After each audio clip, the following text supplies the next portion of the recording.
The excuses are going. Wayne Dyer. He was an American psychologist and writer of books on spiritual growth. The excuses are going. For Tiffany Saya. The light of which shine on. Part 1. Identify and eliminate habitual thought. The essential nature of every human being is perfect and flawless, but after years of immersion in the world, we easily forget our roots and acquire a false nature. Lao Tse. Chapter 1. Yes, you can change old habits. I wasn't kissing her. He was whispering in his mouth. Chico Marx responds to his wife when she caught him kissing a showgirl. An excuse is worse and more terrible than a lie. Alexander Pope. It has been said that old habits die hard, which it implies that it is almost impossible to change them for long standing thought patterns. However, the book you are holding was created out of the belief that ingrained ways of thinking and acting can be eradicated. Furthermore, the environment most effective in eliminating habitual thoughts is to work on the same system that created and continues to support these habits of thought. This system is made up of a long list of explanations and defenses that can be summed up in one word: excuses. Therefore, the title of this book is really a statement for you, as well as for the system of explanations that you have created. It is my intention that all excuses disappear. Can I make drastic changes to the way I live? Is it possible to change the self-defeating thoughts and behaviors that have been my constant companions for as long as I can remember? Can I really take a U-turn and deprogram myself when I've never known another way of thinking and acting?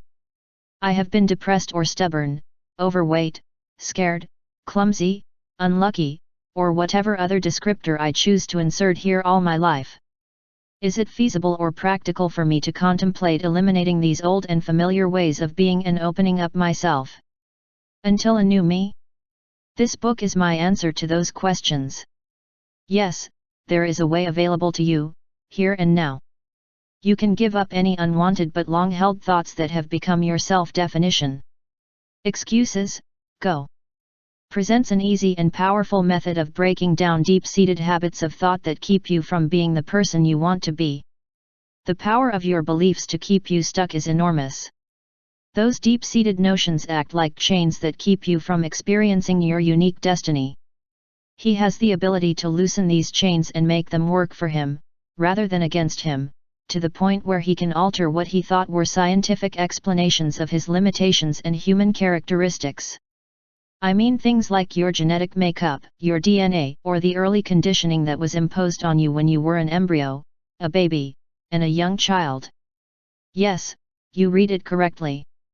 Your beliefs, all those shapeless energy patterns that you have adopted as your own image, have the ability to drastically change and give you the power to conquer unwanted traits, or what you unhappily presume to be your destiny.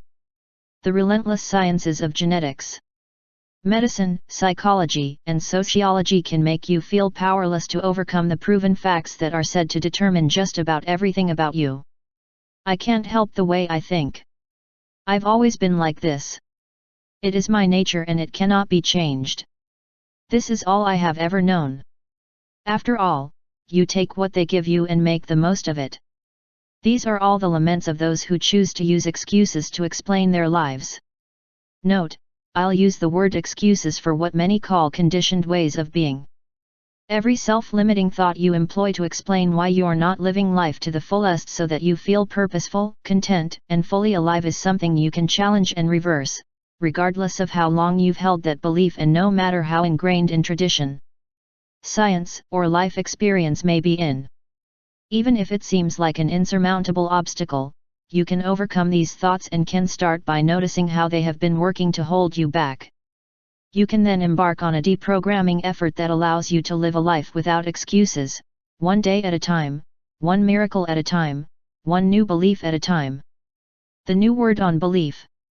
Have you ever wanted to change some facet of your personality, but another part of you insisted that this is impossible because your genetic programming is responsible for how you think, feel, and behave? That last part of you believes in biologically determined unhappy genes, shy genes, fat genes, and bad luck genes, among many others. Due to your luck in the draw, it will tell you that you have a set of genes for misery, along with a sizable stash of genes that gain weight, if those are the things you want to change. This part means being helpful, but while you probably want to protect him from the disappointment of failure, it keeps you stuck in an excuse-driven life. Using the excuse of genetic programming to do nothing about personal characteristics that you don't like is popular and clearly acceptable in today's culture. So, using the aforementioned genetic predisposition as a rationalization, living in constant or unnecessary terror could be explained as having an overabundance of fear cells, with which you are trapped. Therefore, a formidable excuse is made. It's no wonder a part of you gets outraged when you try to be brave, as you think I can't change my biology. A sense of helplessness occurs when trying to alter something about yourself that has become so established that it feels like who you are. This is particularly true when you look at traits and characteristics that have been with you for as long as you can remember. As if to further consolidate the idea that you've always been like this in your total worldview, the limiting part of you affirms, there is nothing that can be done about it. After all, I can't change my basic biology. Excuse me, thanks to the principles I share in this book, you certainly can. The belief that we cannot change our biology is beginning to be questioned by scientific scholars engaged in cell biology research. It seems that humans have the ability to change and even reverse some of their genetic blueprints. Openness and curiosity, along with the desire to be free of excuses, are the basic prerequisites for knowing the interesting evidence on genetic predisposition. One of the pioneers of the new way of understanding DNA, Bruce Lipton, Ph.D., is a cell biologist who taught medical students before giving up full-time research and lecturing. In a pioneering book called The Biology of Beliefs, Lipton writes that life is not controlled by genes. In fact, his research led him to the conclusion that they are strictly flat. The invisible and amorphous energy that constitutes the environment of the genes is the architect that turns the plane into this mystery that we call life. Listing hundreds of research results, he concludes that the old medical model that describes the building blocks of life as physical particles is misleading, incomplete, and, in most cases, false. Treatment of the disease more or less exclusively with drugs or surgery to facilitate healing requires re-examination. Lipton's findings led to his resignation from the University of Wisconsin School of Medicine because he found that what he had been teaching, the model of physical particles as the controlling force in life, was wrong. He realized that both the human body and the universe itself are mental and spiritual in nature. There is an invisible energy field with a total absence of physical properties that creates the particles we call cells, and this invisible field is the only governing function of the body. So since the body is not exclusively a physical machine, we can all figure out how to control and impact our health. Even more surprising is Lipton's understanding that our personal belief systems, including our perceptions, have the ability to triumph over our genetic inheritance in our cellular DNA. It is possible to influence the infinitesimally minute particles that we have come to believe are the ultimate determinants of our lives. That is, when we change our way of thinking and learn new ways of perceiving, we can change our DNA. In other words, you can impact and alter your genetic makeup by modifying how you view yourself and your place in this glorious mystery called life. Your perceptions have the power to change your genetic makeup. Your beliefs can and do control your biology. This may seem radical or even impossible, but it is this awareness that will lead you to say goodbye to the excuses you have unknowingly made. I encourage you to dive into the biology of beliefs.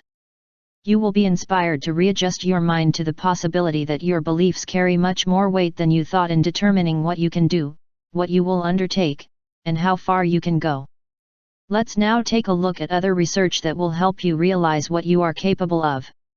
The placebo effect. That the mind controls the body is not debatable.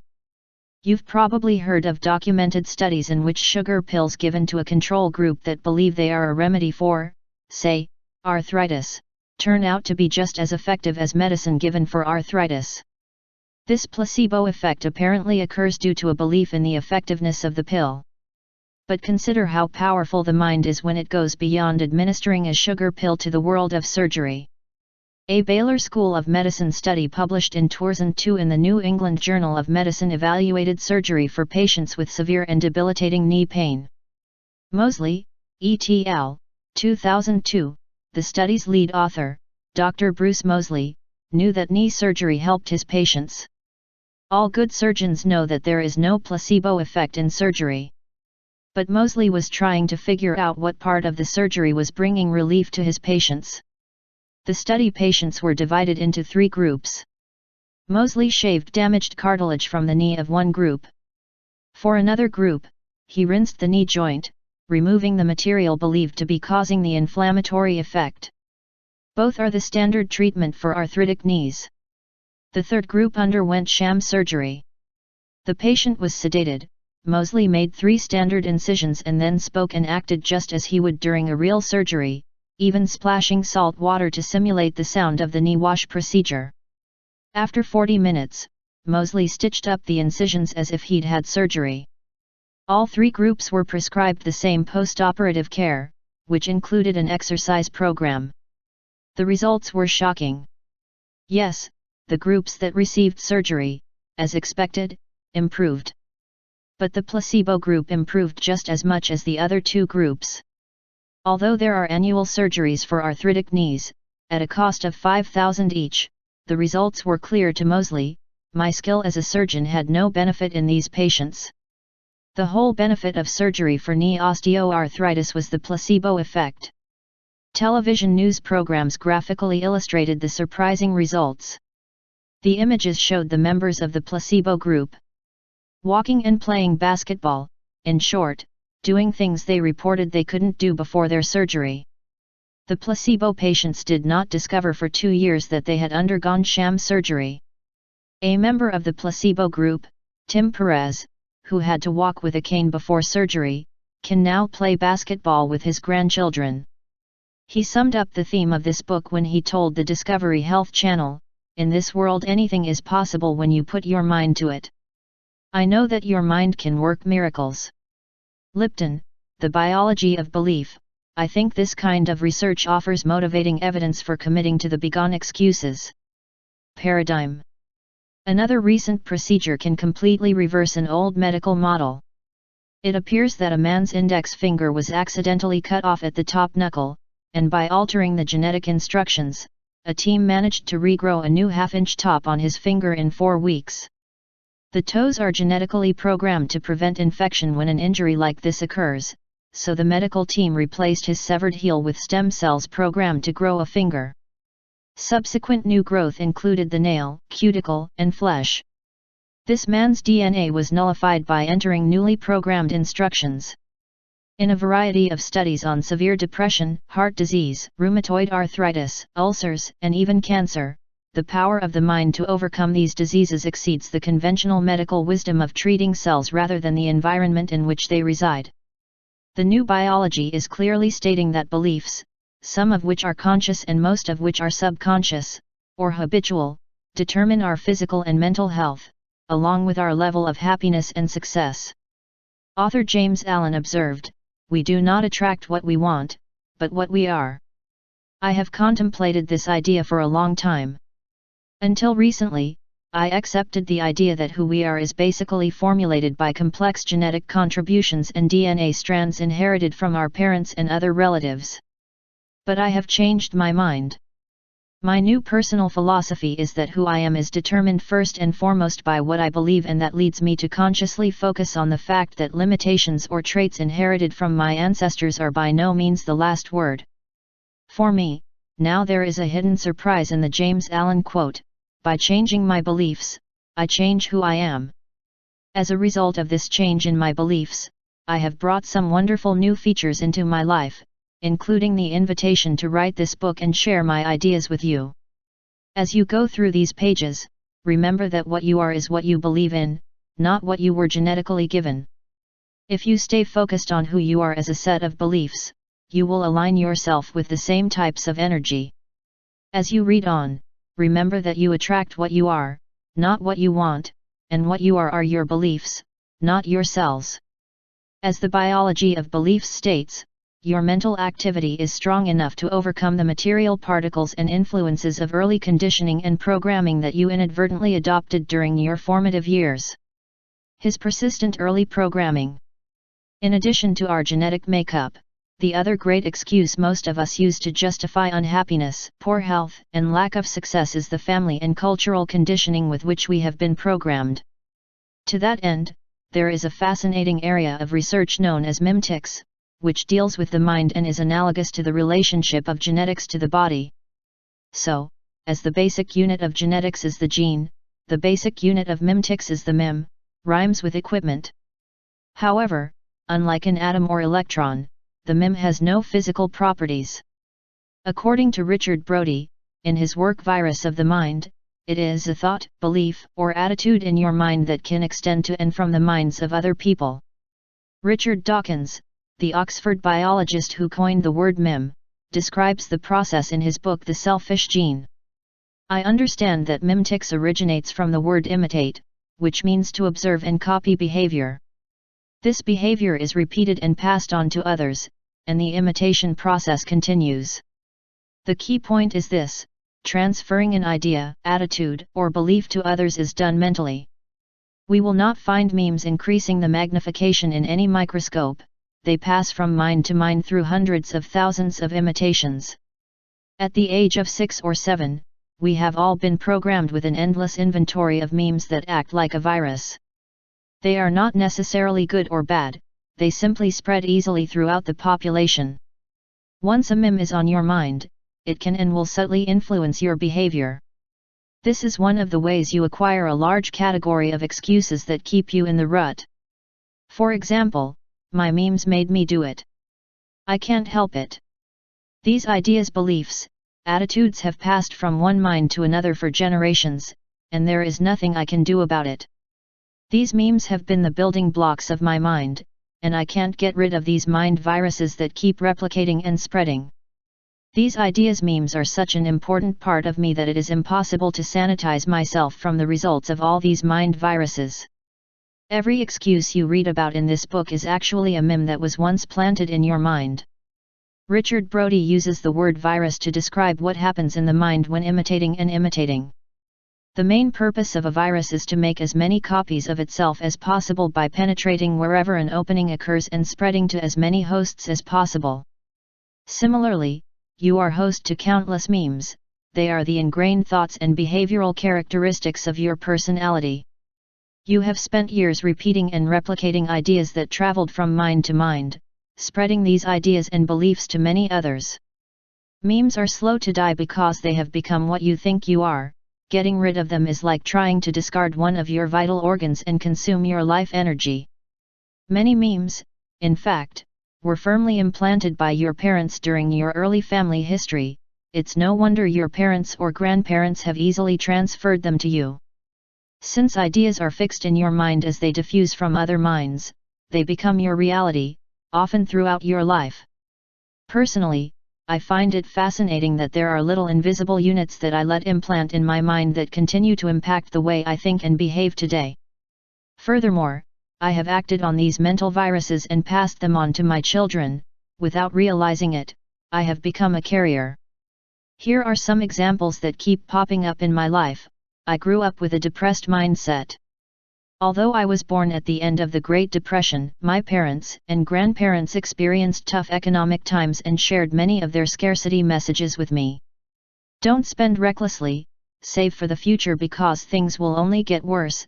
There is scarcity everywhere, food is minimal, don't waste anything, eat everything on your plate, you don't have enough money. These ideas were passed on to me invisibly when I grew up in the Midwest in the 19th century. I imitated these ideas and allowed myself to become an instrument of these mental viruses. They grew in me, and I spread them wherever I went, until they became fully ensconced in my mind and many of my actions. Although I am now in my these memes are very much alive today and are still trying to replicate and spread. To some extent, they have a purpose, although they occasionally work overtime. My world is not in danger from poverty, for example, but I am still a financially cautious person who likes to save rather than get rid of items that retain some usefulness. I respect these attitudes, and they undoubtedly originated in my childhood as they were programmed into my habitual subconscious mind. But do I really need to take back the spent toothpaste tubes my kids have thrown into paper baskets and vigorously squeeze another 2 weeks of product, when I've made enough to buy the toothpaste factory? Here's another mind virus I've noticed lately. I must have mimicked sulking when I didn't get my way when I was the youngest of 3 children, or when I was a kid in a series of foster care, because I remember my adult ways of sulking, pouting and even screaming, when he was 30 and 40. Recently, I was alone in my office, feeling frustrated that I couldn't find something I needed. As my frustration mounted, I became more and more irrational. I raised my voice, protested loudly, although there was no one else, used profanity, and stomped on the house until I was distraught and my stomach hurt. This incident lasted for a minute or two, and then I finally calmed down and found the book that I thought was the culprit for my private drama. Why am I admitting to this silly scene, given my desire to be seen as a rational spiritual master? Because it illustrates a point that I am making in this opening chapter. When I was an embryo, a baby, and a young child, I must have seen this kind of behavior and imitated it. The meme infected me, replicating and spreading from the mind of a family member or friend to mine. And now, a few years later, I might have a built-in excuse for being irrational enough to be embarrassed by my childish behavior and get sick. The excuse is there for you to use. I have always overreacted to frustration. It's just a part of me I have no control over, trampling and blaming who knows what, using bad language and being immobilized because I cannot tolerate my frustration. The possibilities are endless to excuse this behavior, but the question I must ask myself is: do I really want to hold on to these habitual behaviors that are ultimately capable of making me sick? Like me, you have thousands of imitated thoughts and actions that were absorbed through contact with people in your childhood environment. When mental viruses serve you, it is a pleasure to watch them and express silent gratitude. But when they continue to plague your life, preventing you from achieving your desires, then you are on notice to start getting rid of them. The point is that these mind viruses, or memes, can work against you in many ways today, but you can also change them. I hasten to add here that by becoming aware of my own inclinations to use old, no longer sensible or practical responses to my frustrations, and by being willing to do the work of deprogramming my long-standing thoughts, you now notice those child temptations and choose a healthier way. The advantage is that I am more effective in locating the missing items that used to perplex me. Thinking that you will always be poor, unlucky, overweight, or underweight, that you will always have an addictive personality, that you will never attract your soul mate, that you will continue to have outbursts of anger, that you will always lack musical, artistic, or athletic ability, or that you will always be shy because you have always felt that way, they are excuses. And when you see them for what they are, you can delete them. On the other hand, if you find that they are firmly ingrained personality traits and thinking habits that cannot be challenged, you will symbolically suck your thumb and cry when life doesn't seem to cooperate. Believe me though, it's so much more energizing and satisfying to practice begone excuses. Paradigm. Using a new set of thinking habits will improve your life and help you attract all that you really are. At the same time, you will be modeling a new and better way of life for the people around you who are unwitting victims of the excuse virus. You have been a mimetic superstar since birth, mimicking beliefs and behaviors of other influences beyond your family and social makeup. The influences of his religious background, ethnic culture, television programming and advertising, and the like, have become a fixed part of his habitual mind. It is not my purpose to examine all the ways you have acquired beliefs, as that is something that only you can do. I am writing this book to help you become aware of the excuses you use for behaving in ways that do not help you achieve the level of health, happiness, and success that you desire. I agree with the Roman Emperor Marcus Aurelius, known for his brilliance as a leader of men and being spiritually aware. It is said that he said, "Our life is what our thoughts do." Their behaviors are supported by their thought patterns, that is, your thoughts really make or break your life. While some of them operate on a conscious level and are easy to recognize, others are deeply ingrained in your subconscious. However, I prefer to call this deeply programmed or almost automatic part of you the habitual mind. For me, the subconscious implies being below the level of creative consciousness, a kind of mysterious entity that cannot be known.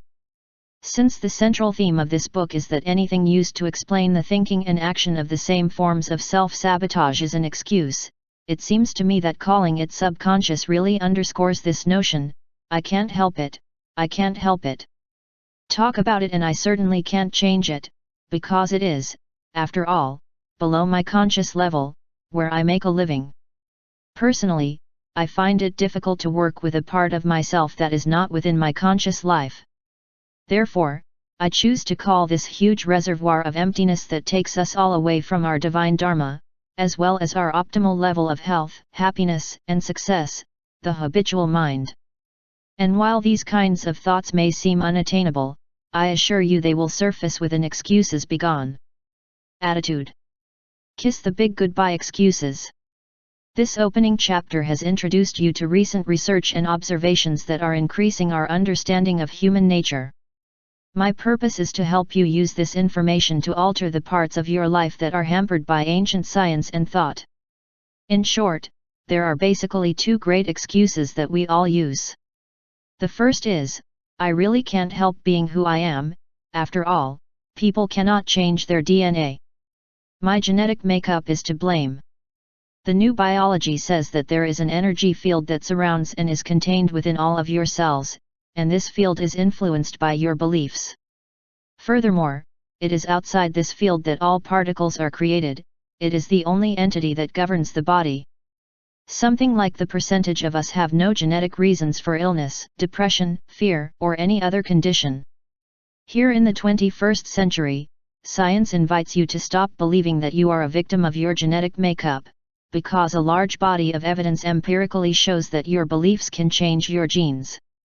I encourage you to examine this mind-blowing idea in more depth than I can offer here. There is an invisible part of you that you can call intelligence, higher function, Tao, thought, belief, spirit, God, you choose. The second great excuse has its roots in your early history and your family conditioning. It impacts you in so many ways that you probably feel like it's an impossible aspect of your life to break free. Say goodbye to this one too. Just because you've been infected with a traditional meme and programmed to repeat it and pass it on to future generations doesn't mean you can't disinfect and reprogram your inner world. These fun little things called memes are thoughts that you allow to become your teacher, and make no mistake about it, every excuse you have used is actually a meme disguised as an explanation. However, you can deprogram yourself from these mind viruses. A virus doesn't care if it contributes to your well-being or discomfort because it just wants to penetrate, replicate, and spread. But you don't have to be a victim of anything that has been transferred from another mind to yours. Your beliefs have made these memes seem second nature to you. While excuses are just thoughts or beliefs, you are the one who decides what you ultimately store as a guide for life. A short discourse on the Dhammapada gives an idea of the path that individuals travel as they move towards their own inherent perfection and self-realization. Savor this ancient wisdom and incorporate its message with the modern understanding of genetics and mimetics. All that we are is the result of what we have thought. It is based on our thoughts. It is made up of our thoughts. If you speak or act with a pure thought, happiness follows you, like a shadow that never leaves. Chapter 2. Your two minds. The hell that will be suffered in the hereafter, of which theology speaks, is no worse than the hell that we make ourselves in this world by habitually modeling our character in the wrong way. We are weaving our own destinies, good or bad. From the Principles of Psychology, by William James some time ago, I challenged myself to study the process of making dramatic thought transitions, using attitudes and behaviors that had been with me throughout my life. For several years I analyzed precisely what I was doing to undo old patterns in myself. This activity led me to question basic beliefs about the legitimacy of genetic and environmental authority to determine who I am and what I can change. Due to my success in modifying my thoughts and subsequently my actions, I developed a new paradigm to eliminate unwanted thinking habits of a lifetime. At first glance, much of what I am sharing here may seem radical and inconsistent with established academic psychological and sociological principles. So be it. This is what I believe, this is how I see it. In a brilliant one-act play by Jean-Paul Sartre titled No Exit, the central character emphatically asserts, "A man is what he wants to be." This idea of willpower is a central theme in much of my earlier writing, and I still strongly subscribe to the belief that we all have an invisible force within us that we recognize as will. But I also know that there are many facets of our lives that seem to be beyond the limits of will. For example, it is often not enough to eliminate lifelong habits. Identifying and changing some thoughts, particularly those that have been with us for what seems like an eternity, requires a completely new process of perception. In contrast to Sartre's observation, Ralph Waldo Emerson offers this: man is a stream whose source is hidden. Our being descends to us from we do not know from where. In the S. Benedict de Spinoza made a similar observation about the human mind, which I read in my university days and which I have never forgotten. The human mind is part of the infinite intellect of God. I still apply this to myself whenever I wonder how or why I got into one of the many predicaments that I have imposed on myself throughout my adult life. The mind that Spinoza refers to has neither form nor substance, it always works even while you sleep and, most importantly, is your connection to Source. Seen from this perspective, it is your personal component of God, always with you and always ready to serve you in the fulfillment of another of Spinoza's observations. The greatest good of the mind is the knowledge of God. Yes, your mind is largely responsible for who and what you have become, but there is also an beingness buried within you, in a place where your thoughts originate. Emerson suggests that it is a mystery, descending to us from we do not know from where. These two ideas about human nature combine in you to form what I call two minds. What is often called your conscious mind is what I call creative consciousness, and the other is your habitual mind, which, as I explained in the last chapter, is what I call the subconscious mind. However, whether they originate in creative consciousness or habitual mind, I believe that any thought patterns that do not enhance and expand your joyous development are excuses. As you will see, this means that you have much more influence than you have probably been led to believe in reorganizing and changing ineffective and harmful beliefs or ideas. Creative consciousness. In this paradigm, the conscious mind is more accurately described as the creative conscious mind. This unusual, near-surface mind makes endless decisions about what you wear, what you eat, what dates you go to, what time you go to bed, and thousands of other daily choices in your life. This invisible, placeless place is the part of your brain that makes and cancels plans, adds new ones, and continually thinks. This creative awareness is always there, to the point that even when you want to shut it down, it can be extremely difficult to do so. The thoughts keep coming. What immeasurable benefit to consider that this vast and mysterious mind is really part of the source that creates everything, as Spinoza suggests. So if your mind is a creator, just as God's mind is a creator of the universe, then it can function at the highest level imaginable. The creative force does not ask for anything and has no ego, it is simply an instrument of giving, providing and offering at all times without any consideration for itself. In other words, the highest calling of your conscious creative mind is to be the human equivalent of the mind of God. However, you will probably agree that most of your thoughts are focused on the relatively small universe of your human being. Rest assured, you can choose to learn to divert your everyday thoughts from what am I doing? What can I get? And how fast can I get it? To Spinoza's concept of discovering the part of yourself that knows everything and that functions higher. This may seem like a difficult task, but I guarantee that reprogramming your creative conscious mind is really a simple matter. The endless thoughts of me, are close to the surface and are very susceptible to change. You will have a chance to practice this when you study the paradigm for eliminating excuses in part 3 of this book. The creative conscious mind can do almost anything you tell it to do. It can change thoughts at will, practice affirmations that it creates, wander in blissful meditation at your invitation, and learn almost any new skill at your insistence. You can think of whatever you direct it to. Through discipline, effort, and continual practice, you can also accomplish just about anything you focus your thoughts on. The problem with creative consciousness is that its constant shifts can overwhelm/flood you. It is often referred to as the monkey mind because it keeps hovering almost continuously, first with one thought, then another, and then another.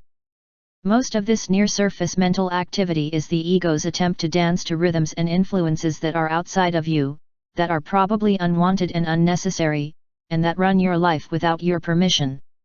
Your creative consciousness has developed a weak connection that is filled with static, whereby its signals from a part of God's infinite intellect are silenced by an ego-based accompaniment that conveys, "What's in there for me? How I look? How much money can I earn? How can I get ahead? Who do I have to please? Why are there so many demands on me?" Over and over again these thoughts come, then they go away, and then they come back. There is statistical evidence that the conscious mind occupies approximately the percentage of the total functioning of the brain, leaving the percentage to the realm of the subconscious. Percentages interest me less than the ability to feel your mind not as an amorphous component of your being that constantly shifts from one ego-based thought to another, but rather as evidence of your nature or your connection to the infinite intellect of the soul. Creation. This style of magnificent respect alerts you to your ability to access the highest function of your mind. The habitual, subconscious, mind. According to Tor Henry Trainders, author of The User Illusion, it has been calculated that the subconscious mind processes millions of environmental stimuli per second versus just a few dozen environmental stimuli per second that the conscious mind can process. Conventional psychological wisdom says that much of what you believe about yourself, along with almost all of your daily actions, is programmed into your subconscious or habitual mind. You spend much of your time operating on autopilot, so to speak. In fact, you could visualize both of your minds as co-drivers. The conscious mind is aware of your thoughts but is a lesser player, like a real pilot in training, while the subconscious takes care of practically everything you need to think, say, or do.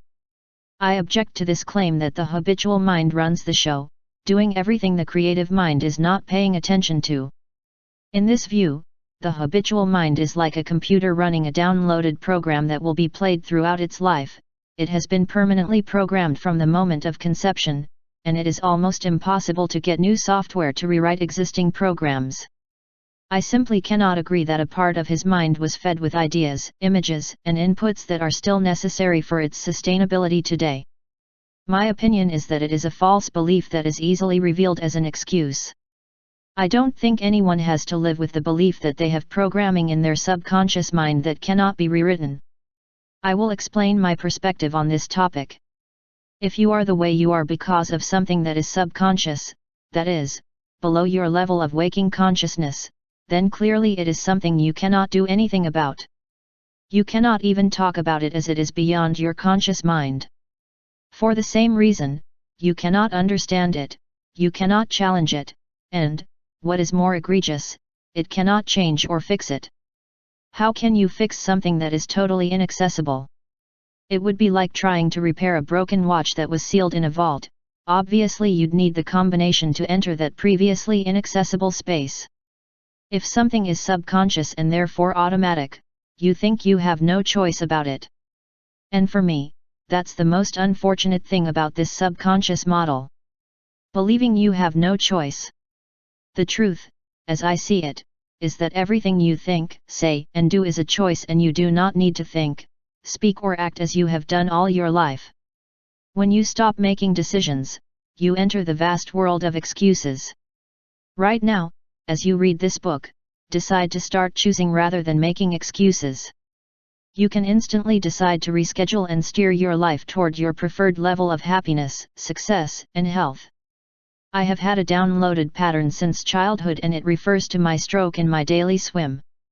Some people who have watched me cross the ocean have said that I swim like I have had a stroke. I never paid much attention to what others were saying until I discovered that the way I was kicking my feet, using only my right leg, while my left leg remained immobile, was putting undue pressure on my back and misaligning me while practicing yoga. And it just got old. When I was advised to change my swimming style by kicking both legs simultaneously, my first reaction was to think, I cannot change my swimming style.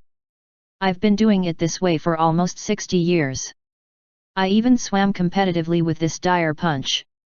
This is something that I have unloaded from thousands of hours of swimming, and it is a subconscious habit. However, after testing the ideas that I am writing about in this book, I was quite easily able to adopt a new style of swimming. Even though I was years old at the time. Like my ability to change a 60-year habit fairly quickly, you can access the program you are operating with by examining your thoughts. Your habitual mind takes over when you choose to ignore your conscious beliefs and simply continue to act the way you have been programmed. But you can switch to your creative mind and explore your options. You don't have to buy the old argument that a part of you is inaccessible, unreachable, or so deeply buried that undoing the initial programming is impossible. It will never successfully reprogram your computer, or your mind, telling you to stop throwing the same garbage. You're stuck until you switch to a new OS or download some new files, but first you need to know that this is an option. Think of the many ways you identify, particularly in the gray area of deep-seated thoughts. Identify the programs in your habitual mind that are so outdated that they are hampering your system. Those attitudes, beliefs, and thoughts that don't serve you are excuses, ultimately destined to be thrown away. Mark Twain had this wonderful observation about how we change old and unwanted ways of thinking and behaving. Habit is a habit, and no man should throw it out the window, but he should be forced down the stairs step by step. My goal is to help you get down the stairs those mindsets that prevent you from living your life at the optimal level. If this seems overwhelming, know that it doesn't have to be a long, winding staircase that takes years to traverse. Or, to use the metaphor of the computer, its internal system is as capable of change as our contemporary operating systems. Freedom from long-established habits, whether genetically or mimically originated, can be achieved with excuses begone. Paradigm presented in Part 3. Getting to the part of your mind that runs on autopilot as a result of early programming and conditioning is not as much of a problem as allowing it to continue to run your life. It's actually pretty straightforward, and it won't take long to switch from old habits to new options. You are part of the same intelligence that creates worlds. In fact, your mind is that intelligence. Knowing this, how could you consider a part of you to be unreachable or unprogrammable? No part of you is unreachable, no matter how automatic or habitual it has become. Certain aspects of your life may seem governed by a force that you are not aware of, and you may feel that there is no choice and that you are imprisoned by your inventory of excuses. I really cannot help it, it's just my nature, I've always been like this. Talk about futility. However, at any time you choose, you can tap into your usual mind and start reprogramming it, changing patterns that may have been helpful once but no longer work for you. See yourself through a new lens. The quote at the beginning of this chapter was written nearly 120 years ago by the father of modern psychology, William James, who urges us to be aware of the danger of living as if there were no options. Personally, I am convinced that everyone has a capacity for greatness that transcends everything they have been taught to believe, that every being that has ever existed is in fact a part of the power of intention that creates everything. Since we are all pieces of the infinite creative source, we should continually tell ourselves, I came from God, and as I must be like where I come from, I am a piece of the divine. Trying to imagine the spiritual force that creates everything with excuses for anything is impossible, because you are creating from your own consciousness. Now put yourself in this image. While your mind is part of the limitless source, it becomes limited when it believes that it is fallible, weak, powerless, or any other adjective that is mistakenly identified with creative energy. When you bring God out in this way, you invite God, known to spiritual masters of all faiths as the false self. I invite you to try on a new lens that allows you to access your false self with a lot of excuses, many of which I have detailed in the next chapter, and your belief in limitations. By pushing God away, your false self forces you to shed ideas that prove you are a spiritual being having a temporary human experience. The ego gives you a foundation to create the rationalizations and justifications that eventually run your life. They become so embedded in what social scientists call the subconscious that their habitual mind becomes an excuse machine. Allow yourself to look through your new lens as you acquire a set of beliefs that includes your spiritual or God-realized nature. It may seem a bit strange, or even mysterious, at first, but be willing to allow your senses to adjust to this new way of seeing. It transcends the idea that your genetic makeup is static.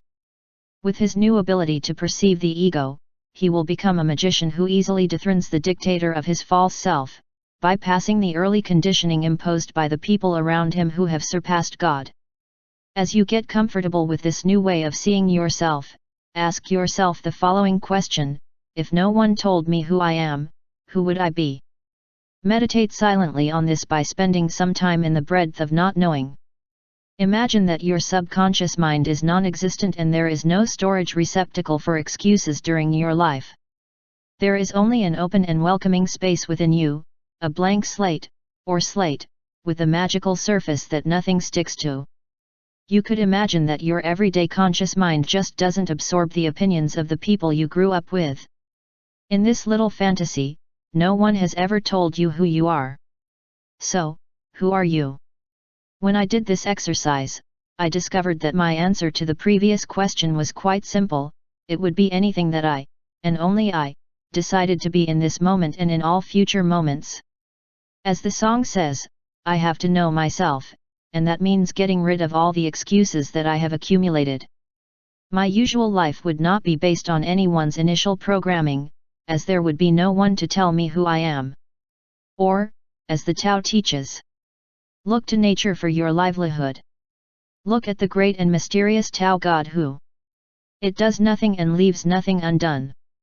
Observe how the entire universe and all these beautiful Tao-centered creatures work. Creatures centered on the Tao allow it. They trust. They live here in the present moment, and they certainly don't need excuses. Applying your new perspective to common excuse categories now, I'd like to show you how you can take on the new perspective you've gained by looking through your new lens. The excuse categories of genetics, mimetics, and consciousness are about to show the door. Your new perspective on genetic programming.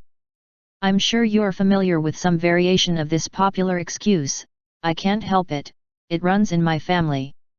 However, new biology has shown that beliefs can override DNA, so move what you thought was fact to the excuse file by altering how you view their authenticity. You can change what you perceive as immutable and beyond your reach by eliminating excuses such as those in the category of genetic excuses. As Greg Braden writes in his amazing book The Spontaneous Healing of Beliefs, paradigm-breaking experiments published in cutting-edge peer-reviewed magazines reveal that we are bathed in an intelligent energy field that fills what used to be considered empty space. Additional discoveries show beyond any reasonable doubt that this field responds to us and rearranges itself in the presence of our heart-based feelings and beliefs. And this is the revolution that changes everything. Here are 2 exercises to practice applying these ideas to your genetic program. 1. Be open to the scientifically verified idea that your beliefs have the power to reorganize and change the material world. Begin by making this particularly relevant to you in your physical and personal destiny by contemplating that more of this nature is possible than you have ever experienced before. Allow these new thoughts about your biology to gently enter your belief system. Be encouraged to consider your beliefs as things that affect you, perhaps even more than physical particles. If it suits you, you can even view beliefs as non-particles in the non-material or spiritual world. 2. Create a statement that attests to this new philosophy with no excuses for genetics. Something from the following list would work fine, but feel free to create your own. I can change the diseases in my body by changing my beliefs. I have the power to undo old thoughts about my genetic destiny. If I stay with them and live from my heart, my beliefs can inspire new talents if I want to. I can heal anything by first healing my beliefs. I intend to keep my beliefs in the first place, and I refuse to blame anything in the material world for the shortcomings in my life. Your new perspective on mimetic programming. Again, this is a category of excuse that you've probably relied on to justify why life isn't what you really want it to be. These are the great excuses of the mental virus. My family made me who I am and I cannot change it. My early childhood experience and all the unfair criticism I received explains why I have low self-esteem. I am trapped in this place because I have been infected by a multitude of mental viruses and environmental facts that have left me disappointed when it comes to fulfilling a higher destiny. How can I change what I have imitated for so many years?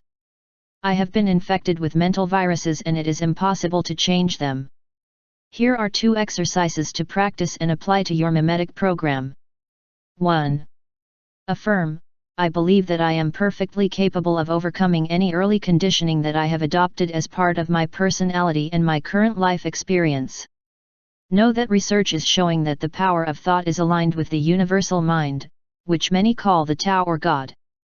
Stay with this idea for now, it will become clearer as you progress through this excuses begone course. 2. Claim that anything that has been programmed into you and acts like a virus is perfectly capable of being deprogrammed if you decide it is worth the effort. Remember that since you are not currently a victim of beliefs that were modeled on you when you were much younger, using them as excuses is no longer your method. At this point, you don't even have to know how to deprogram or disinfect yourself. All you need to believe is that you have the ability and it will start now. Here is a statement to guide you to awareness and answers. I am much more powerful today than the old mental programs and viruses that I absorbed in my childhood. Saying this to yourself will bring out your inner teacher. Your new perspective on creative consciousness. The daily activity of your creative consciousness also proliferates excuses. You may think that you have no control over the thoughts that keep popping up in your head, but consider this radical idea: your thoughts are not located in your head. Thought is an energy system found nowhere in the physical world. The universe itself and everything in it is both mental and spiritual in nature. You create an energy field with your thoughts, and the field creates all the particles, or what Lao Tzu called the world of things. This energy field is an important function of the body. Your conscious mind is always working and connecting to this field from which everything is destined. Apply these 2 exercises. 1. Calm your mind by practicing daily meditation. As Sogyal Rinpoche wrote in the Tibetan Book of Living and Dying, the gift of learning to meditate is the best gift you can give yourself in this life. Because it is only through meditation that you can take the journey to discover your true nature, and thus find the stability and confidence that you will need to live and die well. Find a way to give yourself that gift and access your conscious creative mind. Eliminating unnecessary, unwanted, and superfluous thoughts through meditation. 2. Use positive proclamations daily that improve life and align you with the loving source of all. Instead of allowing your thoughts to insist that something is wrong or missing, retrain your conscious creative mind with beliefs like these: what I want is already here, I just haven't connected yet. It cannot be stopped because my thoughts are aligned with the mind or intellect of God. Your new perspective on habitual consciousness. In this category you will find excuses such as, I can't help being who I am because I have so many limiting ideas programmed into me. It's my subconscious, so I can't even reach in and examine it, much less deprogram myself. If you think your mind is below your level of awareness, you have created a ready-to-use excuse when it is difficult to change your mind. And if self-limiting thoughts have been with you for years, it seems like a perfect excuse. So change the name of the subconscious mind to the habitual mind. Habit implies that you have made the same decisions over time, and your thoughts and behaviors are simply used to a certain way of being. It also suggests that there is room to make your thoughts less automatic and more aligned with the realm of choice. Later you will read about awareness as one of the keys to bringing these thoughts into your daily experience, but for now, practice the following as you begin to remove the excuses from your habitual mind. 1. Begin to notice what you are thinking as a way to weaken your dependence on your subconscious excuse. Repeating these quotes can be helpful. Every extension of knowledge arises from making the unconscious conscious. Friedrich Nietzsche, and the unconscious is dangerous only when our conscious attitude towards it becomes hopelessly false. From Modern Man in Search of a Soul, by Carl Jung. Two of the best teachers in the world claim that you can change previously unconscious habits of thought and bring them into your conscious mind. Relying on the excuse of a subconscious mind is false and dangerous. Why not create your version of those quotes too?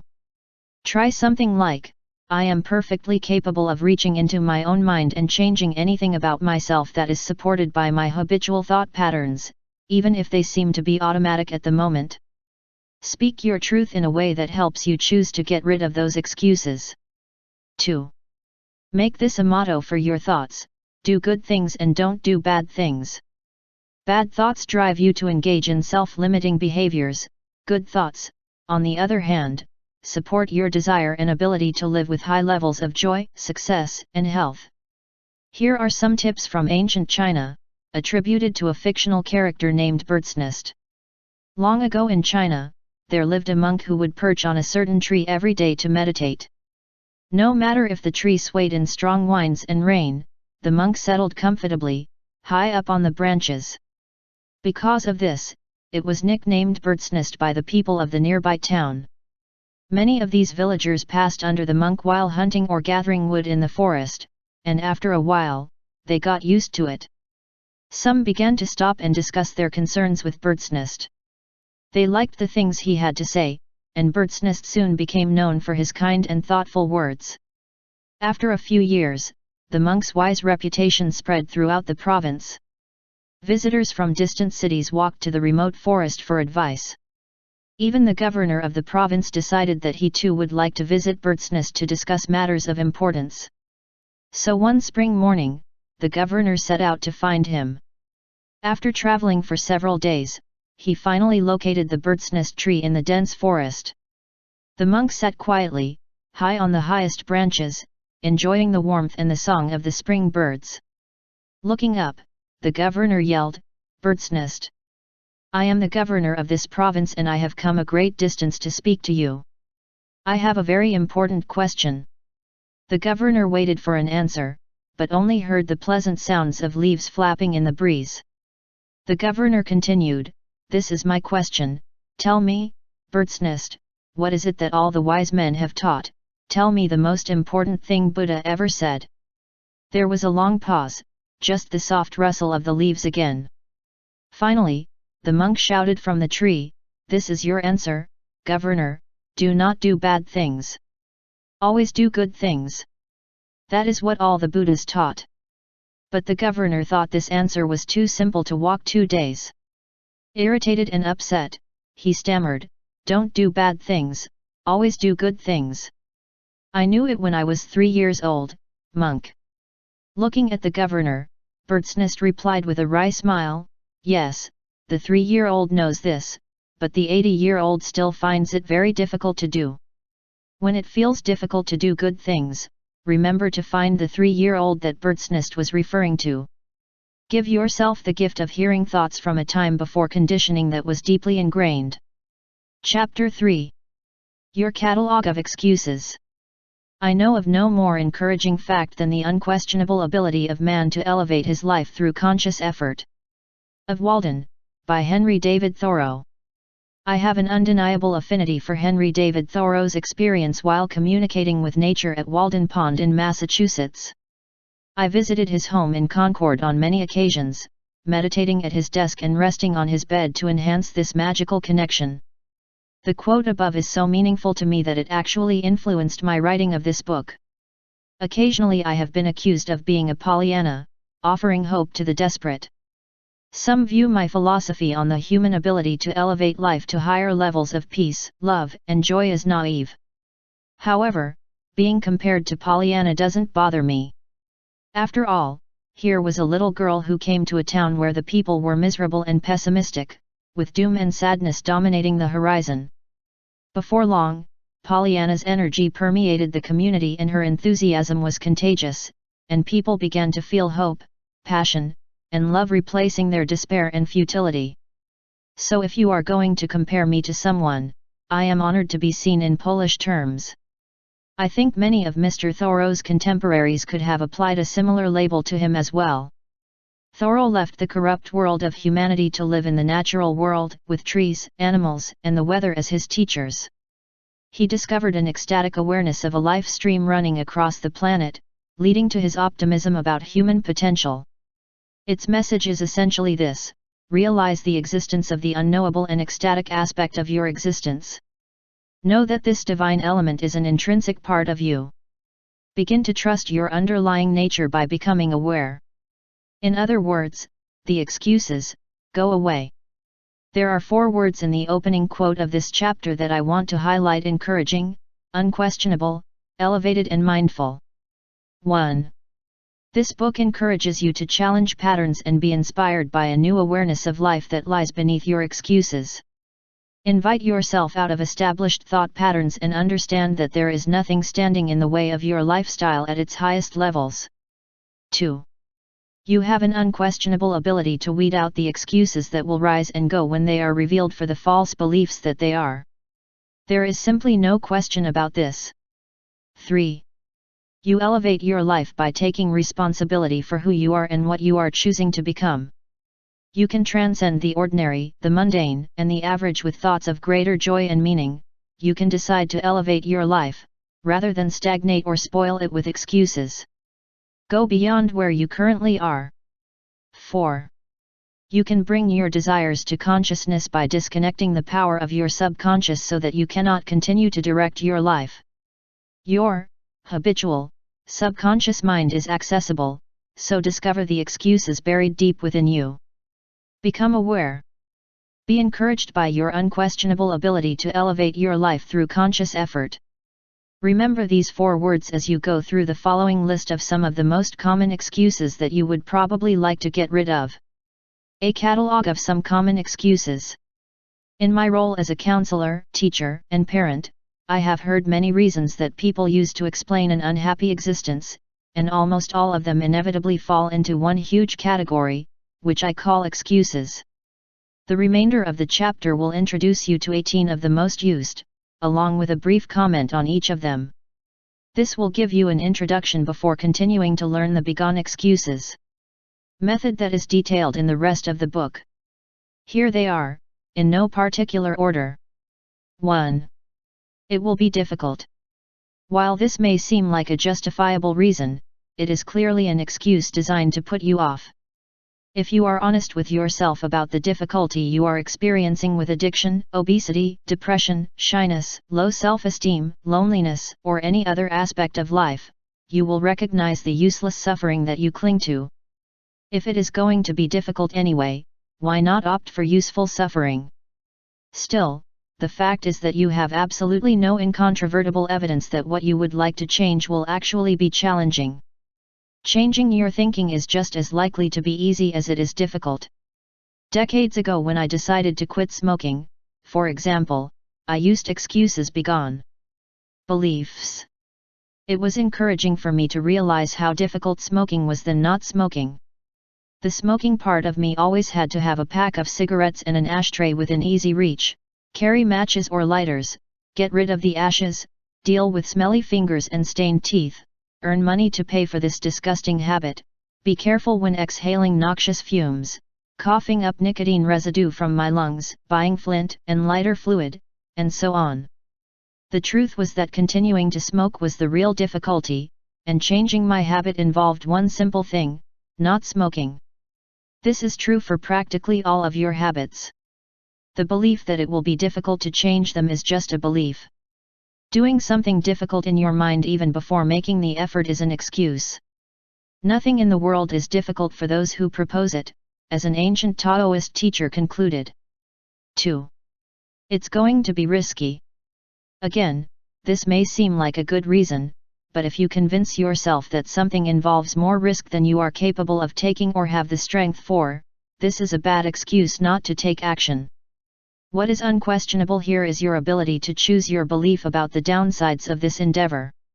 Over the years, countless people have thanked me for taking so many risks speaking about what I believe so fervently.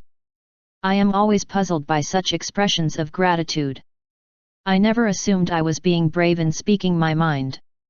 Even if my opinions and statements would surely be perceived as offensive by a large number of people, the idea never occurred to me that being myself and also being willing to express my own truth involved taking risks. I don't think you can be 100% sure that something will be risk-free. Withholding silence for fear of retaliation or criticism could actually be the most dangerous behavior. Speaking from the heart doesn't always mean critical consequences. After all, about a percentage of the time, the feedback I get is positive and comforting. The fear that comes with anticipating a risk simply serves to prevent you from acting. When you convince yourself that it is your job to avoid taking risks, you can continue with your family habits. If you are used to playing it safe trying to please everyone you meet, then you are the victim of your own excuse. The point is that if you fear the opinions of others or if you fear failure or success, everything you think or do will involve some risk. But if you are willing to live from your convictions and fulfill your destiny, then what others perceive as taking risks are simply the ways you choose to elevate your life. Even if you think that changing your thinking will involve risks, so what?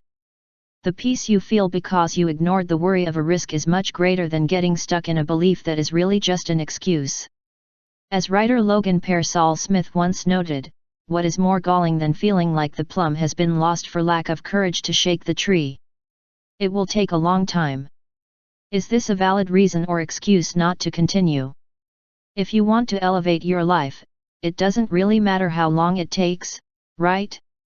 And this is particularly true when you are aware that you live your life, every part of it, in the present moment and only in the present moment. All you get is now. Every thought occurs in the present moment and every change has a defining moment. Often something or someone outside of you is needed to help you realize that. An entertaining psychiatrist named Dr. Murray Banks does just that with the following little exchange between himself and a woman who has decided not to go back to school because she would be too old when she finished. "How old would you be in 5 years if you got that title starting now?" he asks her. 49, she replies. "And how old will you be in 5 years if you don't go back to school?" 49, she replies, seemingly confused, but with the look of someone who has become aware of the excuses she created for not elevating her life. No matter how long it took you to create a counterproductive habit, you did it all day, one moment at a time. There is absolutely no proof that something will take a long time, since even the idea of a long time is an illusion. There is only now. Make this awareness a part of your awareness. The Tao Te Ching reinforces this in perhaps the most famous line in that masterpiece: "A journey of 1,000 miles begins with a single step." Elevate or move forward in your life, not thinking big and for long periods, but with your awareness focused on the present moment. There will be family drama. After spending many years as a family therapist, I have seen how people often get stuck in their usual ways of thinking because they fear the criticism that could result if they change.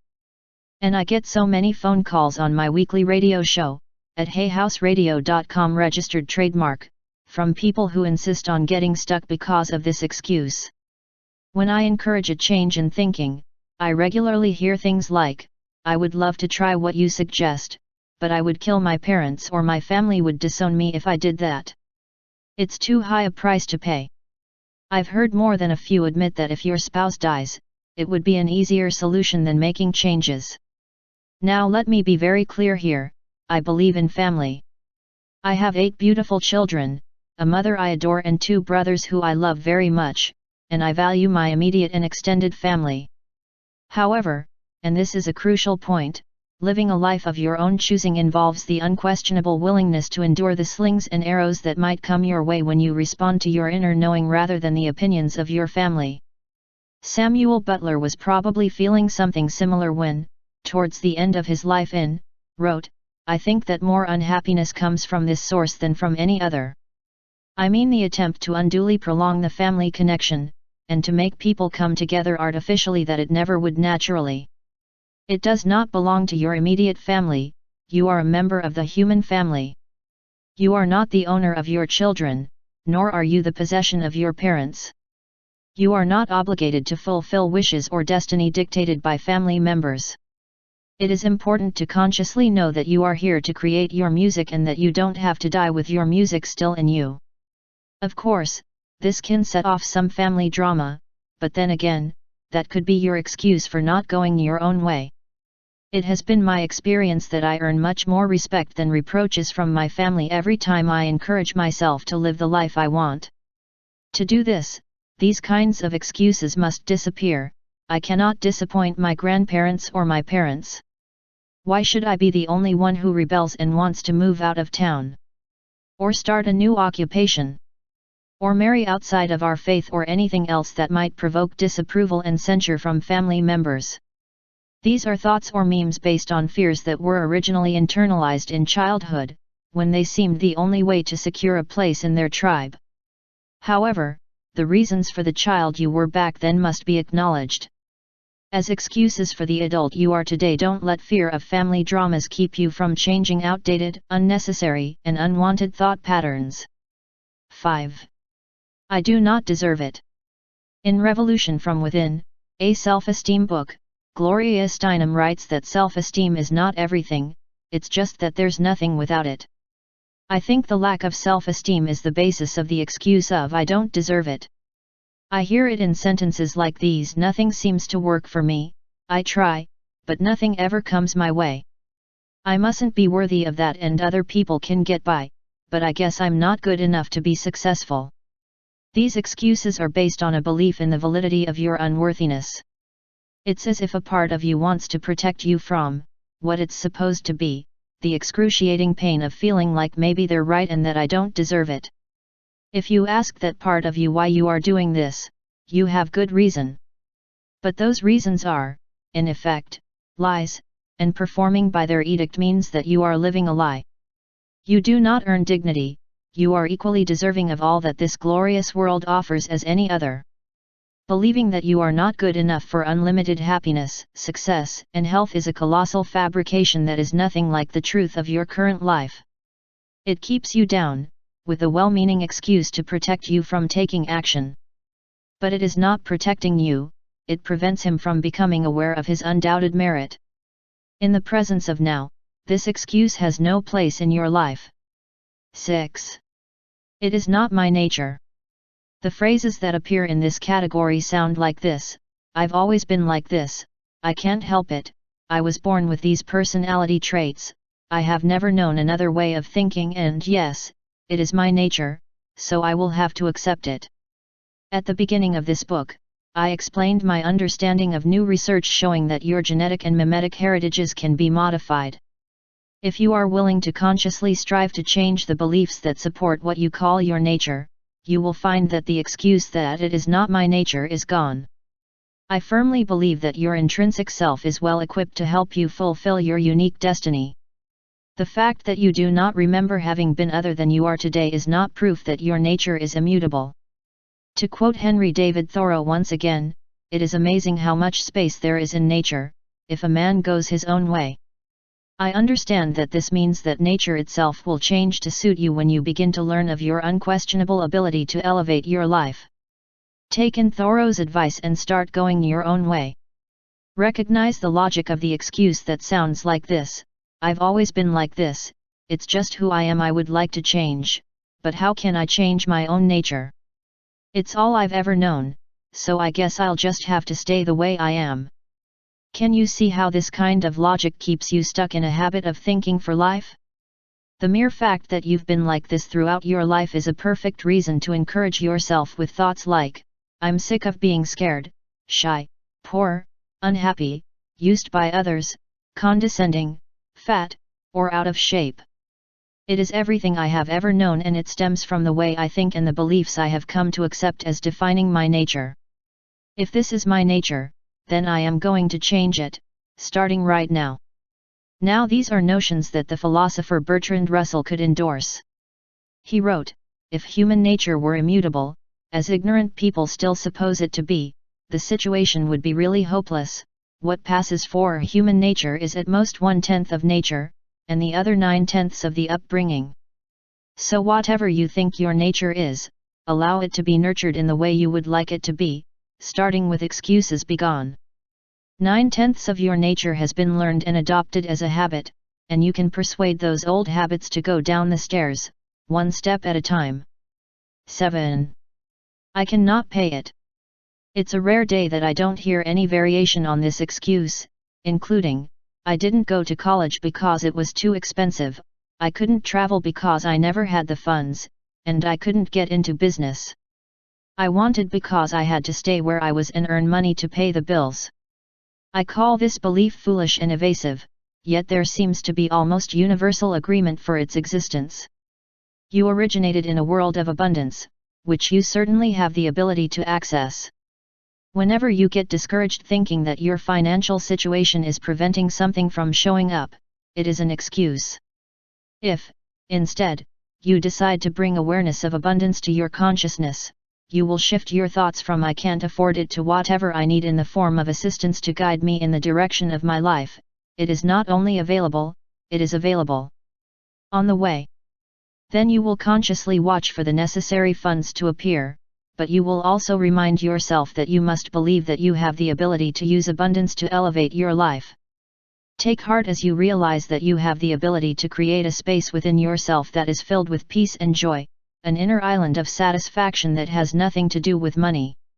Practice gratitude for the essentials in life, which are yours to enjoy practically for free.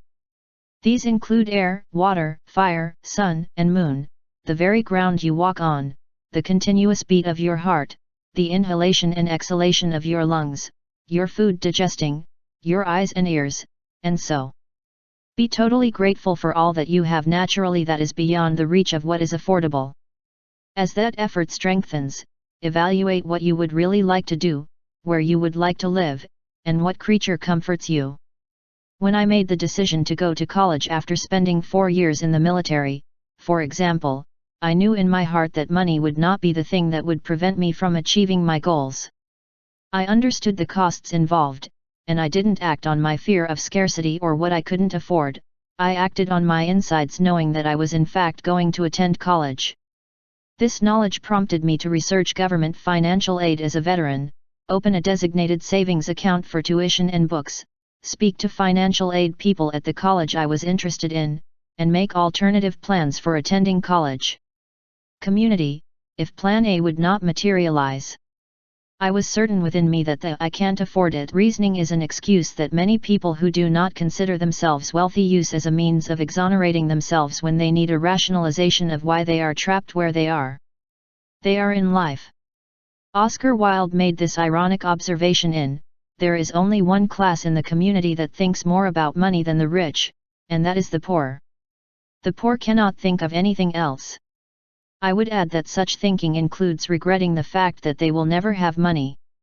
I advise discarding this meme and instead reconfiguring thoughts to connect them with what it is intended to manifest, regardless of their status. Current financial. Whatever you feel is your dharma, and no matter how hard that call seems to be drawing you, if you hold the belief that you cannot achieve it, I can assure you that you are right. To paraphrase Henry Ford, whether you think you can afford to do something or not, you're right. 8. No one will help me. This excuse really saddens me because there is no truth in it. The fact is, the world is full of people who would take the opportunity to help you with whatever you want to create. But if you hold on to a false notion that no one will be there to help you, your experiences will match that belief. If you've spent too much of your life being overweight, seriously addicted, lost in poverty or whatever, then you need to realize that the ball is in your court, no more excuses. Once that belief begins to change, you will see help coming, but the initial movement is completely in your thoughts. It starts with this new belief, I can access help. Begin to cheer yourself up with affirmations that support and elevate your beliefs, such as, I have the ability to create for myself if necessary, I know the right people to help me are here at the right time and the world is full of people who would. I love helping myself. These will help you align with the source of energy that is always available to your intuitive self. Raise your confidence even further with this November journal entry by Ralph Waldo Emerson, I've lost confidence in myself, I have the universe against me. You are the universe, you originated in the invisible world of spirit. When you doubt yourself, you doubt the universal intelligence that you are and there seems to be no one to help you. As an example from my own life, I repeat this thought from A Course in Miracles when I am about to give a speech. If you knew who was by your side at all times on this path you have chosen, you could never experience fear or doubt again. When I approach the microphone/podium, I remember that I am an instrument for words and ideas. My confidence trusts in the wisdom that created me. In other words, I know that I am never alone. No one will help me becomes an invalid excuse. I affirm that whatever is needed or required will be there, and I consciously encourage myself with this unquestionable certainty. And help seems to come from all directions, the money I need somehow appears, the right people arise, and circumstances occur that are unexpectedly helpful, almost as if a synchronous force intervenes and mystifies me with the beauty of it all. I am encouraged by my unquestionable power to elevate myself in any situation. 9.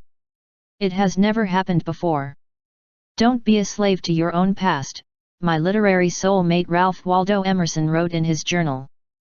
The fact that it has always been in a particular way is not a rational explanation for its current situation. In fact, it is an excuse to try to explain what you think are deficiencies. The past is a trail you leave behind, much like the wake of a speedboat. That is, it is a trail that fades and temporarily shows you where you were.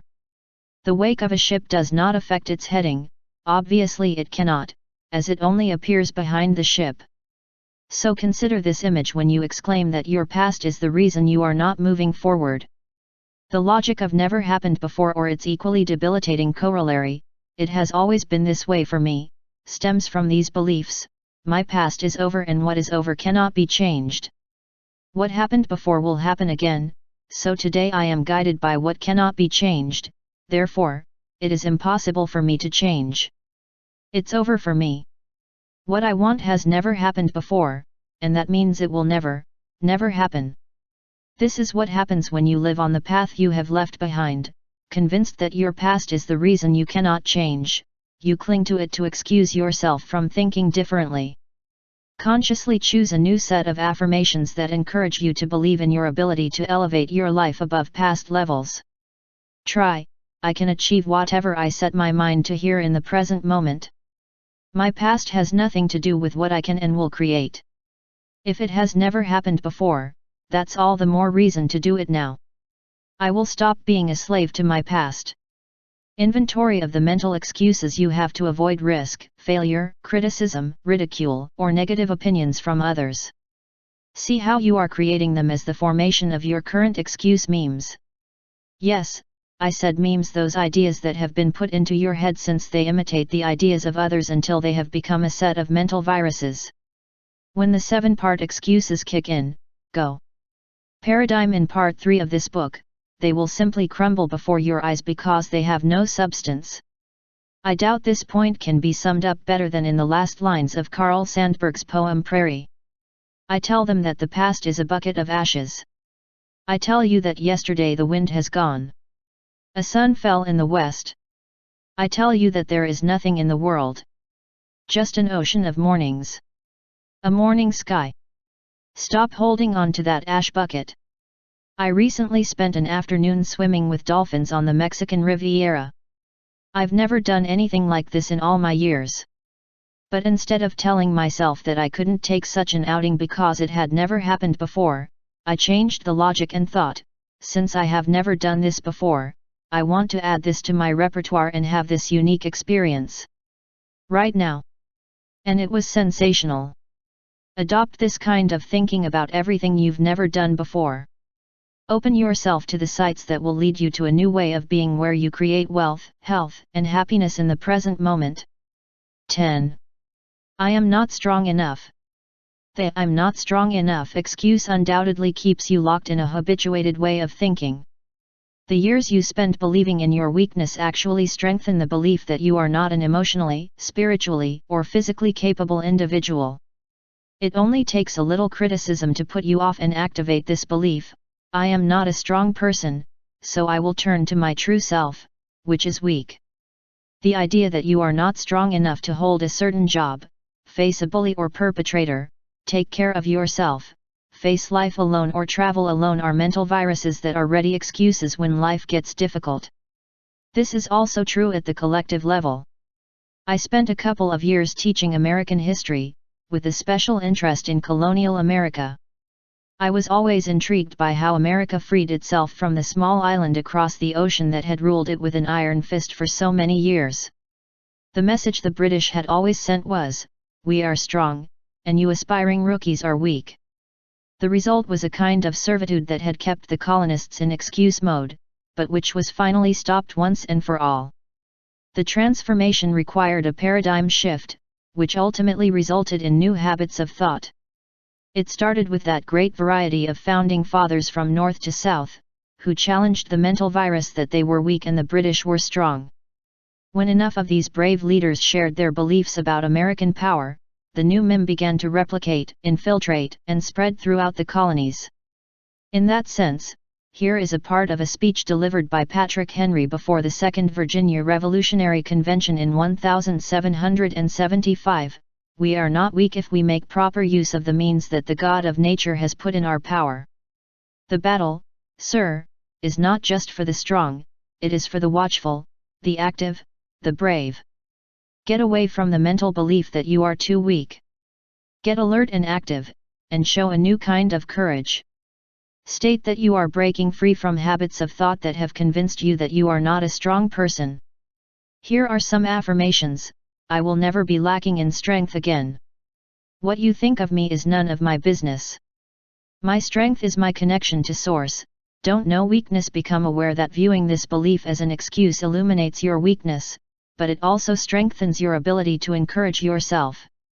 You have all the strength of character, mind, and body to live at the highest levels of happiness, health, and prosperity.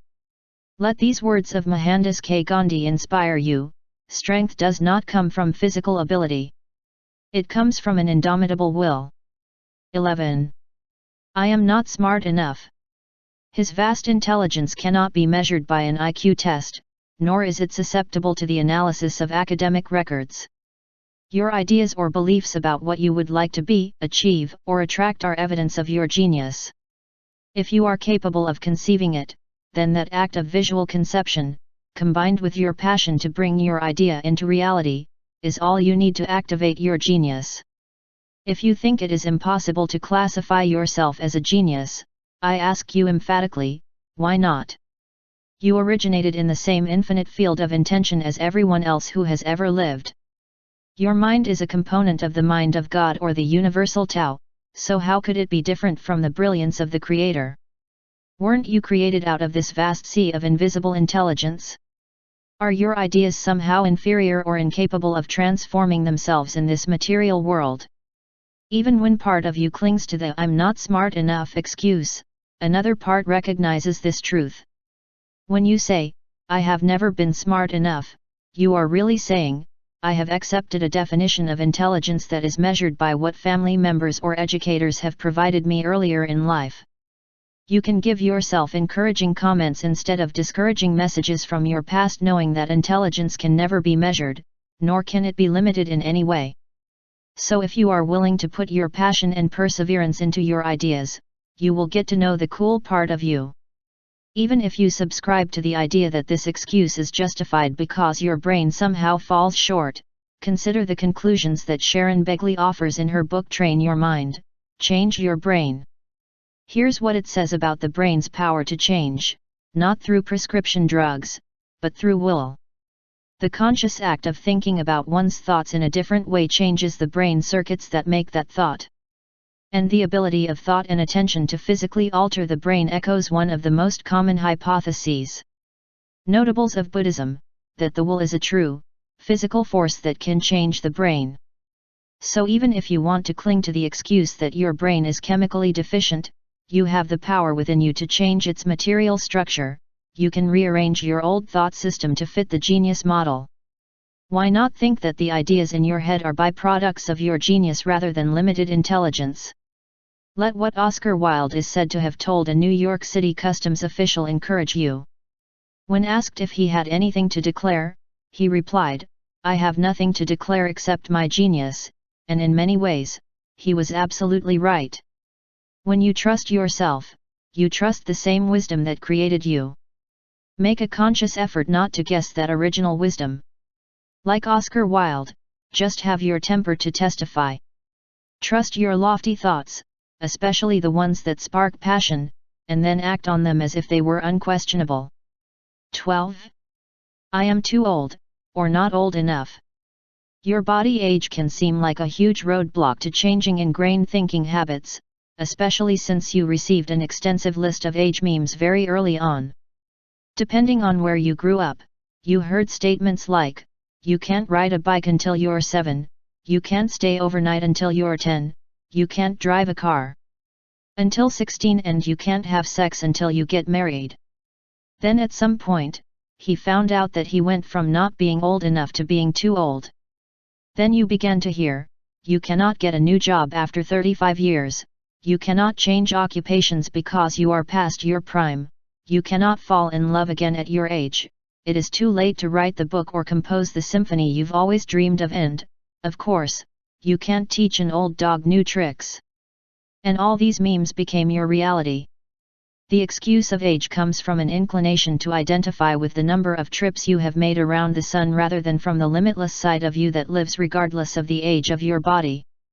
A part of you has an ageless mind and is quite alien to the physical aging process, and it is available to you if you simply encourage it with conscious invitations to participate in your life. As a child, I daydreamed about what I could invent, draw, write, or design. Mind viruses came your way routinely, making age your reality.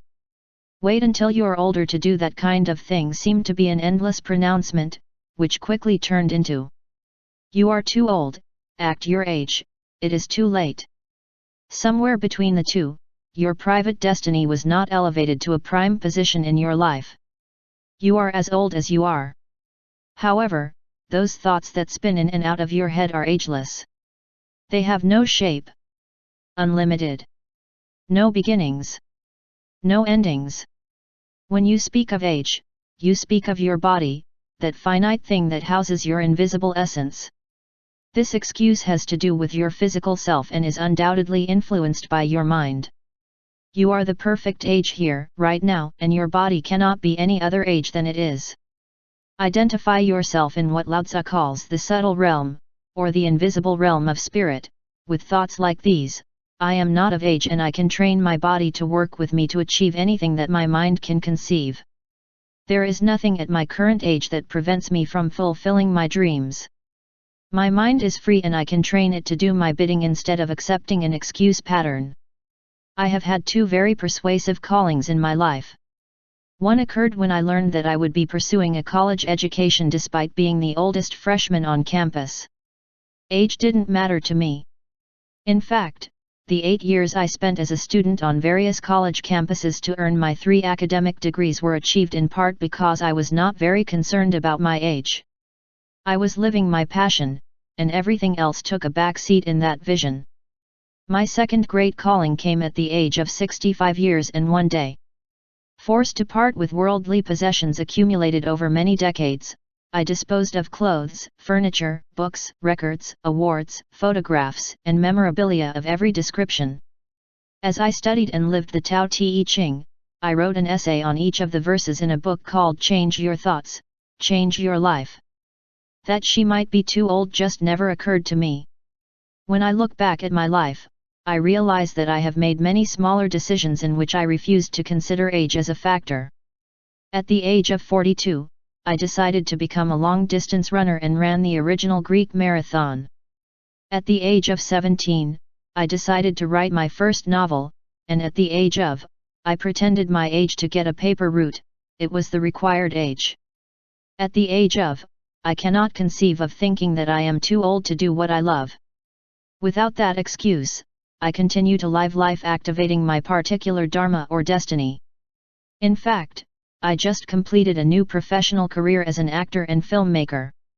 I encourage you to watch The Shift and tell me if you think I'm too old for that project. 13. The rules won't let me.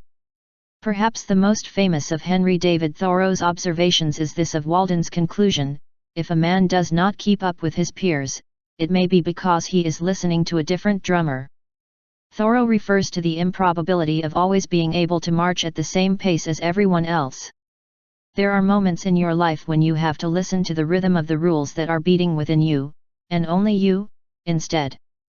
But perhaps you've held on to the belief that the rules of society are so sacrosanct that to bend them would be crossing a line that you, or no one, should never cross. The words that follow the previous sentence in Walden are even more compelling for living a begone excuses. Life, let him walk to the rhythm of the music he hears, no matter how measured or distant it may be. I am not advocating being a lawbreaker just because I am not in compliance. I encourage you to renounce habituated behavior that requires following the rules and obeying the laws when this prevents you from fulfilling your destiny. Bertrand Russell observed that from childhood onwards, every effort is made to make the minds of men and women conventional and sterile. This includes many of the edicts, both written and spoken, that have taught you to observe as you go through life. Many of these rules are simply homework. You must do things the way we have always done things in this family, you must keep quiet and do what they tell you, you must fit in and take the courses offered school, you must follow the advice of the authorities, instead of having a different opinion, you must want to continue living close to the family, instead of moving to the other side or out of the country, etc. All these duties they are designed to prevent you from hearing a certain drumbeat, which, if further ignored, can lead to disastrous results. Unthinking obedience to rules and laws is dangerous to society as a whole and an impenetrable obstacle in the way of your health and happiness. You see, your subconscious mind can be so hardwired that you allow all these mental memes or viruses to dictate your choices in life. If you recognize that you are a spokesperson to always obey the rules and laws and do what they tell you, you must also recognize that you transmit mental viruses to other people similar to those who are restricting your own life. Some of the most heinous acts in human history have been carried out under the umbrella of the law and the rules. And many beliefs and opinions are mere excuses defended as rules or laws. Listen to your own heart and obey everything that is consistent with what you know to be the highest law of all. Subscribe to the edicts that encourage you and others to be all that you are capable of becoming without interfering in any way with the rights granted by God to anyone else. In this excuse, go away attitude, you will never be limited by laws, rules, or duties. As the verse from the Tao Te Ching says, when the greatness of the Tao God is present, the action arises from the heart itself. When the greatness of the Tao God is absent, action comes from the rules of goodness and justice. Let the greatness of the Tao live in your heart and encourage you to act from that high place. 14. Is very large. The excuse that it's too big is so big that it seems to fall on people and completely immobilize them. Perhaps surprisingly, this belief just needs to be reversed. If you believe that people are successful because they think big, for example, I'm here to tell you that success requires little thought. Bring this understanding into your consciousness and you have accessed the ability to think small and act on what once seemed to be big problems. Some of these include, being overweight, battling an addiction to legal or illegal substances, having an unwanted image of yourself, earning your PhD, building your new home, getting out of debt, fixing your relationship with your mother, or becoming more self-sufficient. The 63rd verse of the Tao explains clearly and gently what I am talking about. Face difficulties while they are still easy, they do great things while they are still small. The wise man does not try anything very big, and thus achieves greatness. These words may seem paradoxical, but they are the unquestionable answer to this particular excuse. As I write this, a 12-story structure is being built next to my condo building. It is true that there had to be a lot of thought on the part of those who envisioned and designed this project. However, the actual creation of this beautiful new building is being accomplished in terms of what can be done here, right now, one step, one brick, and one shovel of dirt at a time. What a great metaphor to touch base when feeling overwhelmed by the scope of something. You can't lose 50 pounds or quit smoking in one day, get your PhD tomorrow, or eliminating all debt from your life forever. Such goals are too big when approached that way, and this makes it all too easy to slip back into habitual ways. Excuses are over. The method invites you to challenge your thinking patterns and foster your own success. So recognize that you can't do the big stuff today, but you can take the first step. While he cannot receive his Ph.D. today, you can enroll in a course that starts next week, and that's all you can do toward that noble goal for now. Think small and achieve what you can in the here and now. You can't stop drinking alcohol or smoking cigarettes for the next 10 years, but you can refuse to give in to your addictions today, or even smaller ones, right now. That you can do. And this is precisely how all habitual thinking habits change, thinking and acting small in the present moment and living the only way someone really lives, 1 minute, 1 hour, 1 day at a time. With this new awareness, you can begin to think in terms that encourage you to eliminate excuses and elevate success. 15. I don't have the energy. Not having the stamina to fulfill your life purpose is part of a learned response. I am tired, I am exhausted and I am too tired are just a few varieties of mental viruses that have infected you, consciously or not. They are usually an unintentional excuse rather than a legitimate explanation for not doing the things you want to do. Embrace the belief that you lack the energy to make meaningful changes in your life, and stick with a flimsy, yet highly effective strategy to maintain some pretty sloppy habits. You can cling to any old, comfortable pattern of behavior using the excuse of tiredness. I'd love to get in shape, but I'm just too tired to do what it takes. Or, I want to be qualified for that new position, but I'm too fatigued to go to school at night. The belief in your lack of energy becomes self-fulfilling until you have to rest again, because you come up with excuses. It is a very strenuous practice. The low-energy excuse is simply what I and many others employ when we don't know how to overcome our own inertia, and I found that when we actually put it to the test, it doesn't hold up. Above. I have witnessed a lack of energy turned into a rush of high energy in just an instant.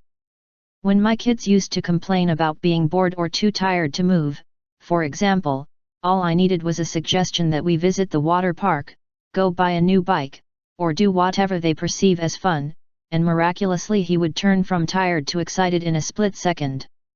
And so it happens to all of us. We use the I don't have the energy excuse as a reason to cling to an inert and pathetic way of being. The antidote to this is to find a way to inject energetic thoughts into your daily thinking. One of John F. Kennedy's biographers, Arthur M. Schlesinger, Jr., quoted the former president as saying, "I guess if you had to pick just one quality to have, that would be vitality." Vitality is not simply the number of high-energy atoms you have spinning within you, I consider it a way of thinking. You can learn to overcome the boredom of low-energy thinking and replace it with a way of processing the world that serves you in a positive and fulfilling way for life. Low energy is generally not a problem with body chemistry, it is a function of a long history of habituated thinking that needs excuses to stay the same. You can learn to practice more satisfying and vibrant thinking that will elevate your enthusiasm and ultimately lead to an energetic, purposeful lifestyle. No matter what your chronological age is, you have the power to use your thoughts to rise to new levels of success, happiness, and health. Excuses, go. Thinking encourages you to spend your daily moments in life, free from the old routine of fatigue. Refuse to attend to low-energy mental activity. Be determined to put your thoughts indisputably not on what you cannot do, but on what you are trying to create. Stay in this mindset and you will never want to use the low-energy excuse again. Maintain your high-energy awareness for what you want to achieve and watch it seep into everyone you communicate with. High energy is contagious and originates with vital thought replacing those old mind viruses. 16. It is my personal family history. You have always had a place in your family and regardless of your opinion on it, there is nothing you can do to change that. If you were the youngest and always ordered, that is simply the condition of your early life. The fact is, your birth order, i.e., being an only, oldest, middle, or youngest child, or any other family sequence, including being part of a mixed family, having divorced or single parents, being adopted, having alcoholic parents, being low socioeconomic status, being mestizo, or any one of an endless combination of factors in your situation is a thing of the past, and it's over. Your relatives did what they did, given the circumstances of their lives. Acknowledge this and then move on to the present moments of life. Consider your family history a blessing. Yes, a blessing. It is precisely what you had to go through to get where you are today. The way he was treated or even mistreated gave him the opportunity to be a stronger and more self-reliant person. The first experiences are not meant to be hidden when life doesn't work out the way you want it to, they are not reasons to get stuck. But the family history excuse has a large following, so you have plenty of company if you use it to explain to yourself and others why you are not who or what you want to be today. The divorce that took place when you were a young child may have taught you many important life lessons, but most likely you have contracted the cultural mind virus that says something like this: coming from a broken family is a traumatic experience that causes irreparable harm to children. A part of you believes and promotes this meme because it seems easier than exploring the pain that leads to a healthier and stronger mindset. This part of you probably thinks it is protecting you from that extremely painful childhood experience. So you easily believe, the chances of me having a happy relationship are slim to none after seeing how miserably my parents failed in marriage. You can change all of this by reminding yourself that you absolutely have the power to elevate your attitude and beliefs. Consciously take the time to reimagine the family experiences you had in the early years of your life, regardless of how traumatic or troublesome they may have been at the time. As a child you didn't have the ability to make peace with them, but now you do. Be in a state of appreciation and gratitude for the parts of you that survived and still want to grow. Encourage them by refusing to settle for easy excuses. For example, the years I spent in foster care gave me life experiences that helped me teach self-reliance to millions of people. Watching my stepfather drink to death, as well as living with the effects that alcoholism has on a family, was, and still is, a great lesson that keeps me on the road to sobriety today. The presence of food shortages as a child gave me an appreciation for all that has come to me, and now I can assure my poverty-conscious side, that was then and this is now. Excuses, go. Encourages you to make peace with everything that happened in your life, including painful experiences of abuse, neglect, and disrespect. By holding on to these lifelong and self-defeating habits of thought, you do the following major damages to yourself. You become weaker and sicker. Your biography can become your biology, that is, by holding on to old hurts or memories, you keep yourself in a place where you attract disease, or ailment, to your body. All that anger, hatred, and anxiety is a vibrational coincidence with the presence of serious illness, it is the law of attraction in action. If you think about what is missing or what you did not like in your early life, the universe will offer you experiences that match what you are thinking. More of what was missing and what you did not like will continue to flow into your life in the form of illness. You get stuck in the past. If you can't raise the thoughts about your past that are keeping you unhappy, unsuccessful, and in poor health, you're stuck where you are. Keeping unfortunate memories of the past alive with remnants of original anger, hatred, and sadness becomes a common way of processing life. For example, if you hated that your father didn't pay you enough attention, and you use it to explain your adult shyness, you're stuck in that long-held belief pattern. Today you have the unquestionable ability to raise your awareness to explore ways to ease shyness and attract the people you want to be with, rather than keep explaining to yourself that you can't attract those people because your father didn't pay enough attention to you. Remember, your life is happening now, in the present moment. 17. I'm too busy.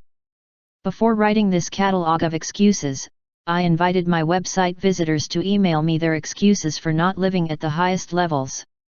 In essence, I was interested in the excuses they have used in their lives. I'm too busy easily topped the list. If you are overloaded, know that you have chosen to be in this position. All the activities in your life, including those that take up a large part of your time, are simply the result of the decisions you make. If your family responsibilities are problematic, you have chosen to prioritize your life in this way. If your calendar is crowded, you have decided to live with a full schedule.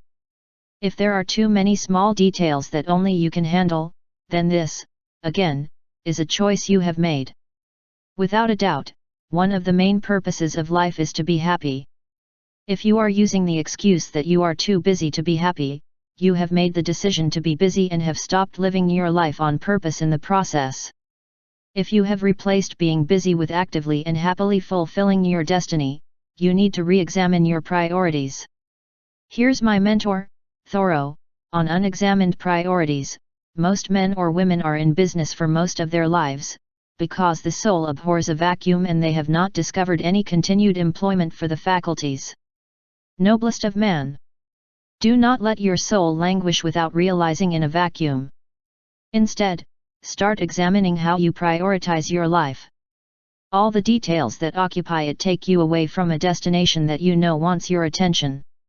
Consider these encouraging ideas to counter the "I'm too busy" excuse. I know that I am not a bad parent if I do not organize my life to be available to drive the children every day until they are adults. I am allowed to say no to requests that prevent me from having time to pursue my life purpose. There is no one place for everything and everything in its place. There is no one correct way to do anything. I can do it my way because there are no absolute universal rules. It is not my purpose to outline all the ways you can download this category of excuse.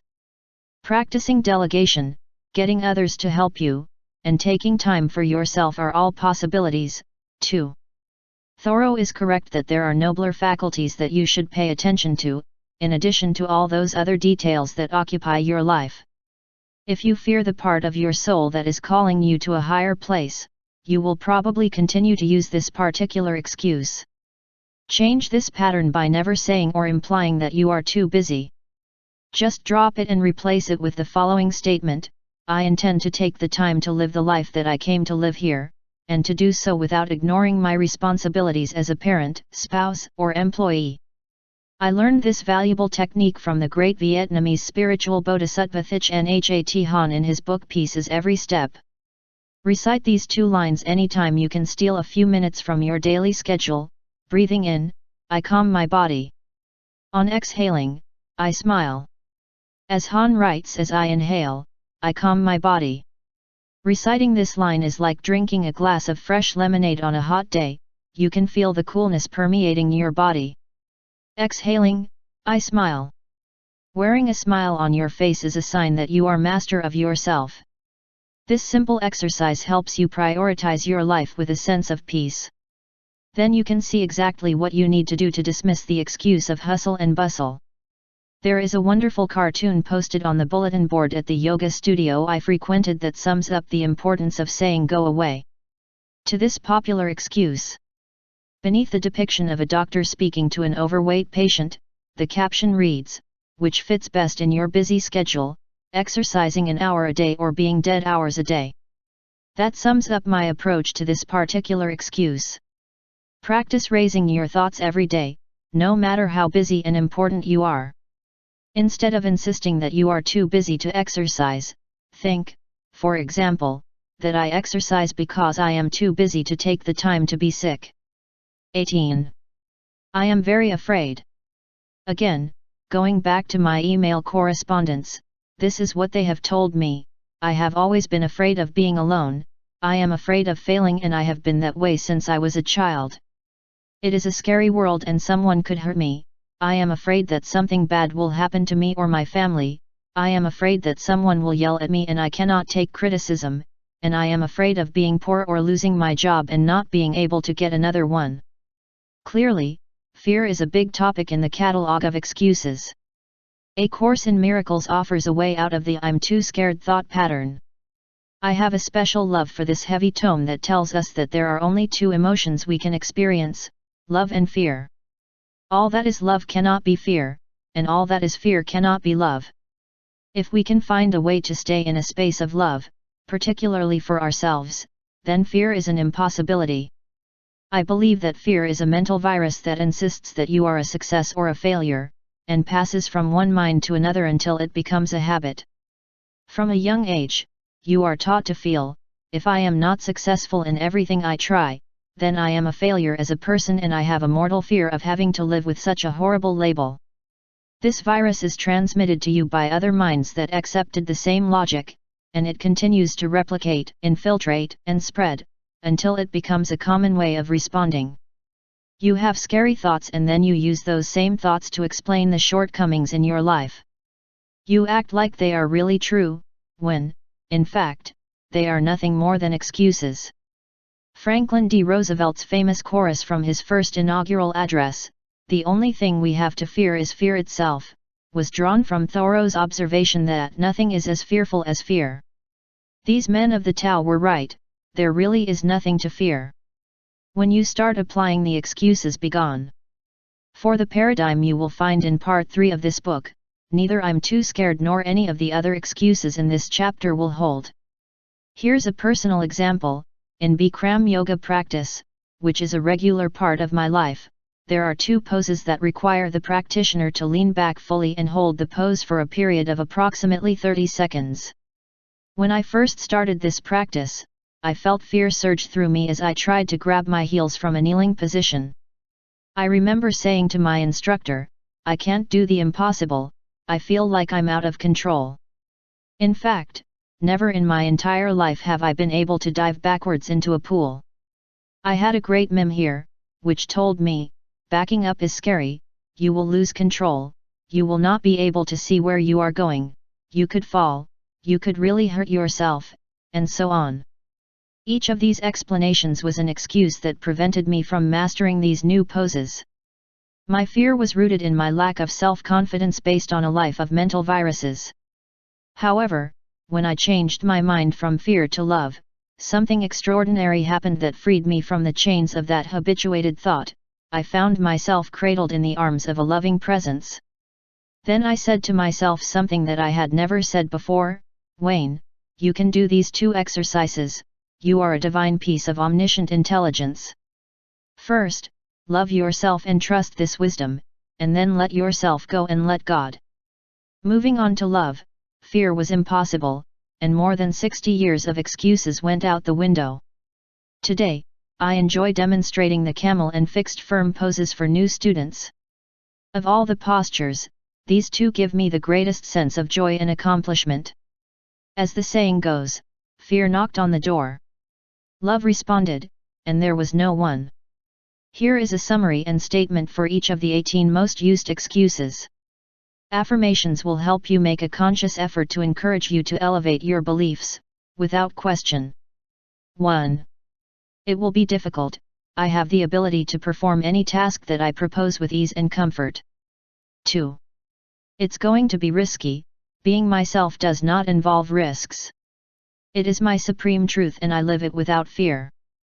3.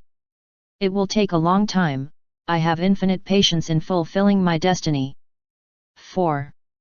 There will be family drama, I would rather be hated for what I am than loved for what I am not. 5. I don't deserve it, I am a divine creation, a piece of God. Therefore, I cannot be unworthy. 6. It is not my nature, my essential nature is perfect and flawless. It is to this nature that I return. 7. I can't afford it, I'm connected to an unlimited source of abundance. 8. No one will help me, the right circumstances and the right people are already here and will arrive in time. 9. It has never happened before, I am willing to attract everything I want, starting here and now. 10. I'm not strong enough, I have access to unlimited support. My strength comes from my connection to my source of being. 11. I am not smart enough, I am a creation of the divine mind, everything is perfect, and I'm a genius in my own right. 12. I am too old, or not old enough, I am an infinite being. The age of my body does not influence what I do or what I am. 13. Rules won't let me, I live my life according to divine rules. 14. It's too big, I just think about what I can do now. By thinking small, I accomplish great things. 15. I don't have the energy, I feel passion for my life, and this passion fills me with excitement and energy. 16. It's my personal family story, I live in the present moment grateful for all the experiences in my life as a child. 17. I am too busy. As I clear my life, I free myself to answer the calls of my soul. 18. I am too afraid. I can achieve anything I set my mind to, because I know that I am never alone. This concludes Part I. You have identified the most common excuses and presented the reasons for eliminating the habitual thoughts that have kept you from living life at the highest levels of success, happiness, and health. Now, in Part 2, you will find the 7 principles that lead to a life without excuses. Part. The key excuses are going. Beginning. Every mind must know the whole lesson because it itself must go all over the field. What he does not see, what he does not live, he will not know. Ralph Waldo Emerson. Introduction to the part. Each chapter in Part 2 illustrates one of the 7 principles of excuses begone. That I have personally explored and applied to my own life.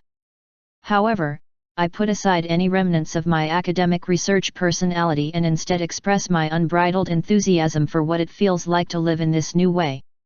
While I will share my findings with you, I hope you share my enthusiasm through your own experience. I have included exercises at the end of each chapter to help you put these life-changing principles into practice. Chapter The first principle, consciousness. Thinking without consciousness is the main dilemma of human existence. Eckhart Tolle. It is the awareness of how you are stuck that makes you recover. Fritz Perls. Permanent, unshakable thinking keeps you stuck, often without even realizing you're stuck. Since this type of mental activity cannot take you in a new direction, becoming aware should be the first step in getting rid of your excuses for good. Cultivating awareness is in fact the preliminary activity in the self-opening experience of finding your authentic self. Living your life oblivious to your thought patterns and beliefs, day after day, year after year, is a habit that encourages and elevates your ego or false self. Eckhart Tolle asserts that consciousness and ego cannot coexist because consciousness encourages and elevates your authentic self to be the center of your life experience. Although the false self and the authentic self are mutually exclusive, I believe that the knowledge of both is valuable. The way I see it, if you are going to practice an excuses begone life, your primary relationship should be 100% with your authentic self. Who you really are originated in an invisible and formless world. Scientists recognize that all particles, including you, emerge from an energy field out of nowhere. It is the spirit that gives life, and it is to the spirit that all life returns. There is very little room for the ego here, as it clings to the false belief that you are its possessions and accomplishments.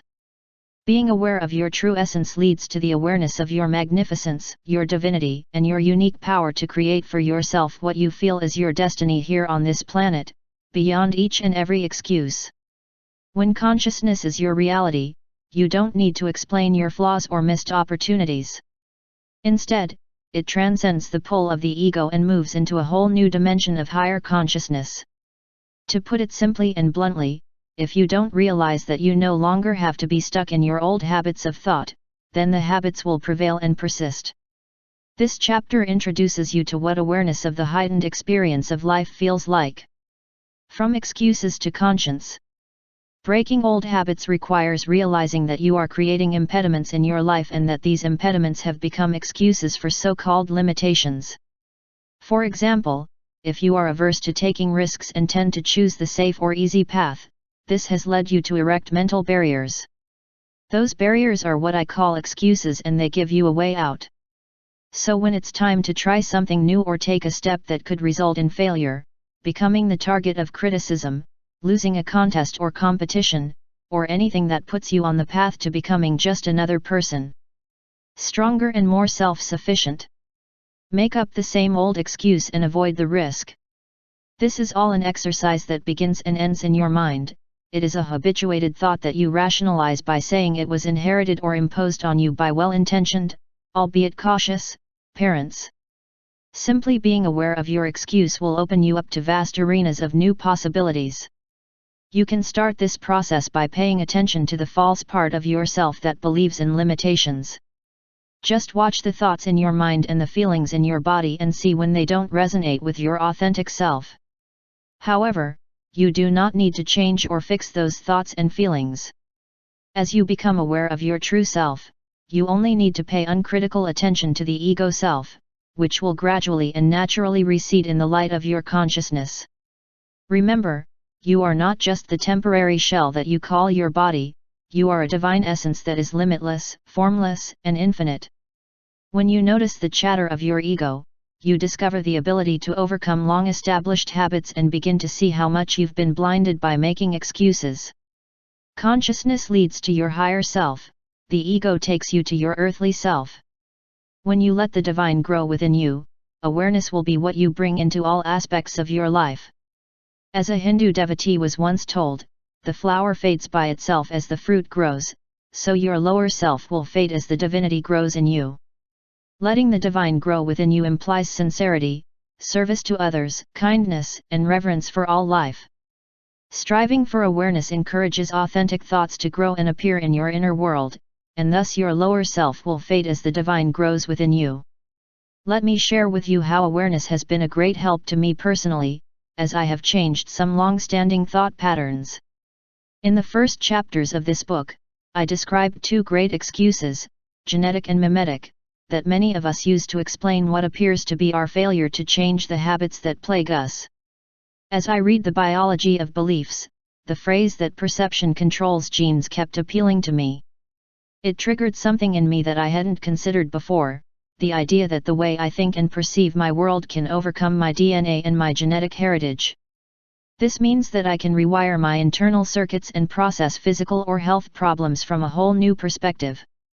If I weren't aware of my built-in ability to influence my genetic programming, I would be stuck believing those things are out of my control.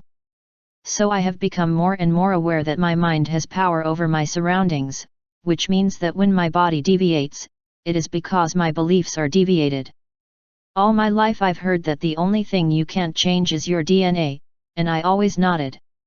However, with my current awareness of the power of perception, a whole new world has opened up for me. For example, I have a history of infection and discomfort in my chest and bronchial area, and I have tended to feel that this is an area of weakness that concerns me. A mild sore throat appears, which proceeds to a cough that then produces green phlegm, followed by some shortness of breath, and I go out to buy some antibiotics and follow the same process above until the infection and discomfort finally go away. However, since I did the research for this book, part of which involves putting what I am learning and writing into practice, I have moved into a new state of mind. Now I am encouraged to apply awareness instead of my old routine, and I seem to skip those days of discomfort and pesky antibiotics. In fact, I approach everything related to my body with a new awareness. Instead of going back first to the ways I used in the past to process the first signs of physical illness, these days I shift to a level that allows me to mentally suspend my ego and even my body. Then I tell myself something along these lines: my perceptions, beliefs control my environment, my body, which is the environment of all diseases, my genetic makeup and my DNA. I have the power to see this situation differently than I used to. Inherent in me is the power to create an inner environment that is not susceptible to illness or disease. When I know that I have the option of being conscious, I can send out a possibly painful episode. I am using all the power this approach has to speak differently to my body, and not just in regards to possible bronchial infections. I am also using it for joint pain, muscle strains, calf cramps, stiffness, and any of the many physical inconveniences that arise in a 60-something body that loves to exercise, particularly swimming, running, walking and do yoga on a daily basis. The key is to be aware that awareness itself is available instead of the same tired old ego-dominated focus. The reason that the consciousness of consciousness is so powerful is that it immediately puts me in touch with a dimension of myself that knows, here, in consciousness, all things are possible. That statement leaves nothing out, including the ability to realign myself with Source and introduce my genes to a new set of beliefs. Reading and processing these cutting-edge scientific ideas prompted me to become aware.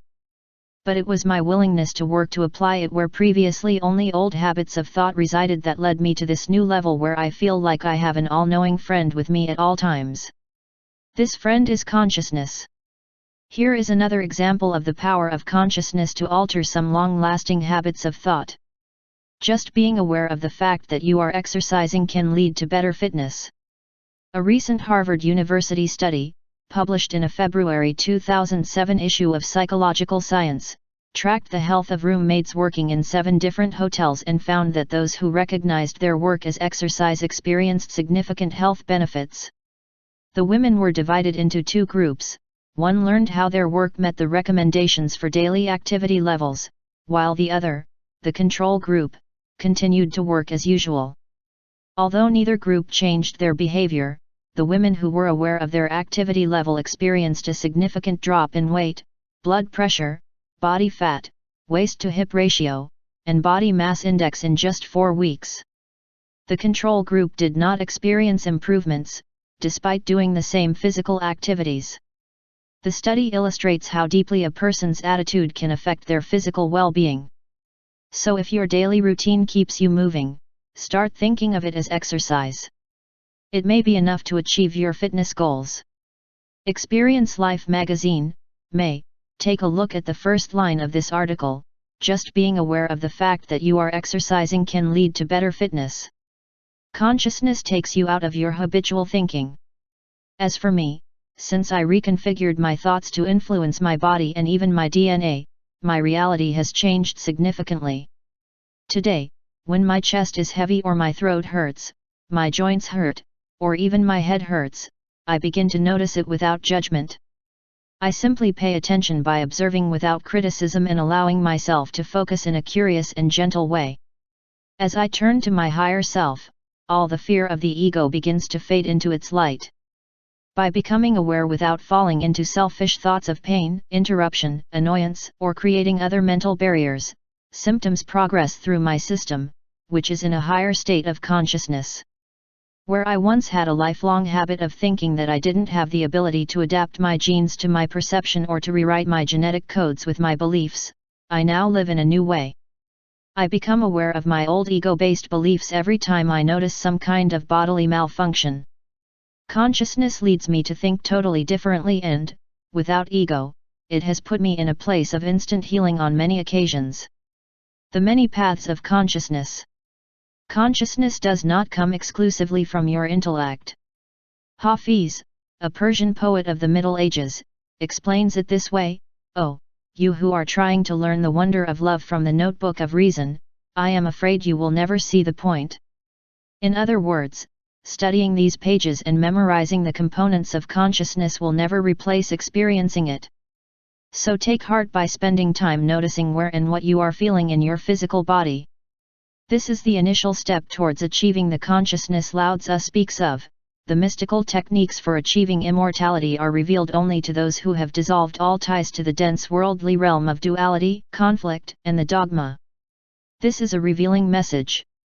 I know that I see myself as an immortal being who receives orientation on consciousness specifically because I let go and dissolve most of my ties to the world of duality, conflict, and dogma. The thrill of living from this perspective is beyond anything I can describe. It reminds me that I exist in a place where all things are possible, and I apply this awareness to all my old habits of thought. I encourage you to do the same. Know that you are a soul with a body rather than the opposite, and understand that this knowledge is your ticket to change the beliefs that keep you stuck in what Lao Tzu calls your superficial worldly ambitions. Consciousness will remind you who you are capable of becoming. Everything you need will appear when you are careful to replace old thinking habits with it. These days, the words infinite possibilities flash on my inner screen almost every waking hour. This phrase continually assures me that nothing is impossible if I can conceive it and if I am willing to apply conscience instead of excuses. Consciousness allows me to perceive possibilities instead of difficulties, feel connected to my source of being, and see the result working instead of failing. I feel a dazzling surge of emotion when I think about stopping all the exhausting excuses that were passed on to me by my family, my education, my religious training, my government, ad infinitum. The messages were similar: these are your limitations, this is what you can and cannot do, this is the real world of competition, pain, violence, fear, and hatred, and so on. These ideas influenced me greatly, but I am here to tell you that I now have a welcome new perspective on the world of infinite possibilities. When you simply realize it, you stop being the victim of a myriad of mental viruses that seemingly prevent you from accessing your fullness. It's no longer difficult for you to change those familiar thought patterns that keep you from living at optimal levels of success, happiness, and health. You consciously enjoy the knowledge that memes, genes, or anything else in the material world do not have absolute control over you, and who you can become is limitless. Your first response to any troublesome life situation is not one of the categories of excuses in the last chapter, rather, you shift to your awareness of consciousness and say to yourself, wait here. There is something beyond what I am noticing and I am going to take advantage of it first. Madame Blavatsky, who was instrumental in the introduction of Eastern religions in the West, encouraged this kind of thinking. This is what he said on this subject: be patient, candidate, as one who does not fear failure, does not seek success. Fix the gaze of your soul on the star whose ray you are, the flaming star that shines within the lightless depths of the eternal being. Suggestions for implementing awareness of mind: develop a mindset that remains open to all possibilities. Refuse to dismiss the ability to use awareness as your primary tool to combat ingrained habits of thought. By being open to it, you invite greater awareness to enter. As I have said throughout this chapter, with this new approach, anything is possible and that leaves nothing out.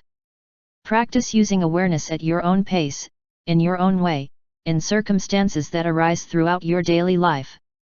Practice giving instead of asking for more. Practice not judging and offering help where you previously offered criticism. You want what you want for yourself, even more for someone else, and see how much better it is to eliminate those old me first thoughts that have demanded your attention in the past. In childhood, repetition was something you probably used to reinforce the things you mastered. You probably remember insisting that someone read and reread a book or story until they knew it by heart. In that spirit, repeat this statement over and over again to solidify it, and move from your subconscious habitual mind to the forefront of your conscious mind. I let go of old ways of thinking and access consciousness. When you feel compelled to use an excuse, realize that it is no longer necessary. Just become aware of this new awareness. Chapter 5. The second principle, alignment. Only by becoming like God can we know God, and become like God is to identify with the divine element which in fact constitutes our essential nature, but of which, in our mainly voluntary ignorance, we choose to remain unconscious. From Aldous Huxley's The Perennial Philosophy, ego-dominated excuses would not exist if we could adopt Huxley's advice above, which paraphrases Plato, and perfectly sums up the value of this second: excuses be gone. Beginning. If we were to become like God and be steadfast in thinking in harmony with the universal source of being, which is our essential nature, then we simply would not need to employ ego-dominated excuses. Alignment is a basic truth that works like your personal code, unlocking the mystery of manifesting anything in your life. You can learn to readjust your thinking to align with your essential nature and bring it into harmony with the energy of Source. This symmetry will allow whatever you want to flow to you. Stay aligned with Source and enjoy exploring a life without excuses. At this very moment, you can begin practicing alignment. First, watch your thoughts and watch out for those that are habitually misaligned. Then just implement a different way of thinking that replaces the old habit. When you shift your thinking to align with awareness of your essential nature, the energy is truly measurable. It turns out that we live in a universe that is all energy. Everything vibrates, and the frequency of those vibrations determines how everything appears, including our body, which detects our thoughts and has energetic components that can be measured. Our physical universe and everything in it is a vibrating machine. The act of creation itself, which gives rise to non-being, is a vibrational frequency. Personally, this realization has been an amazing awakening for me, leading me to know in my heart that I have the power to harmonize with vibrational source and can activate whatever I focus on. And I believe that this ability is within each being. There is an invisible energy field from which everything originates. Through the first excuses, go away. Principle of consciousness, you can realign yourself with the same vibrational frequency of that energy field and access what I call divine guidance. Why? Due to what appears to be a law of the universe, two frequencies that are equal attract each other, and those that are not equal are not even recognized. Staying alert and continually monitoring all thoughts makes you aware of the frequency that you are transmitting and receiving. When you notice that a thought is out of alignment, you can correct it. In doing so, you activate divine guidance because you are now thinking at the same frequency as the source energy. In the words of Lao Tzu about 2,500 years ago, give up the notion that you are separate from the omniscient mind of the universe. Then you can regain your original pure vision and see through all illusions. The breath of the Tao speaks, and those who are in harmony with it hear quite clearly. Note that Lao Tzu urges us to see that this is a recovery project, that is, the rediscovery of our original nature, and that our goal is simply to harmonize with the Tao, source of God, in our thinking. So how does the Tao think? If you could measure something like that, you would see that source energy is an invisible mechanism that creates, gives, abundant, loving, joyful, non-judgmental, that anything is possible. He is always giving, always serving, always in endless supply. You are not really doing anything, yet there is nothing left undone. It manifests being from non-being on a certain frequency. Your job is to align with this frequency while simultaneously disabling the older, slower, ego-dominated frequencies of thought. Being caught up in scarcity, hustle, missed opportunities, bad luck, etc., is misalignment with the frequencies of your original nature. I am sure that you would rather be in a state of harmony with the all-creating divine mind, rather than be trapped in the mire of excuses. The excuses are all misalignments. Look back at Chapter 3 and consider what those excuses I outlined tell you. Go through the list and you will see that everyone is focused on what can't do or why never has happened. The only thing that gives you an excuse is a choice outside of life that you would like to live. Words like difficult, risky, can't, not strong, not smart, rules, too big and too complicated excuse you from being the type of person you would like to be and were meant to be. Now consider how source energy appears to work. Does it really seem like it is possible for God or the divine mind to think of can't-do ways? Of course not. The logic seems very clear to me. Harmonize yourself with the energy that can do anything, because this is your original nature. Excuses are evidence that you've discarded an all-powerful mindset for one that limits everything. In other words, it is imperative that you decline ego-dominated thinking, which offers you mostly excuses, in favor of thinking that is aligned with anything is possible ideas. One of the most common types of common self-defeating ideas concerns money. I don't have enough money is a misaligned thought because money is inexhaustible in the world. In fact, there is so much content that it would be impossible to create a calculator large enough to even count. Now, to receive what is being transmitted, the thought frequencies must match. Thought energy is picked up by a receiver tuned to the same frequency, so if the source energy is being transmitted to FM, tuning into AM will not bring you what you want to hear. Likewise, it is impossible to grasp what universal source energy it is transmitting if it remains misaligned and does not change frequencies to tune it in. Sit for a moment and let these thoughts be received right now. You came from a source that has unlimited abundance. It's still generating that same idea today, you just left it behind. But when you return to those frequencies of your source, you will begin to recognize them again. They will start to sound familiar to you. And ultimately, you will be back in harmony, singing the music you sang long before acquiring an ego and beginning your journey of misalignment. While I am using the example of money here, this logic applies to all the usual thoughts or excuses you use to explain why your life is not as you say you imagine it to be. Therefore, I need to be healed is a vibrational coincidence that I do not have access to perfect health, and God is withholding His healing power from me. You are a physical extension of the source of life, and that source is nothing but well-being. But you cannot access this well-being when you vibrate at a different frequency. I need someone to live up to my expectations and love me the way I want to be loved in order to be happy is another misaligned common thought. However, source energy is only about love. As Meister Eckhart wrote in the 20th century, all God wants from you is for you to come out of yourself, and let God be God in you. Come on, wake up. Just let source energy be source energy in you.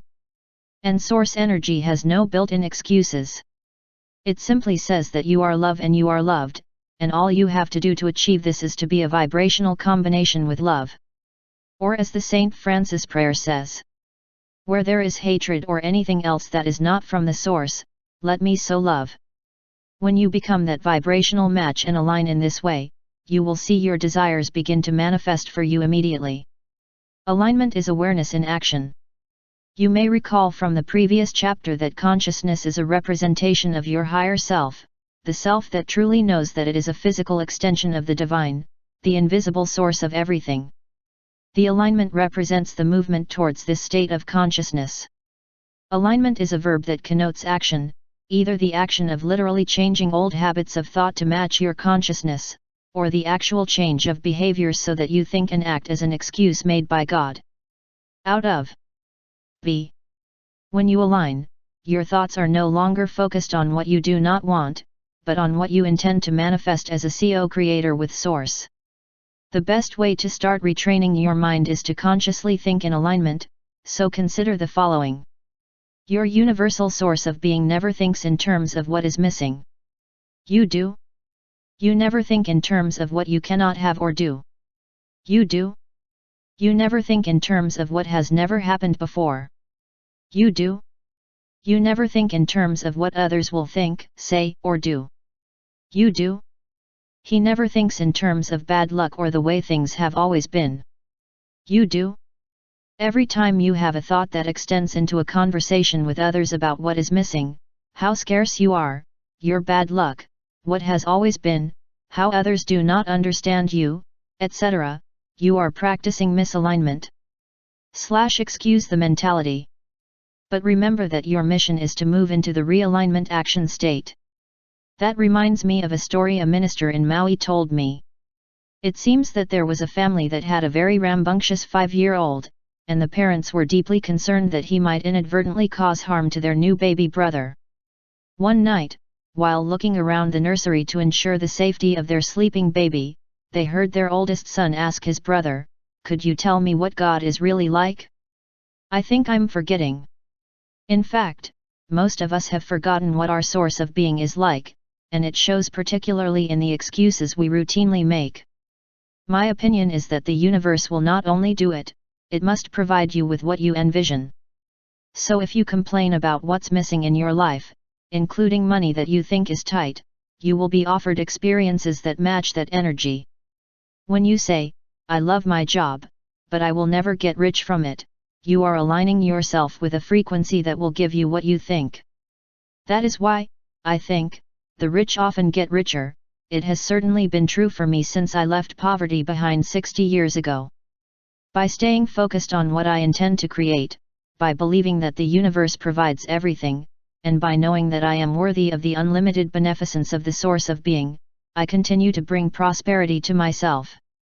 And being detached from what appears, which means that I don't feel like more and more, I can easily let it go. What remains a mystery to many remains a simple truth to me. Stay in a state of gratitude and let the amazing but inexplicable Tao proceed to do nothing and yet leave nothing undone. Instead of asking for more, which implies scarcity and thus creates a vibrational match with more scarcity, focus on what you have and how grateful you are for everything that has appeared in your life. To that end, consider a happiness index that was recently taken for different countries in the world. It turns out that Nigeria, which is one of the poorest nations, with the least modern amenities, ranked first in reports of happiness among the people there. The United States, rated 46 out of 50, despite having one of the highest standards of living in the world. Apparently, the emphasis in Nigeria is not on the ego mantra, demanding more, more, more. Emphasizing the need for more has built within itself the idea of scarcity, lack, and not having enough.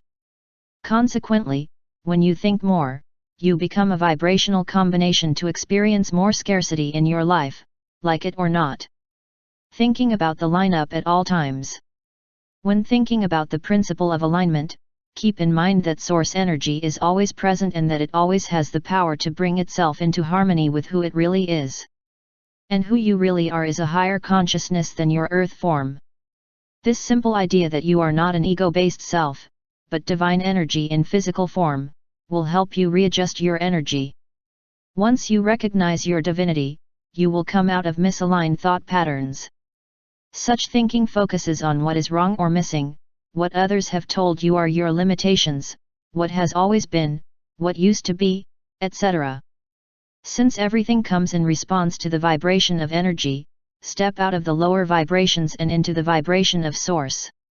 It's here, I just need to connect to Him. Nothing can stop my creative ideas from materializing. I have banished all doubt. Soon I will see evidence of my manifestations everywhere. Now this is a new kind of thinking. While it may sound too simplistic and naive to you, I encourage you as strongly as I know to give this retraining of your mind a try. Note that the force of non-physical energy flows everywhere. It's on you, but it is also in every tree, every flower, every insect, every planet and in everything you want to attract into your life. Non-physical energy is pure positive unity, from which only your thoughts can become disconnected or misaligned. It flows everywhere at once, and is always creating, always loving and always animating life. The only thing keeping it from working for you is the belief that it can't, won't, or never before, in other words, your excuses. The tremendous value of noticing the alignment of your thoughts will quickly appear in your consciousness. You can invoke source energy whenever you fall into misalignment, just go back to possibilities, manifestations, and your own sense of feeling good, which is just another way of feeling God's presence. When it is difficult for you to adopt this attitude of alignment, pay more attention to your emotional self regarding your desires. For example, if that same money shortage arises, you may not be able to help but be upset that you still believe that more effective would be your proof that this is working. Try something different and let the energy of what you feel reveal what is blocking your alignment. Even if you have to borrow a few $100s to carry with you and have the feeling of abundance, feeling prosperous, secure, and positive about the flow of money will gradually align you with an abundant source. This has been my path since I was a child. I have attracted money into my life because I always felt prosperous and deserving. That feeling motivated me to take action, and I loved carrying groceries or picking up soda bottles or mowing the lawn. My small bank account was growing as my siblings and friends talked so often about not having enough cash. Today, I'm still mowing the lawn and collecting soda bottles, only on a much bigger stage, and prosperity has never stopped flowing in my life. I know deep in my heart that the journey from despair to hope and prosperity and abundance can be accomplished with realigned thinking. I know this because I have done it my whole life, and I relied on this in circumstances where it could never have been predicted that I would emerge with unlimited prosperity as my calling card. No one else can do this realignment exercise for you. You must decide to stay in the feeling of love, prosperity, well-being or whatever you want, and let that feeling flow through you. And remember that you get what you think, whether you want it or not. Remain thoughtful in the field of infinite possibilities instead of your negative emotions. Fear, worry, hatred, and shame are indicators of separation from your authentic self in the present moment. When you return to your authentic self, you will work full-time to give you everything you think about. I silently repeat the following: I understand what I am thinking, and from now on I am choosing to think in harmony with my source of being until habitual. This is the lineup. Suggestions for implementing a way of being realigned: test your ability to access divine guidance. Think in harmony with the energy of Source by taking on a small project. Pick any theme: bumblebees, light bulbs, feathers, pennies, anything, and do nothing but keep it in mind. Build purely positive energy around this topic. Watch the pen or penny appear and feel good about it. Let your mind live in peace with this article, and then become an observer instead of a plaintiff and watch what happens.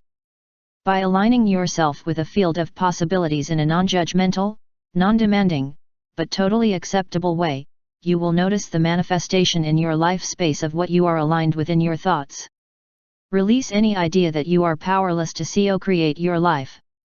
Practice recognizing yourself when you are in the habit of negative thinking. Control any thoughts you express, you can't, won't, or it's not my luck, and change it to an aligned thought like, will it, should, or it is already here and I know it will arrive as scheduled with divine timing.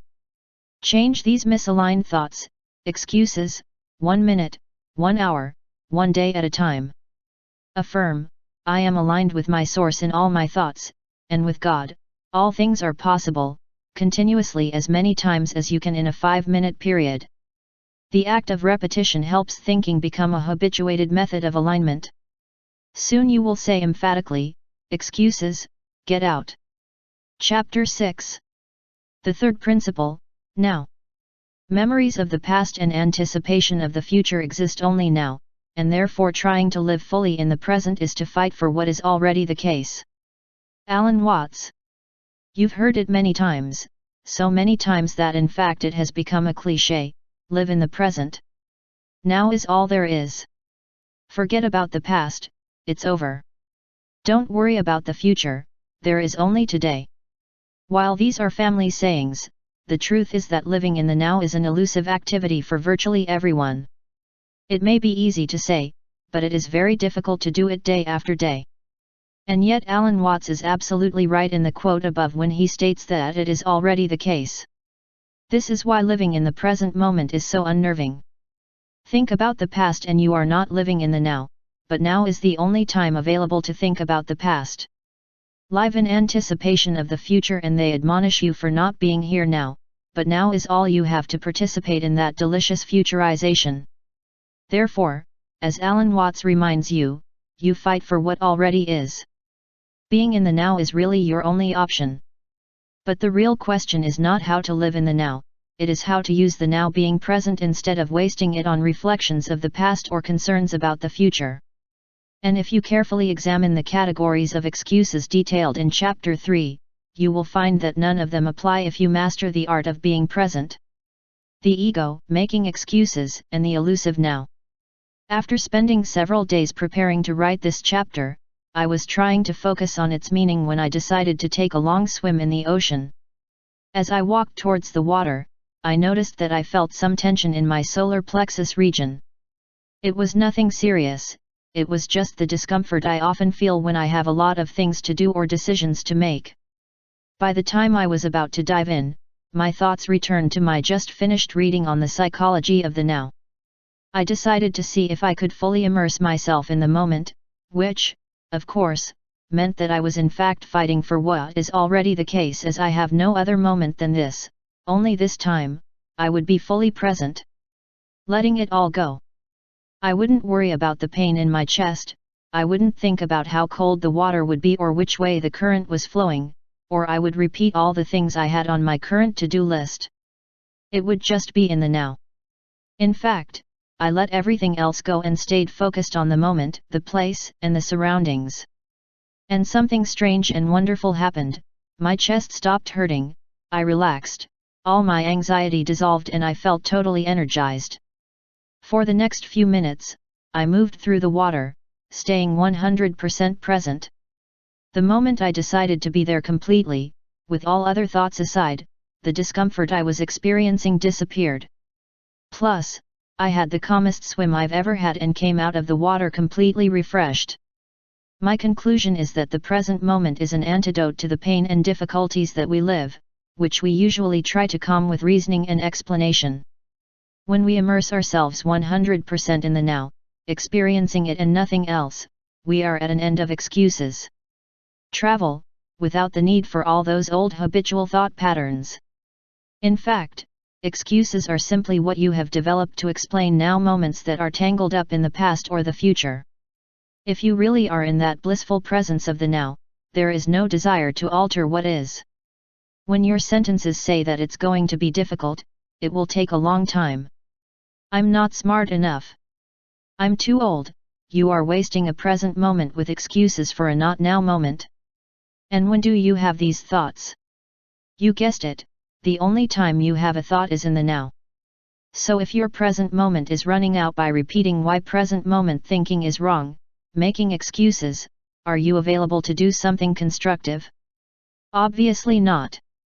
All excuses are avoidance techniques to keep you from taking over and changing your thinking habits. If you weren't repeating your excuses, but were immersed in the now, you would be experiencing your own form of bliss and healing that took place for me during my magical swim. You see, when I removed the ego from the moment, I stopped thinking about myself and concentrated on being fully present, and then I could really be here without the excuses of the ego. I had many explanations for the tension in my chest, but when I fully moved into the now with no other thoughts, the excuses disappeared along with the pain. The ego is a false self that believes in its separation. He strives to acquire and achieve, and is constantly in search of more. Just as it cannot coexist with consciousness and alignment, it cannot survive in the now. When you delight in the moment, it is impossible to ask for anything more, much less more. The essence of living in the present is total acceptance of precisely what is here. Your mind does not wander to what used to be, what should be, or what is missing, and you don't conjure up excuses. Rather, you have a heightened awareness of experiencing your higher self. You also feel a deep sense of connection to God, who is not doing anything different than what God was doing an hour or a century ago, or will do it a millennium from now. Your source of energy is always only here and now. He does not know how to be otherwise. He has no plans, he has no regrets, he does not worry about the future, he does not feel guilty about the past. It just is. And what is God doing? Any. And what does God leave undone? Any. By staying in the now and in a state of gratitude for all that is and all that you are, you tame the ego and enter a state where excuses cannot even be considered. What excuse do you need when you are fully present? None. What good is the ego, that false self, when you are with your source in the moment? Don't exhaust the now with thoughts of regret or worry. The experience of greater awareness is your reward. When the ego is in control, virtually every thought is an excuse, focusing on what has always been or what you fear will always be. But when you befriend the present moment, you say goodbye to that troublesome ego. The problem is not whether you choose to live in the now or not, because the basic truth is that it is the only thing that is available to live. All the past happened in the now. The future, which never comes except as a present moment, is all that is available. The real problem is how you choose to use the precious moments in your life. You can choose greater awareness and suspend ego-dominated past/future thoughts, eliminating your dependence on excuses. Total immersion in the essence of now is when you truly come face to face with your source of being. This is the great value of learning to be fully present. Making friends with him now. Oftentimes, the ego views the now simply as a means to an end, something that must be endured in order to reach a future point. This means that you will never become fully here in the moment, as you are spending it anticipating where you will be in the future. Of course, the future is always infinitely ahead of you as thoughts in your head that prepare you for a life of struggle instead of arriving. However, this particular course at Excuses Be Gone takes quite a different stance. Instead of wasting time getting angry that there are so many things to do for the future, stop and remember to be here now, as my friend Ram Dass suggested in the title of his famous book. To do so, make friends with now. Consider it your ally, the only place you've been or will be, and do a short meditation reminding yourself of what this life experience is all about. One of my favorite techniques for fully aligning myself with the present is to imagine what all of God's beautiful creatures do in every moment of their existence. They are not worried about his disappearance, they enjoy the euphoria of now. Every moment is fully lived. I don't see any creature seemingly hating what they are doing, cursing their luck in life, or arguing with themselves or with each other about what it is. They do not make an enemy of life and spend their precious moments in a state of anxiety or depression. Years ago I had the privilege of participating in a safari in the northern region of South Africa. The other members of the group and I were meeting for dinner one night when we noticed that 6 or 7 zebras were grazing outside our tent. When we looked at it more closely, I noticed something that I have used ever since to remind me to maintain a friendly relationship with it now rather than treat it as an obstacle to bear on the way to another place. One of the zebras had been attacked during the night, and its hindquarters and right legs appeared to have been bitten by a lion looking for food. This beautiful animal seemed to be grazing peacefully, completely at the moment, even though one of its legs had almost been bitten the night before. I thought that if that animal was capable of being fully present in such conditions, how could it suffer anxiety about what might or might not happen in the future, or be upset about what happened in the past? That zebra seemed to be saying, "This is the only moment I have. This is what it is, and I will live fully in every moment until I leave this plane of existence." While this is an extreme example, it always serves to help me, especially when I lean towards those excuses that I have often used when I slide in to make the present moment an enemy rather than a constant companion. I think of that astonishingly beautiful but mutilated zebra, and I go back to now. And I'm there in such a way that I don't exhaust it by being upset about a past event or worrying about what's to come. Our relationship with the present moment defines our relationship with life itself. One of the greatest insights I have ever had refers to my experience of time as the ultimate illusion. I think of it this way: anything that happened in the past, no matter how many years, centuries, or millennia, happened in the now. At this time, there is no way to experience anything other than in the precious present. Therefore, the idea that it happened in the past must be an illusion, since everything is only lived now. The question of time is a great illusion. The same logic applies equally to the future. Whatever we fantasize about happening then will also only take place in the now. All we get is now, now, now. Time is what we seem to measure with wristwatches, clocks, and calendars, but in reality it is nothing more than a series of present moments. The message, then, in this excuse is begone. The paradigm is that being in the now will help you get past all of your explanations for why you are not living at your highest level. Your relationship with life itself reflects your relationship with the present moment, so if your head is full of frustrating or angry thoughts about what isn't happening or the way the world views you, you're not going to have a very good time. Relationship with life. However, a dysfunctional relationship with life is nothing more than a dysfunctional relationship with the present moment. Once again, life is only lived in the now. Rather than viewing your present moment as an obstacle, view it as the ultimate miracle. Wayne, this is the only moment you have, is a phrase I often say to myself to keep myself on friendly terms with him now. Think about it, the only moment you have. When you realize the importance of this, you will immediately want to shift into a state of wonder and gratitude for it, regardless of what is happening. I do this frequently in my yoga practice, particularly when challenging a difficult posture. Balancing on one leg and holding the other straight with my hands cupped under the ball of my foot is a challenge that leads me to mutter, "Be here now, Wayne." There is a time to be exhausted and there will be a time to rest, but it has not yet come, so stay in the present moment. And of course it always passes, but the next moment that appears, surprisingly, is also shown as a now, and the next, and so it is with all life experiences. Eliminating the judgment. I have found that I am most successful being fully present when I remove the judgment of what I am experiencing. Instead of making an event a bad or a good experience, I am simply in the isness of the moment. I mean, what I feel is much more useful than why it's not what I think it should be. This is called allowing rather than resisting what is. Even if I want to change the moment, it is much more useful to allow it without any judgment and then notice everything you can about it. The further I get away from my good thoughts/bad thoughts routine, the more I can be with her. I love to observe the moment without any judgment. Birds just allow whatever comes their way, regardless of whether the wind picks up or the rain falls, and I work to be like one of those fabulous creatures. The way I do it is to ask myself this question: what's going on in the here and now, regardless of my opinion about it? Then I notice everything I can capture in the sky, the wind, the sounds, the light, the insects, the temperature, the people, the judgments, everything. I stay free of opinions and I let myself be. Right now, I don't need an excuse for anything.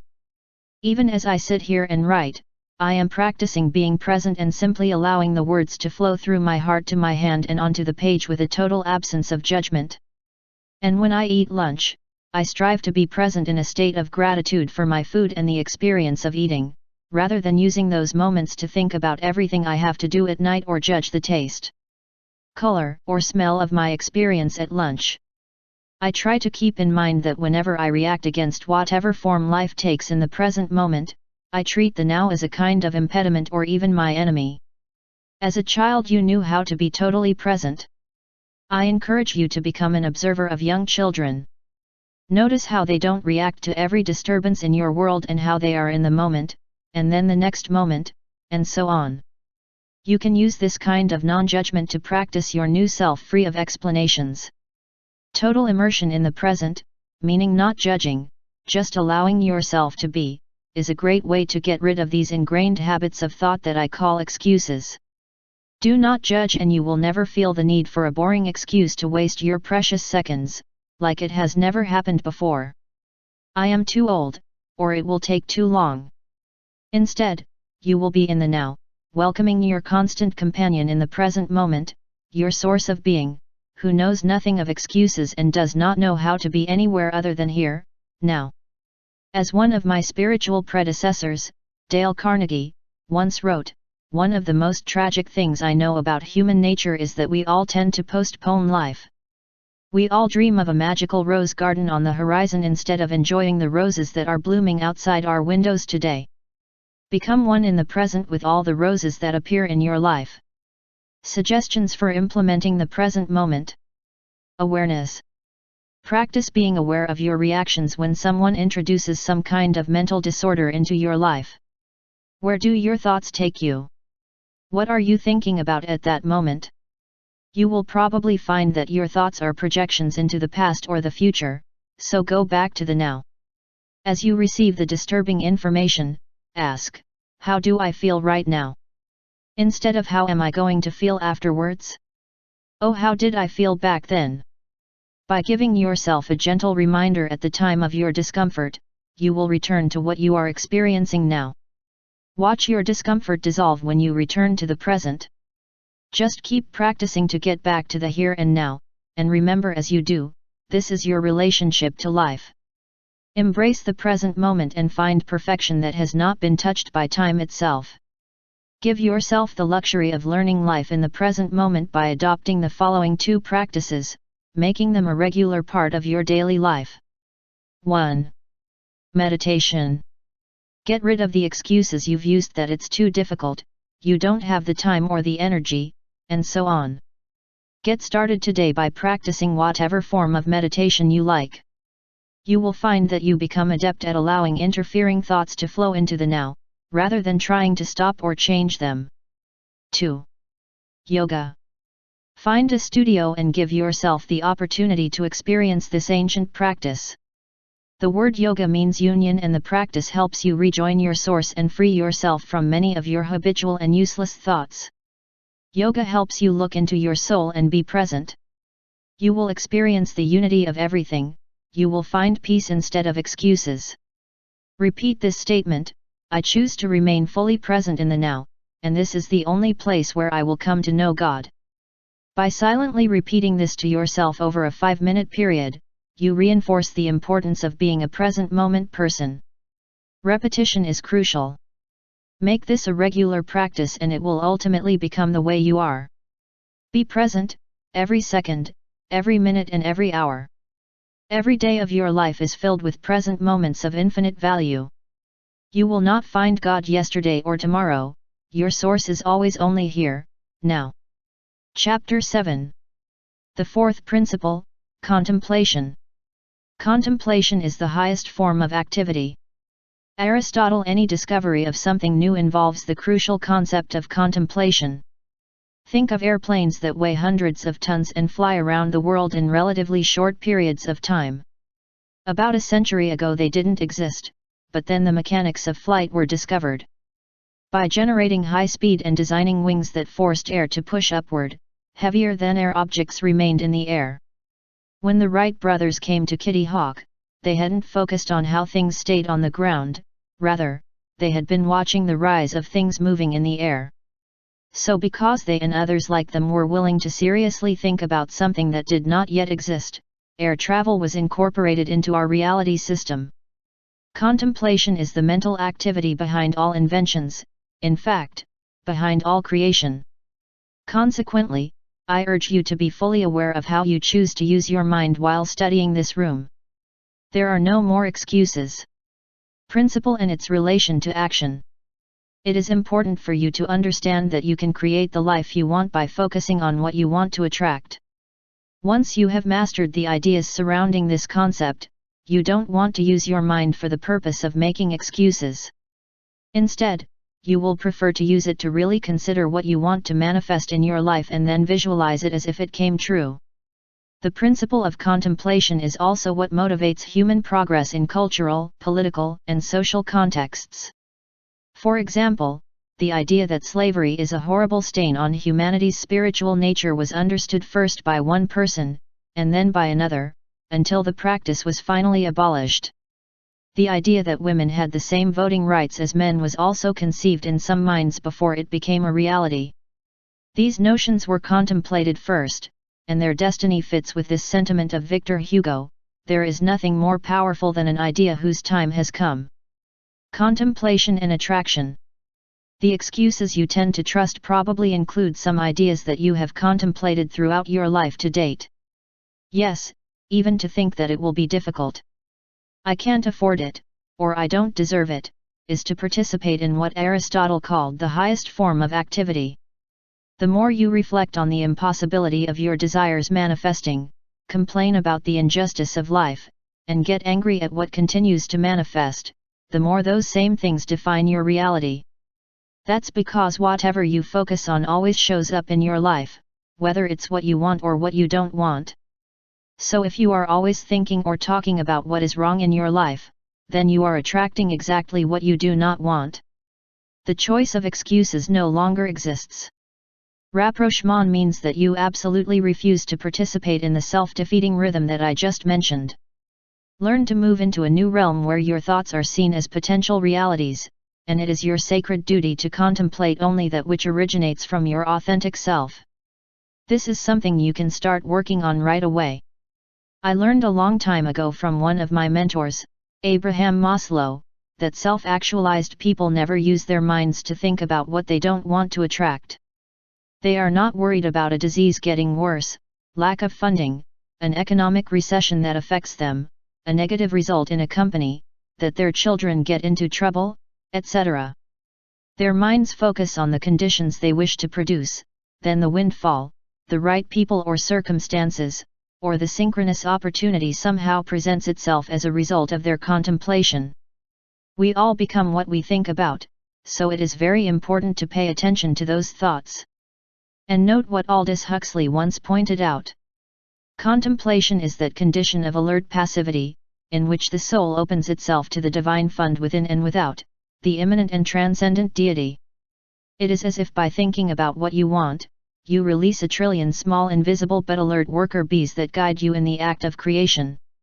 Instead of concentrating on an unconvincing excuse, use your mind to align yourself with the all-knowing transcendent divinity.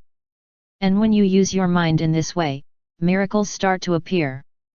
This makes me think of something that recently happened to my daughter Serena. After graduating from the University of Miami, she and her friend Lauren were excited about creating a television show focused on healthy eating, cooking, and living in general geared toward their age group.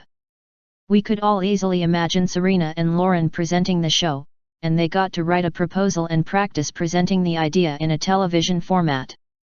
Unfortunately, they did not seem to be able to find the right person or agency to represent them. I asked Serena to contemplate herself surrounded by what she and Lauren wanted to attract, and to discard excuses like, "It will be difficult.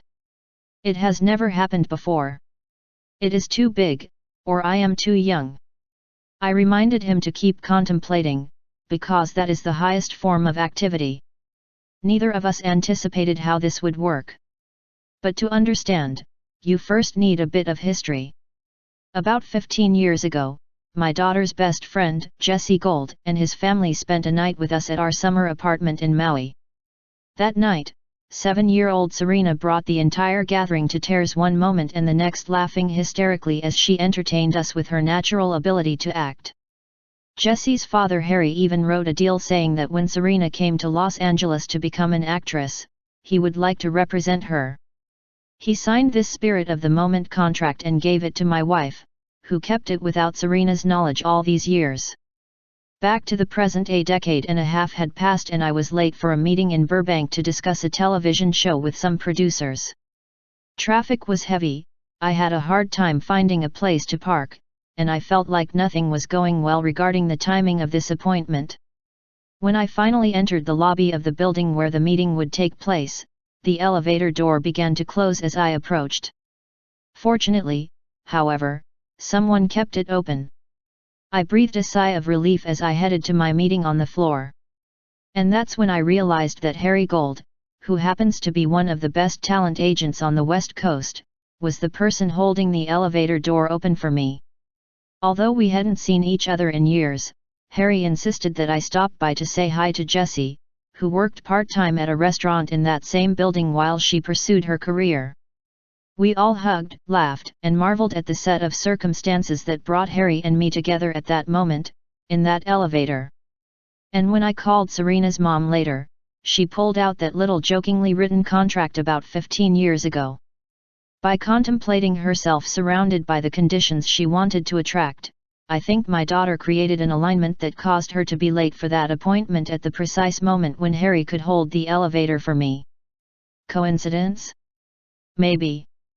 But what a beautiful coincidence. Many things had to appear to be going wrong for all of this to manifest. Serena has now been able to seize the opportunity to produce her television show, with her idea portrayed by someone who agreed to do it in writing when she was 7, someone who was as close to her as her own family. It was when she was a child.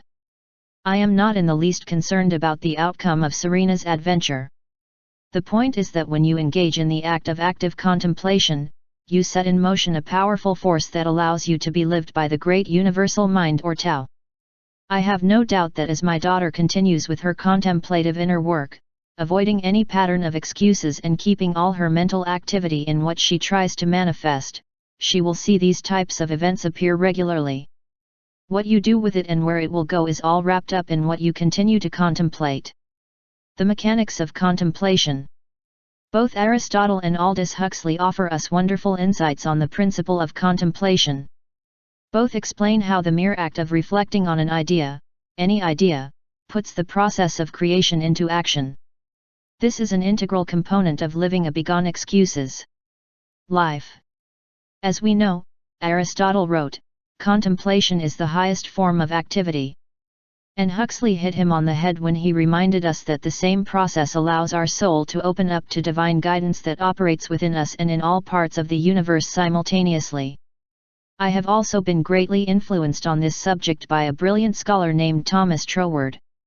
In it he delivered a series of lectures that became books, forever changing the way we view the process of creation and manifestation. His writings can help us understand the power of contemplation, particularly in relation to creation itself. I urge you to read his extraordinary treatise, The Creative Process in the Individual. In the foreword, Troward writes, in this volume I have endeavored to present to the reader the conception of a sequence of creative action that begins with the formation of the balloon and culminates in a view of infinite possibilities achievable by all who follow the line correct for its development. On the following pages, he relates that the entire cosmos was created by self-contemplation and that there are infinite possibilities available if a relevant sequence of creative action is followed. All this is possible for whoever is willing to follow by the correct line. Troward asks you to clearly bring the steps of the creative process into your mind in relation to contemplation, and then watch the excuses fade and see the results of your efforts. Here is a summary of the four-part sequence, or right line, for your consideration.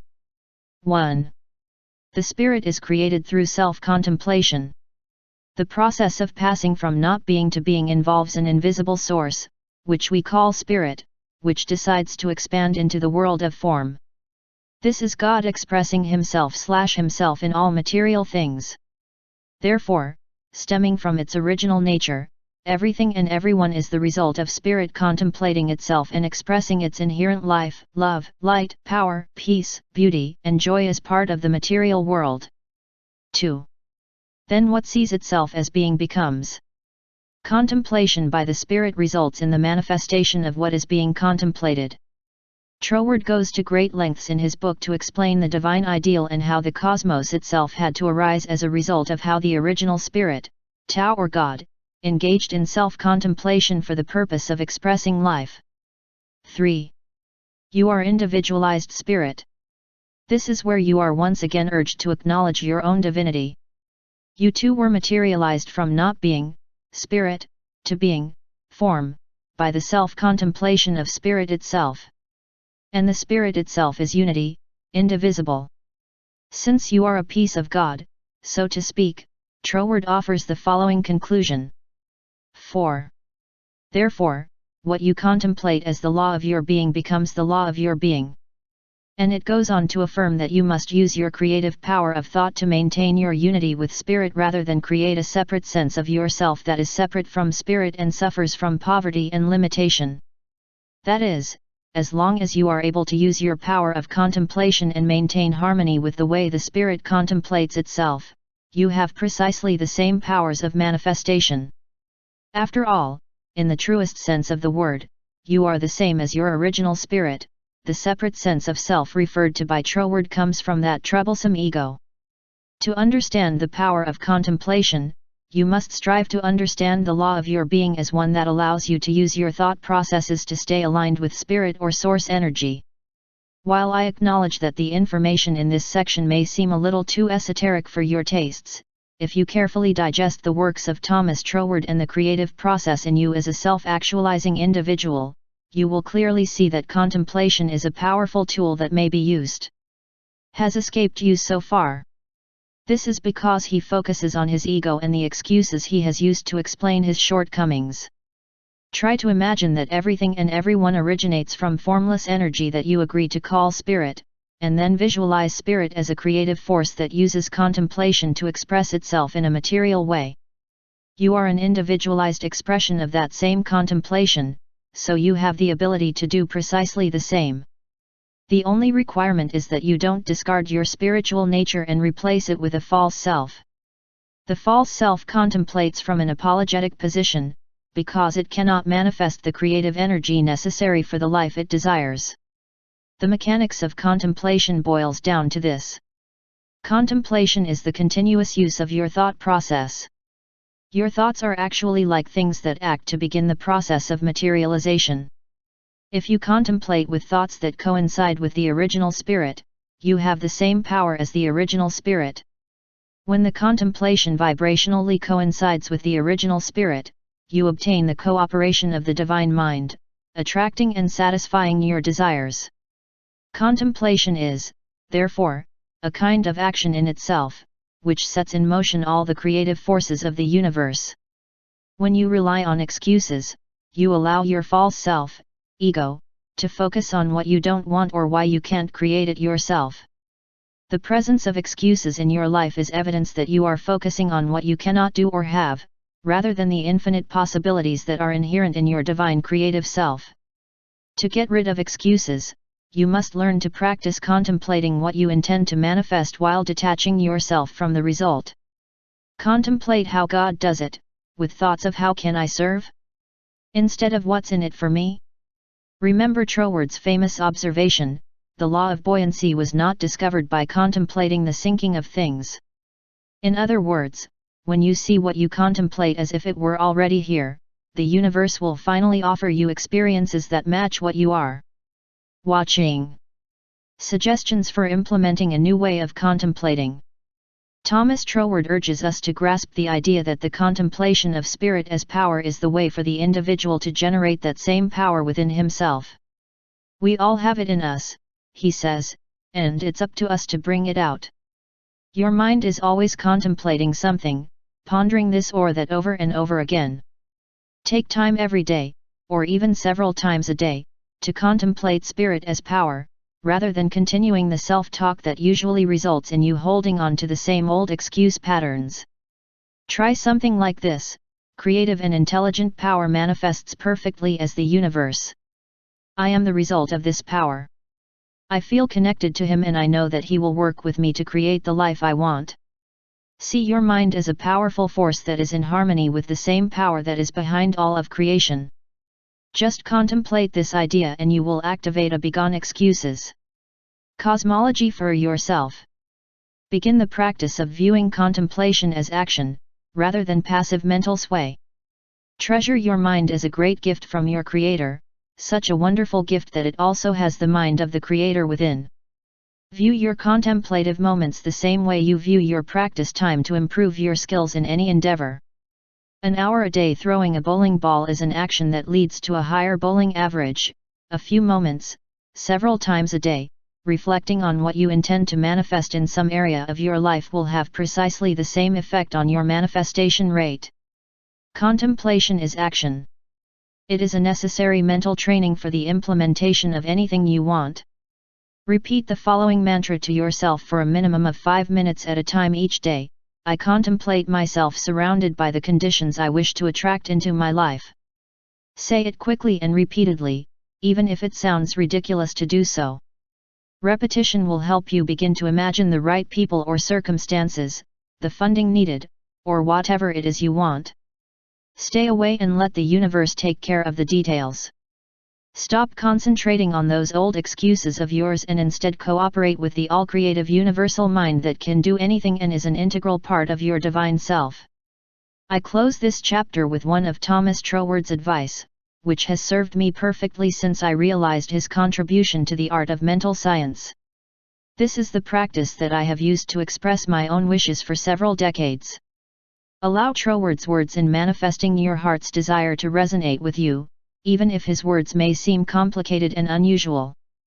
Just use the only method of the creative process, that is, the self-contemplation of spirit. Now we know ourselves as reciprocals of the divine spirit, centers in which he finds a new point of view for self-contemplation, and thus the way to rise to the heights of this great pattern is to contemplate and/or appreciate it as the normal standard of our own personality individuality. Allow yourself to reflect on the preceding paragraph until you sign up. You gain the power of creation by contemplating yourself as you already are. Chapter 8. The fifth principle, will. If you are willing to be lived by it, you will see it everywhere, even in the most common things. Lao Tse. The word disposition describes a considerable concept. You might immediately think, of course I'm willing to think or do anything to live a life of success, happiness, and super health. However, my experience as a professional assistant for more than years, as well as being a man trying to help himself live what he writes, has led me to a different conclusion. Most of us actually just talk lip service about a life of heightened awareness. We don't always want to take the steps necessary to create the life we want. For this reason, I have decided to explore with you the fifth excuses begone principle, readiness, an essential element in the approach to full life. 4 key questions about the will. Habitual thinking is largely the result of the memes that you have let into your brain. The sole function of these mind viruses is to make countless copies of themselves and then infiltrate and spread whenever possible. While you may not have known that you could choose to decline those memes, the option was available.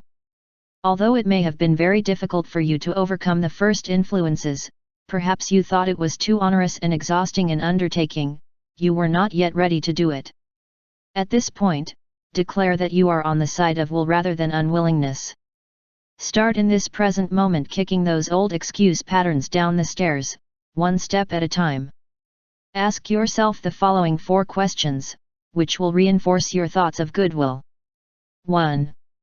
Am I willing to take full responsibility for all the conditions in my life? Examine how much you blame other people and circumstances for preventing you from reaching the level of success, happiness, and health that you would like to enjoy. Are you willing to stop doing this? Blaming others for shortcomings or any of the conditions in your life prevents you from fulfilling your own higher destiny.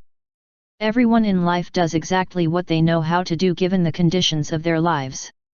That's the way I chose to look at the factors that shaped my life story. For example, my mother had 3 young children under the age of 4, and an alcoholic and thieving husband who left without providing any support. She put one of my brothers and me in a series of foster homes, while my other brother lived with my grandmother until I was 10 years old. This is not a story of pity or guilt, it is precisely what had to happen so that he could learn firsthand about self-reliance. Because I have lived self-reliance and then taught it to millions of people, I find no one fault in any of the conditions in my life. I view all of my early childhood experiences as necessary gifts, even ones that are filled with pain and sadness. Of course, my past was not all roses, but again, no one's past is all roses. There are times when life presents challenges, when good fortune turns to bad, when your roses die, that's the way things go. There is no need to blame, as that only serves to provide a number of excuses. Be willing to accept full responsibility for every facet of your own life. He did not inherit his personality traits from anyone in his past, you have chosen them repeatedly, even if you don't realize how or why. If you are shy, loud, fearful, assertive, loving, hateful, kind, cruel, passive, or aggressive, learn to affirm, "This is what I have chosen for myself so far." Similarly, if you find yourself mired in debt, languishing in poverty, wasting away in an unsatisfying career, withering away in an unsatisfying society, aching over someone's poor business decisions, or even bored because your parents forced you into a career it is not to your liking, whatever the current conditions of your life, ask yourself if you are willing to take sole and total responsibility for them. Start by focusing on the following topics. The current state of your body. Are you overweight, out of shape, plagued by annoying annoyances, constantly fatigued, or susceptible to many disease patterns from the polluted environment in which you live? You do yourself a disservice if you are unwilling to say, with conviction, in some way that I do not fully understand, I have vibrationally adapted to all the conditions in my life, and I am willing to take full responsibility for these conditions. It is nobody's fault, I take full responsibility. Everything you are, everything you have, or don't have, and everything that has been presented to you. Yes, it is easier to blame someone else. But when you choose an excuses begone. Life, you put the steering wheel of your life back in your hands where it belongs. I am aware that taking responsibility often seems like a difficult accident, abuse, neglect, and gloomy circumstances can certainly make life challenging. Being willing does not mean feeling a sense of personal shame or guilt for any wrongdoing that may have been perpetrated on you, nor does it mean believing that you have been punished for some karmic revenge. In fact, you may have suffered at the hands of uneducated, misinformed, and badly addicted people. It was not your fault. Even when we recognize this, I urge you to accept, without guilt, that everything that has appeared in your life has the same value as taking responsibility for its existence.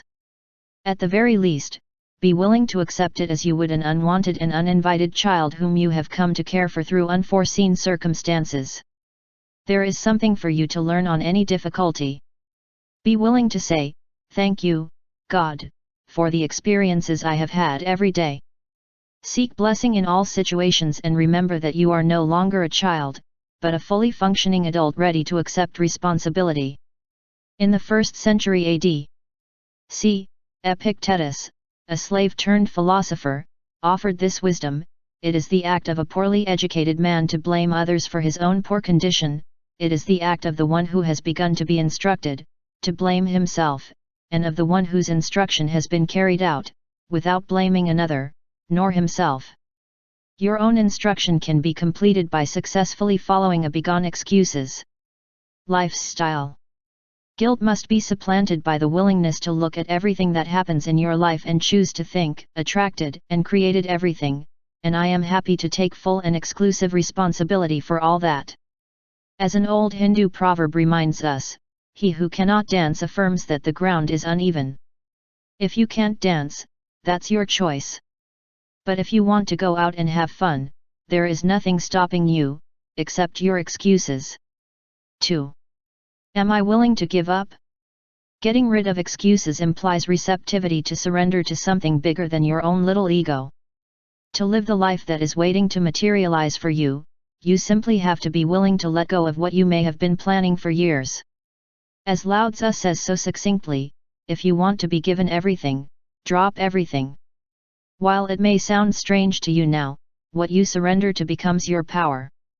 In the first question in this section, you asked yourself if you were willing to take full responsibility for all the conditions in your life.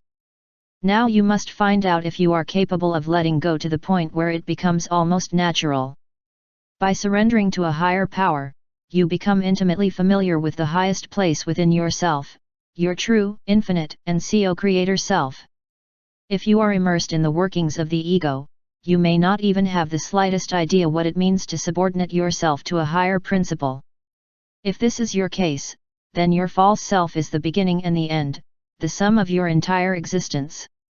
Giving up excuses is not a likely outcome in that scenario, so just say this prayer to yourself. I am willing to surrender to that creative force responsible for shaping all of life, and allow myself to be lived by it, instead of living it. I love the words of Ramana Maharshi, who considers that this topic does not apply to some external superior being, but to the highest part of yourself. To surrender is to surrender to the original cause of your own being. Don't be fooled into imagining that this source is some god outside of you. The source of one is within oneself. Give yourself to it.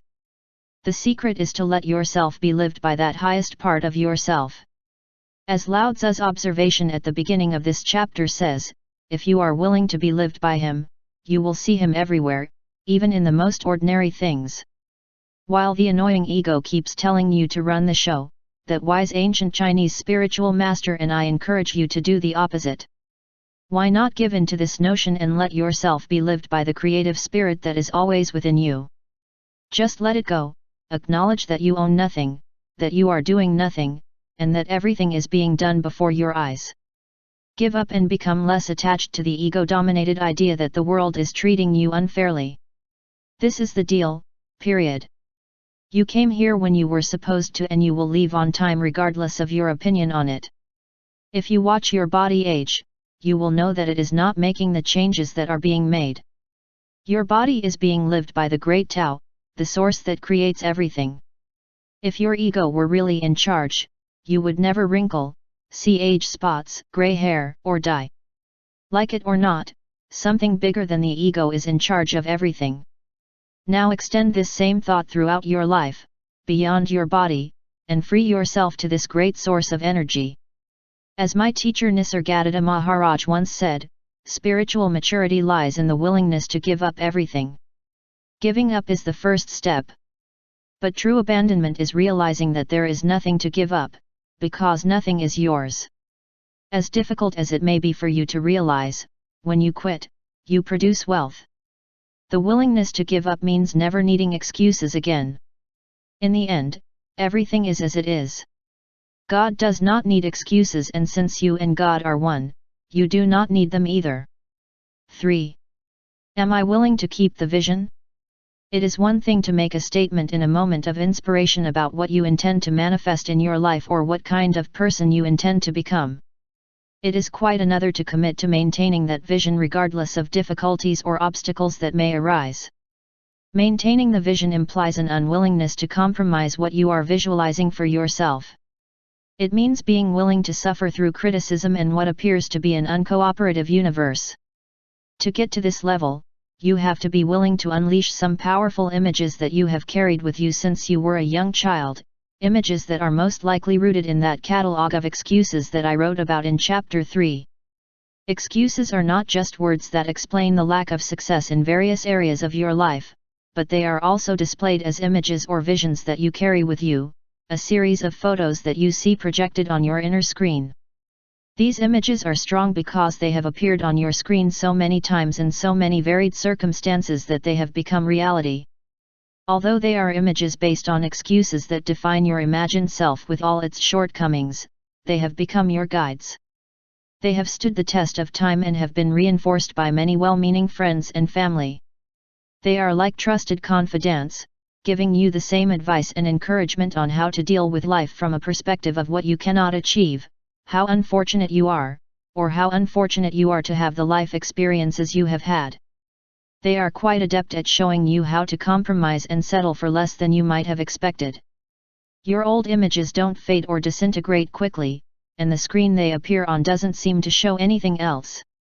These images of your destiny have ultimately become the definition of you. You have looked at them for so long and gotten used to them so much that you have forgotten that they are actually false. So if you see yourself as unworthy of financial success, act on that unworthy image. The fact that it is a mental virus contracted by many other minds does not matter. It continues to define your reality and prevents you from projecting alternative images yourself. You can readjust your readiness meter to recognize that you are open to seeing an alternate vision by affirming, "I am worthy to attract unlimited abundance and prosperity into my life, regardless of the life experiences that have preceded me. I only reinforce and contemplate images that are in harmony with this vision." After all, it is your inner screen and yours alone. Nobody from your past has exclusive rights to what is reproduced on your screen. You can show what you consider appropriate and you can delete what you choose. Now let's go back to the third question in this section. Even if you are not convinced that you can change or make something happen that has never happened before, are you in fact willing to have a new vision? If your answer is not yes, with all your heart see if there is an old image on your inner screen. If so, allow it to disintegrate as you watch. In time, you will be willing to maintain your vision of yourself as smart, energetic, and deserving of the best that life has to offer. When that happens, you will be a vibrational mating with the source of all, and this new receptivity will become your excuses out. Lifestyle. As the Bible warns, where there is no vision, the people perish. Proverbs, smiley face. I would add that when you have a faulty vision based on excuses and memes, you will also die. Not in the literal sense, of course, but if you insist on remaining a being who is living an unsatisfied life, then the authentic you destined for greatness, happiness, success, and health will die. Maintain a vision that affirms, "I have the right to be respected, loved, and happy, feel fulfilled and prosperous, to exercise, and enjoy all the moments of my life. This is my vision, and I am more than willing. I am absolutely determined that this is what will come my way." When something comes up that is inconsistent with this vision, follow Lao Tzu's advice to eliminate negative influences, just ignore them. Such words are so simple, but so deep. 4. Am I willing to get rid of all unwillingness? The concept of unwillingness can be even more significant than willingness when it comes to adopting the excuses begone path. So what are you reluctant to do to make your dreams and wishes come true? Not willing to change location and move to another city? Leaving your parents or older children to start a life you've dreamed of? Leaving your current job due to all the benefits you would lose? Ending a long-term relationship that you know is not right for you because of the discomfort it would cause others? Spend the money you've saved for emergencies to invest in a dream of your own today?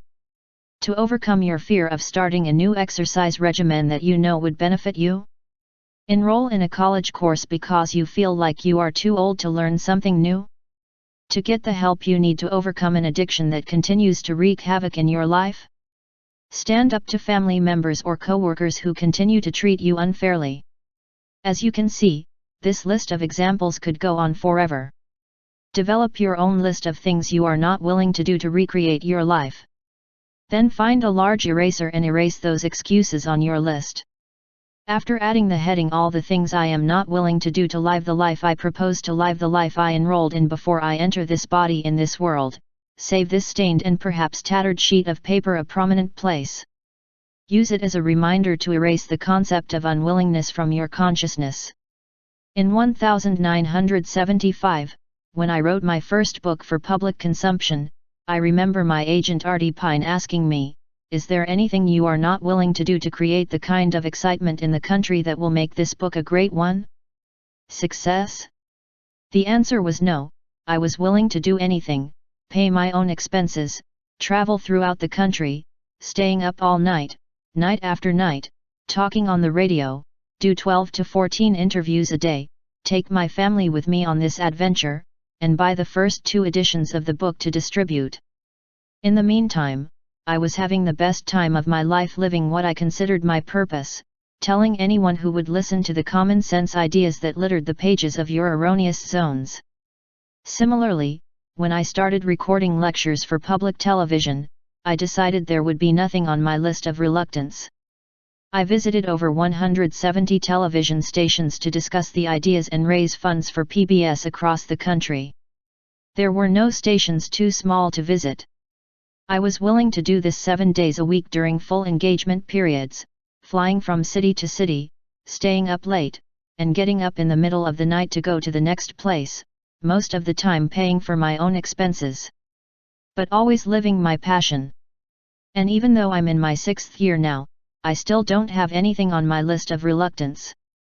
When it comes to my movie, The Shift, I love it so much that nothing will stop me from telling the world about it.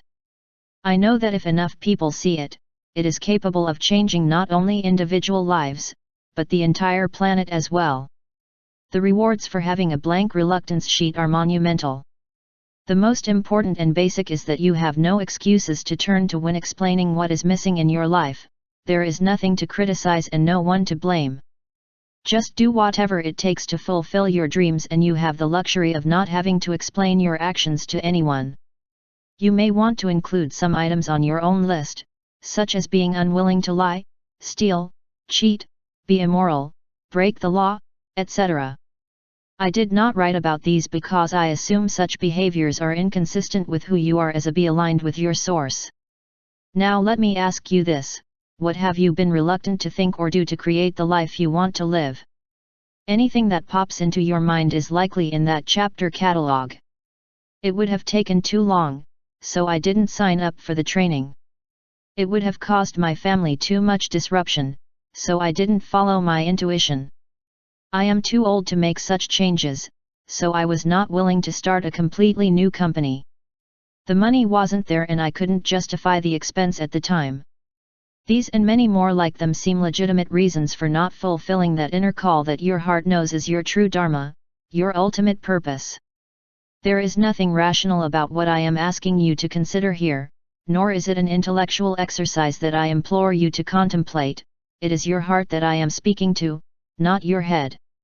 When you feel that you have something to do, and that inner voice will not be silenced, I urge you to look at that sheet of paper that represents what you will not do to fulfill your destiny.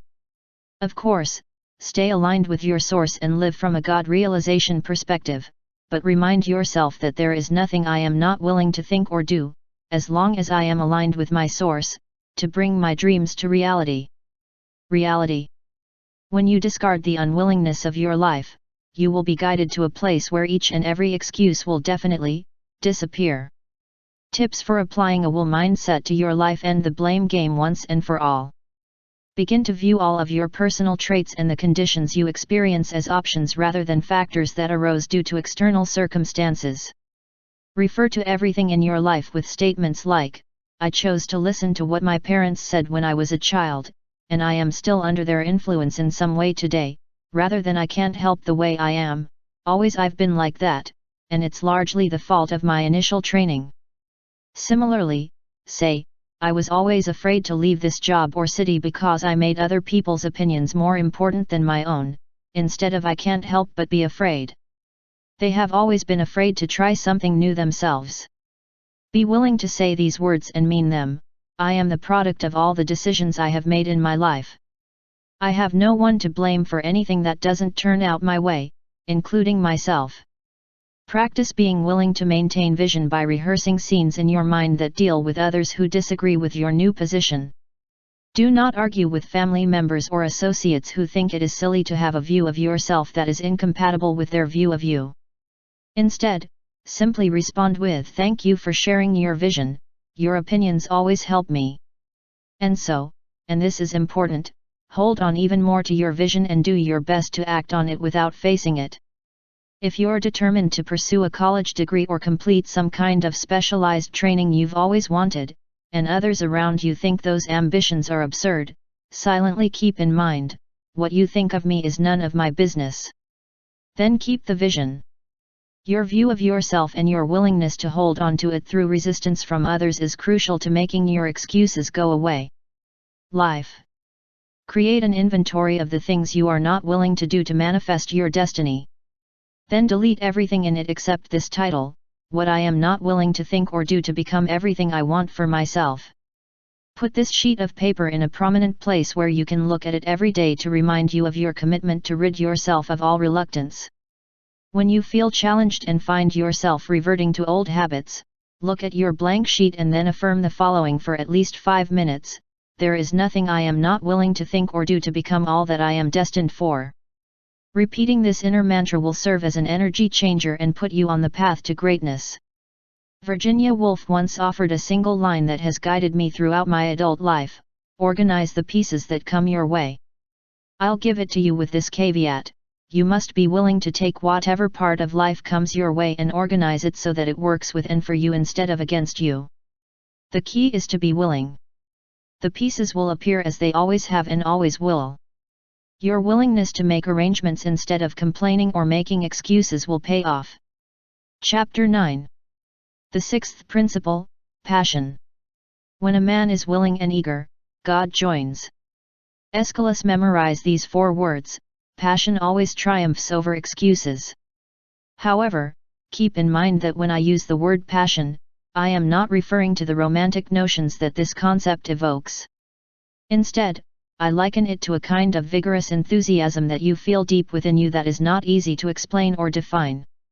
This kind of passion propels you in a direction that seems to be motivated by a force beyond your control.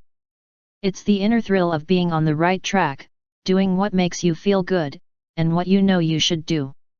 My opinion is that the mere presence of passion within you and the enthusiasm that accompanies it is all you need to fulfill your dreams. And let's take a brief look at the word enthusiasm. As the novelist and woman of letters Madame de Staël noted in 1810, the meaning of this word among the Greeks provides the noblest definition of it: enthusiasm means God in us. I wrote earlier that God never needs excuses. The creative divine spirit is capable of manifesting all that it contemplates, and you and I are the result of its contemplation in material form. Therefore, when we have an emotional reaction that feels like an overwhelming passion for what we are contemplating, we are experiencing the God within us, and nothing can stop us. Enthusiasm becomes our co-creator. I take you back to those 4 words with which I opened this chapter: passion always trumps excuses. Stick with your passion, and the excuses will surely be gone. Enthusiasm outweighs excuses. Passion is a feeling that tells you, this is the right thing to do. Nothing can stand in my way no matter what others say. This feeling is so good that it cannot be ignored. I am going to follow my bliss and act on this glorious feeling of joy. Excuses, on the other hand, communicate the opposite message: I don't necessarily have to keep a close eye on it. Look how boring all of this is anyway. Important, if it were, I'd be excited about it. I'll leave it for now, I can always do it later. This is not really for me, I'll finish it fast and get it over with. Think of Madame de Staël's definition of enthusiasm, which means God in you. If you can imagine God at work creating beingness, form, out of non-being, spirit, you will begin to understand Jesus' claim that with God all things are possible. So if all things are possible with God, and God is within you in the form of your passionate enthusiasm, why would you need to use an excuse of any kind? When you are excited, nothing seems difficult. When you have passion, there are no risks, family dramas lose meaning, money is not a problem, you know that you have the strength and intelligence, and the rules set by others have nothing to do with you. That is because you are responding to your call, and the you that is responding is the highest part of you, or the God within. The presence of passion within you is the greatest gift you can receive. And when you're in alignment with spirit, treat it like a miracle, doing your best to hold on to it. I feel this way about creating my books. Over the years, I have learned that when I go to that place of passion within me, there is no force in the universe that can interfere with the completion of a project. I live it and breathe it, keeping notebooks close at hand when I eat, drive, practice yoga, and even when I sleep. My life is consumed by the passion I feel for what I am doing, but I know that while I feel this, I am experiencing the God within. My enthusiasm seems to make my world offer me endless cooperative and concrete experiences. Ideas come to me in dreams, I wake up and write them down. Ideas flow to me in yoga class, and I make a mental note to record them when I'm done exercising. I'm willing and eager, and not just about my writing, I feel the same about being fit, enjoying my family, preparing to make a movie, giving a lecture, or whatever. As the famous Greek playwright Aeschylus suggested in the quotation that opens this chapter, when will and enthusiasm are present, God joins together. That is why I say that the presence of passion is so critical. It not only helps us to emulate the divine mind that creates everything, allows us to become one with Him again. If you have passion, there is no need for excuses, because your enthusiasm will trump any reasoning you can think of. Your enthusiasm will drive you to act on what you've been imagining with such enthusiasm that you won't need an explanation of what's holding you back. While this does not guarantee that your venture will be financially successful or well received, it does guarantee that you will follow through to completion, as the force behind it is God within you. Enthusiasm makes excuses not a problem. When you seek the presence of your creative spirit and are filled with passion for virtually everything you undertake, you will successfully remove obstacles in your life and enjoy the active presence of spirit. Activating passion in your life. Comfort and luxury are often the main requirements of life for your ego. Top priorities tend to be accruals, accomplishments, and the approval of others. Consider a new alternative to what makes you happy, one that rises beyond the superficial demands of the ego. The only thing you need for this state of joy is something that you are passionate about. Something that only speaks to you, that makes you tingle with emotion, that doesn't go away, that radiates within you, that sends you into a frenzy of good feelings because it makes you feel determined and connected to your source of being. No matter what it is. The only requirement is that you feel intensely about it and are willing to act with enthusiasm, awakening the sleeping God within you. As Abraham Maslow once observed about people's self-realization, they must be what they can be. Take a moment to think about what you can be and contrast that with what you have chosen to be thus far. So what can you be? You may decide to have a passion for getting into optimal physical shape. Can you climb a few flights of stairs without gasping for air? Can you run 10 miles without being totally exhausted? Are you overweight? Are you in that high percentage of people who fall into the obesity range? Do you treat your body like a temple, attending to its highest needs? Can you become jealous for leading a healthy life? Maybe you have an idea that you've been carrying around for decades, like a book that you know needs to be written, and that only you have the wisdom to create. Can you become so passionate about realizing your vision that you activate God's presence to help you create your dreams? Remember, the mere presence of that passion, nothing more, is evidence that the energy of the divine creative spirit is alive and well in you. That's all you need, just the willingness to allow your passion to speak and wake up from its dormant state. You don't have to know how to activate your long-buried enthusiasm or precisely what to focus on. What you need is the willingness to say yes to the signals within you, the God within you who wants to be active. I have always treasured the observations of the famous Greek scholar Nikos Kazantzakis, who is one of my favorite authors. On page after page of his wonderful novel Zorba the Greek, Kazantzakis details what a truly passionate man looks, sounds, and feels like, as the main character simply lives his bliss and feels the presence of God in every waking moment. And I have had these words from Kazantzakis posted in my home for over a decade, yet I still read and contemplate them every day. By passionately believing in something that does not yet exist, we create it. The non-existent is what we have not wanted enough. It is very likely that something that does not yet exist for you has been repeatedly explained with a series of excuses, and what is not desired enough describes the absence of passion. To perfection. Returning for a moment to the ideas I mentioned in the previous chapter, practice both holding your life vision and turning it over to a power greater than yourself, one with which you are also connected at all times. As I always respond when asked what my secret is for having overcome a mountain of various addictions in my life, I gave the whole thing to a higher power and began to passionately believe in something that did not yet exist. I have come to see passion as synonymous with God. When I began to hold on to my vision of myself fervently, I accessed the divine guidance that took my life away from harmful substances and behaviors. Suddenly, I found new circumstances that were free from addictions. The right people started showing up and the wrong people became mysteriously unable to contact me. Try this new enthusiastic vision. Believe in its ability not only to ignite the fire within you, but also to keep it alive.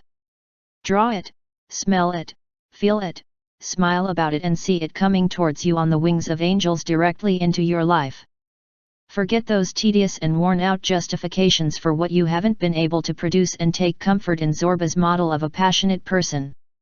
Start believing in the non-existent self instead of a part of you that is stuck in place and full of excuses. Get excited about your vision and know that when the way you look at things changes, the things you look at change. Review the passion within you and see how the world not only looks different, but acts differently towards you. Enthusiasm is inspiring. Enthusiasm allows you to stay in spirit or inspired.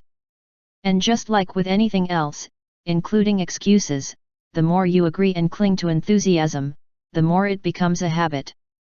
However, the best thing about this particular habit is that it is always accompanied by joy and happiness. To that end, James Baldwin once wrote that a fire cannot be made with dead embers, nor can spiritless men arouse enthusiasm.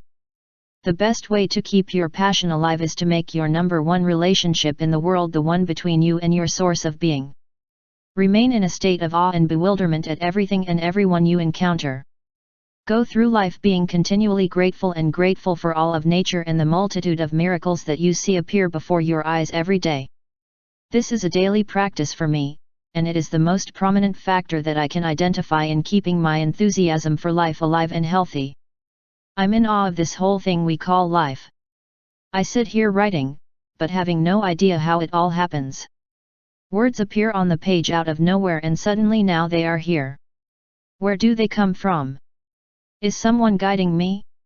And what about those trees outside my window, or that tiny creature crawling across the page of the book I just opened, that have the same life force in them that I have in me? And those stars and galaxies, are we alone in this vast and infinite universe? I could keep writing about the thousands of things that I am passionate about. The fact is that there is no shortage of things that inspire us. And by staying in this space of wonder, bewilderment, and especially gratitude, we feel the thrill of being alive. This is a very different position than when we rely on excuses to explain the shortcomings in our lives.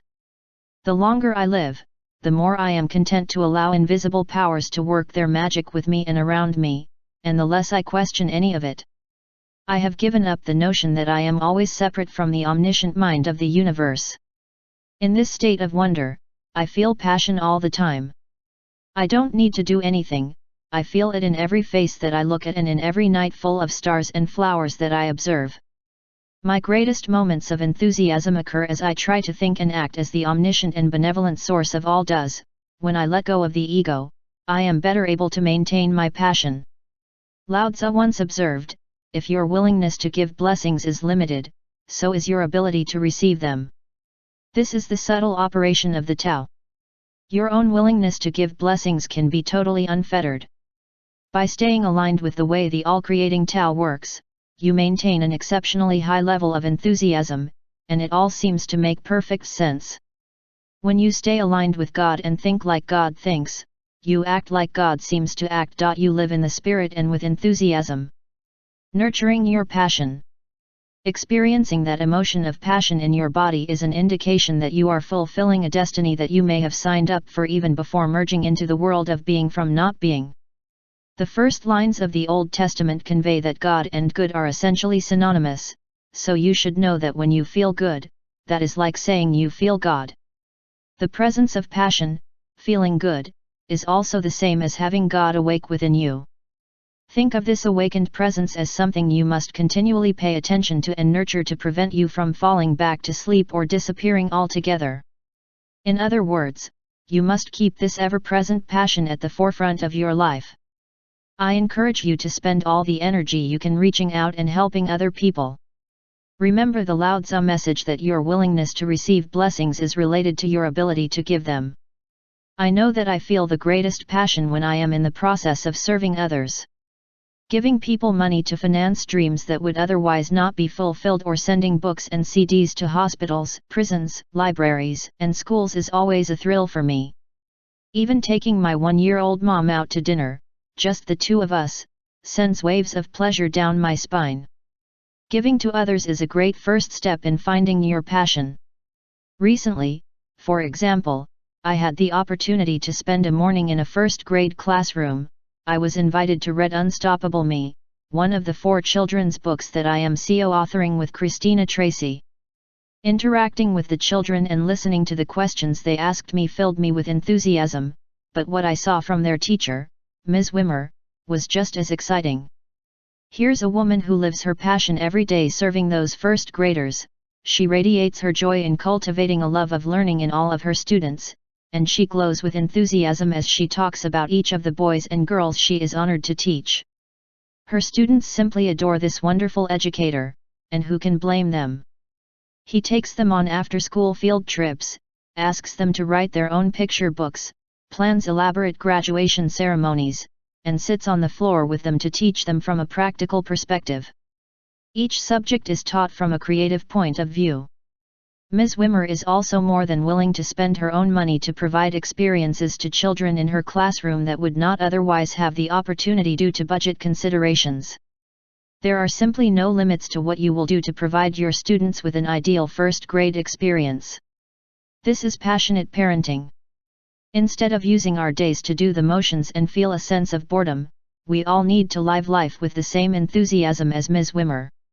After all, how can we be expected to find any passion if we are seemingly trapped in a boring world that typifies our daily existence? We must discover the joy and satisfaction that comes from fueling our passion. It's a much better idea than coming up with that boring life is boring excuse. It can be helpful to think of your passion as the presence of the creative source within you. Talk to this invisible but tangible presence within you and thank it that it never leaves you. Go out for a walk with him and even imagine holding hands. Ask him questions and listen to what he has to say, taking mental notes of how he is leading it. Feel tremendous gratitude for the reality of this presence and allow it to guide you in any way it wishes. Always remember that your passion is an evidence of God within you, and you can make it your own very private experience. You don't need to share your inner shock with anyone you think might rain on your show. Rather, make a promise to yourself that you will pay attention to your passion, that you will do at least one small thing a day to make it come true. Even if you just do a silent meditation to keep your dream alive, write a paragraph from the book you've been imagining, make a phone call to explore how to get into the business you've fantasized about running, or set aside a few dollars to fund your endeavor. Future, do it. Pay attention to your passion, never ignore it. Talk to him so you don't have to make excuses to explain why it was always impossible for you to see and follow your own bliss. Keep in mind that your passion must be fueled in order to survive. It will never let you down if you take care of it. How could I do it? It is God within you. And with God anything is possible, and no excuses are needed. Suggestions for living a life full of passion. Do something every day to prevent the awakened God within from falling asleep again. Remember that your feelings of excitement are the result of your way of thinking, and when your thoughts harmonize with the energy of Source, you begin to feel your passion. Therefore, you must constantly monitor your mental activity. Keep a journal to record what turns you on. The more you write, the more you invite passion to live within you. Go online and see sites that talk and promote ideas that excite you. Call or email someone who shares the same vision as you. Open a private bank account that contains seed capital to fund a passion. Whatever you do, remember that this is your passion and you are feeding and nurturing it every day. As this becomes your habit, you will see the universe cooperate and offer experiences that match your desires. Develop a sense of wonder that then leads to the creation of passion as you begin to look at everything as if you were seeing it for the first time. Don't let the concept of boredom seep into your thoughts. I have participated in thousands of interviews of all kinds over the last 4 decades. I've often been asked, isn't it boring to be asked the same questions over and over again? My answer, which comes from my heart, is, this person has never interviewed me before, at this time, on this subject, under these circumstances.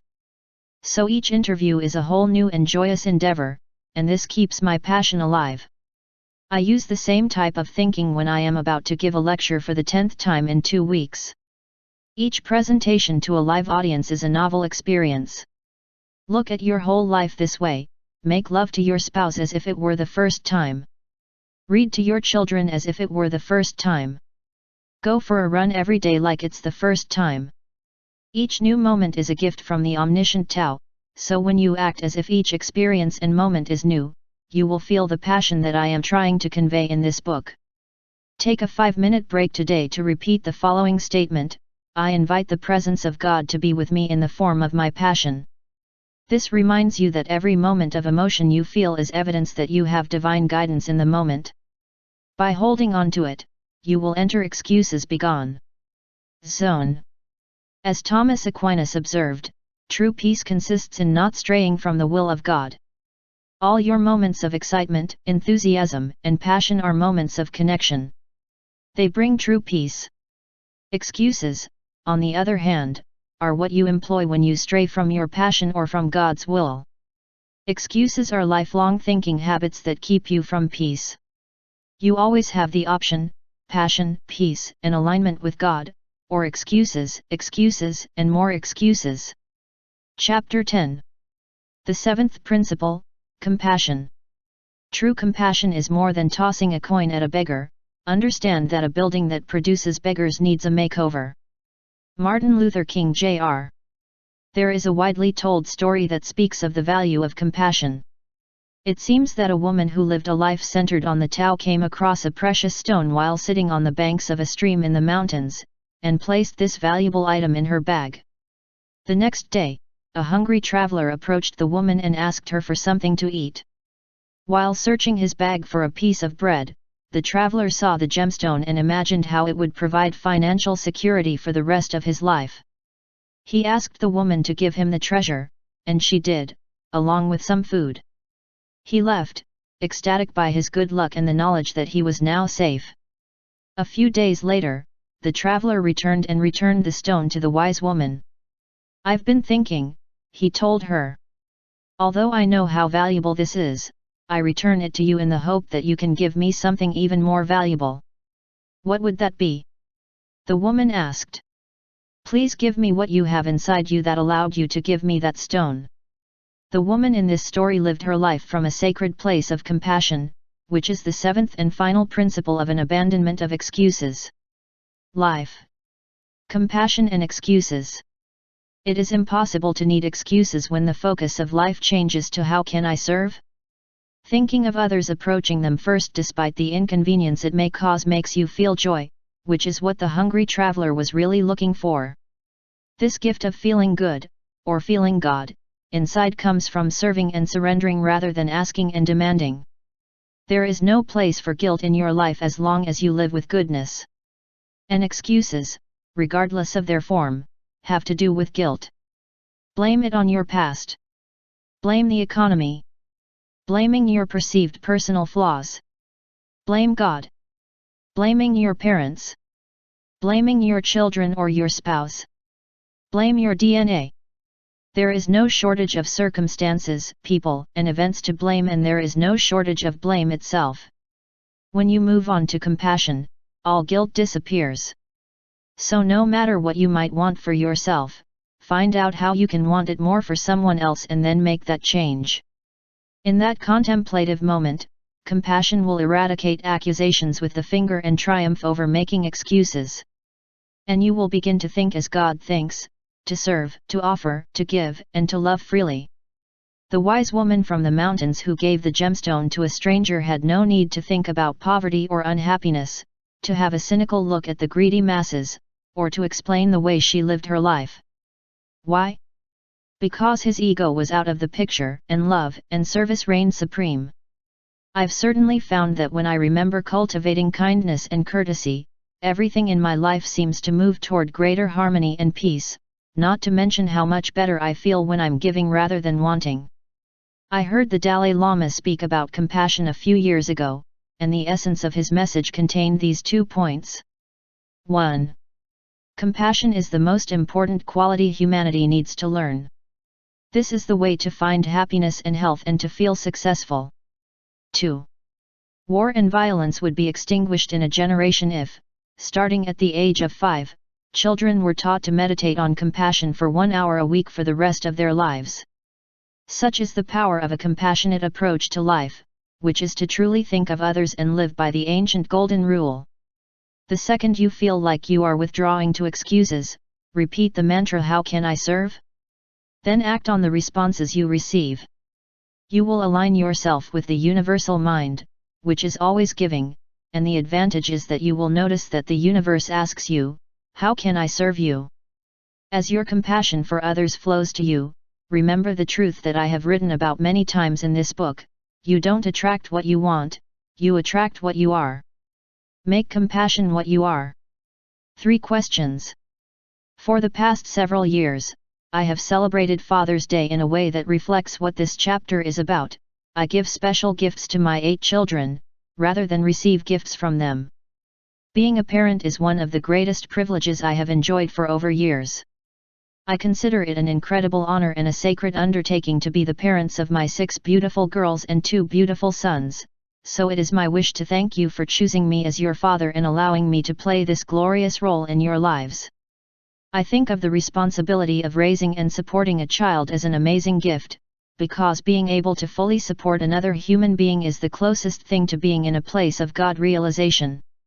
After all, when God contemplates us into existence, doesn't He support us and allow free will to choose a compassionate existence? Last Father's Day, my gift to my children was a copy of the story 3 Questions by Leo Tolstoy. Tolstoy speaks of a king who was sure that he did know the best time to act, the right people to listen, and, above all, the most important thing to do at all times.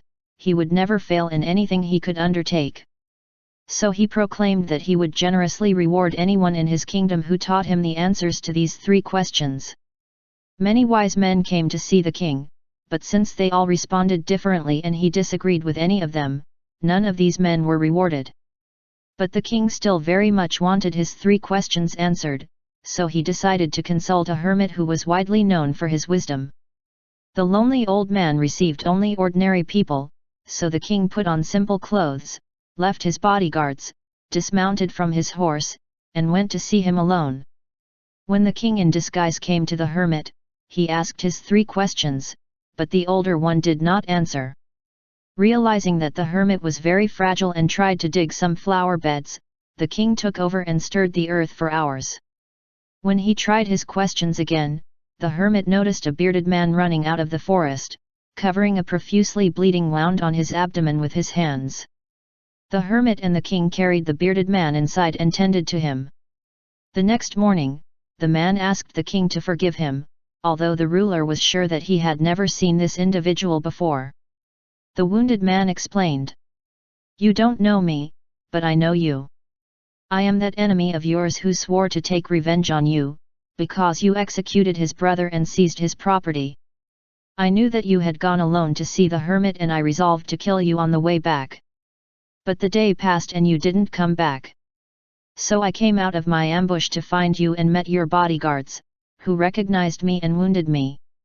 I ran away from them, but I should have bled if you hadn't healed my wound. I wanted to kill you and you saved my life. Now, if I live, and you want it, I will serve you as your most faithful slave and ask my children to do the same. Excuse me."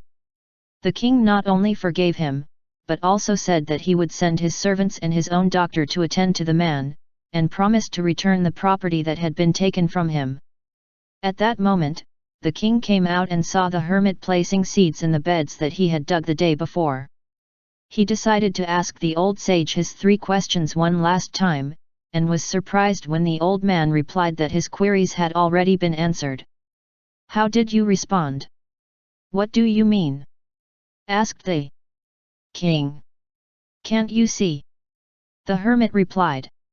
"If you had not sympathized with my weakness yesterday, and had not dug these beds for me, but had gone on your way, that man would have attacked you and you would have regretted not staying with me.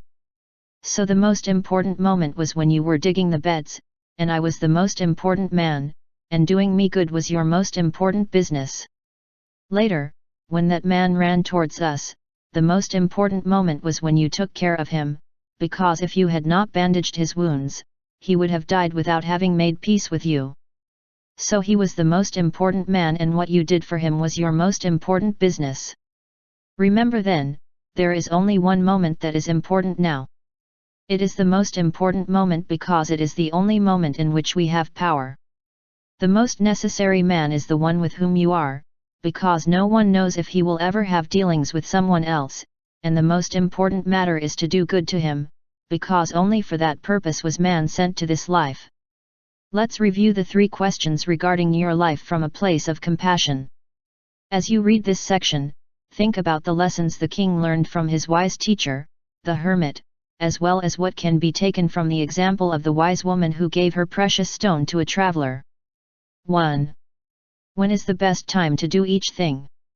Both the hermit and the wise woman understood what Tolstoy meant when he wrote, "Remember, then, there is only one moment that is important. Now.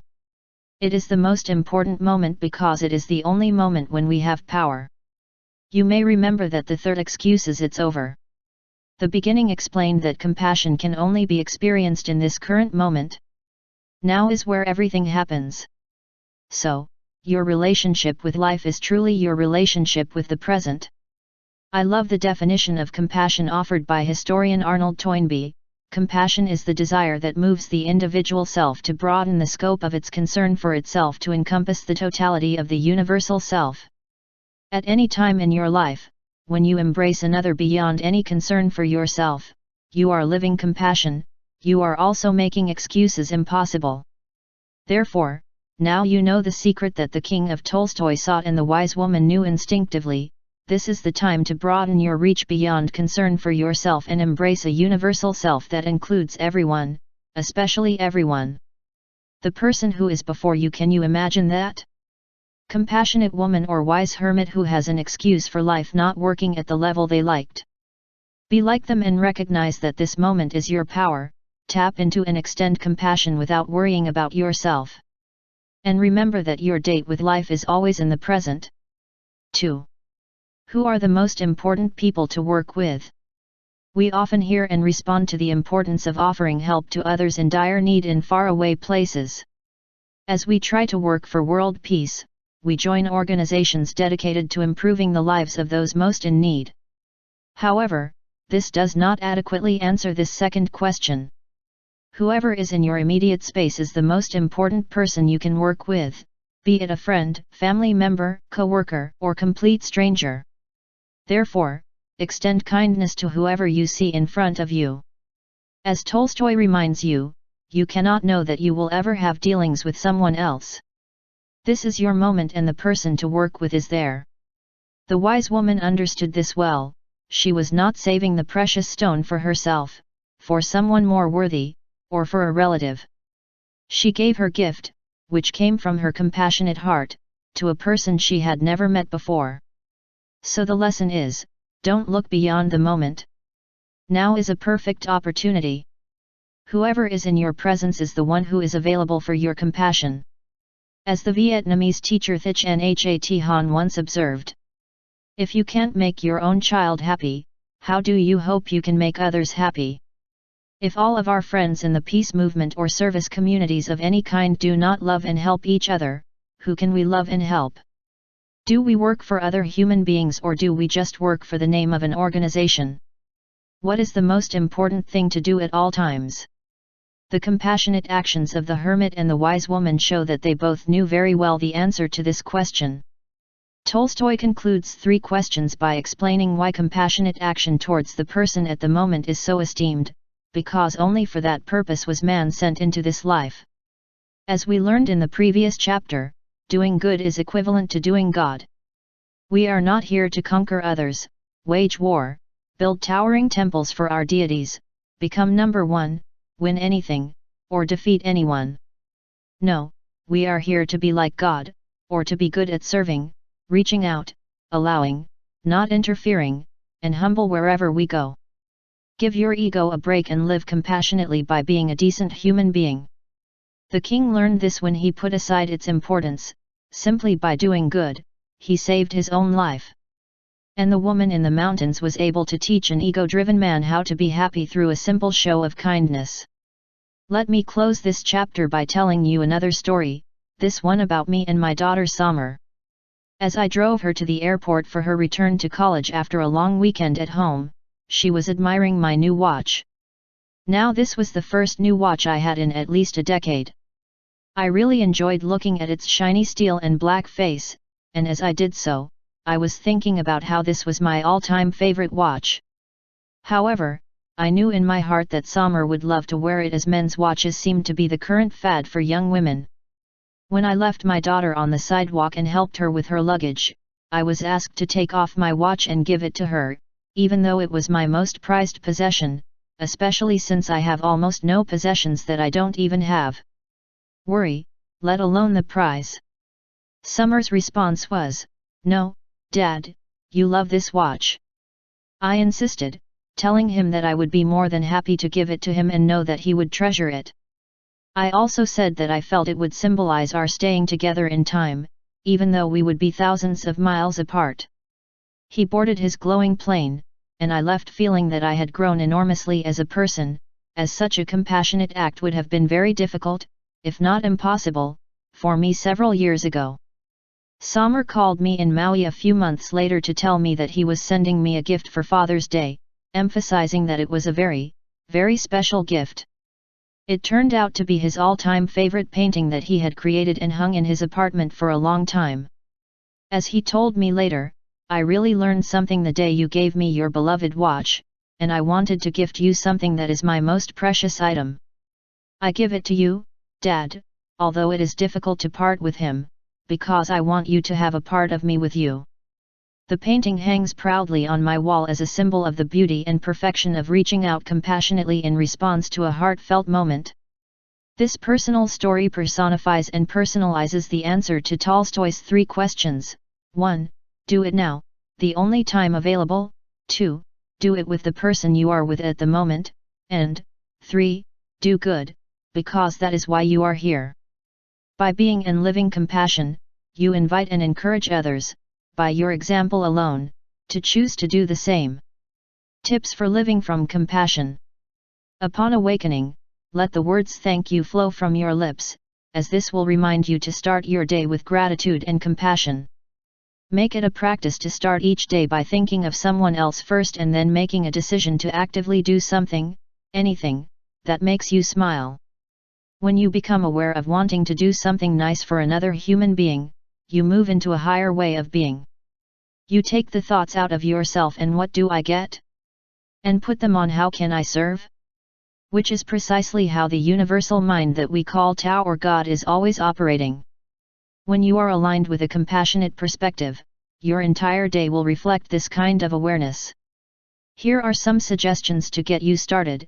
Email a thank you note, say a kind word to one of your children with whom you've been having harsh words, apologize to a person you needed to make amends with, pick out some wild flowers, and give them to someone, gift some personal items like books or jewelry, or send a smile to someone who can brighten their moment.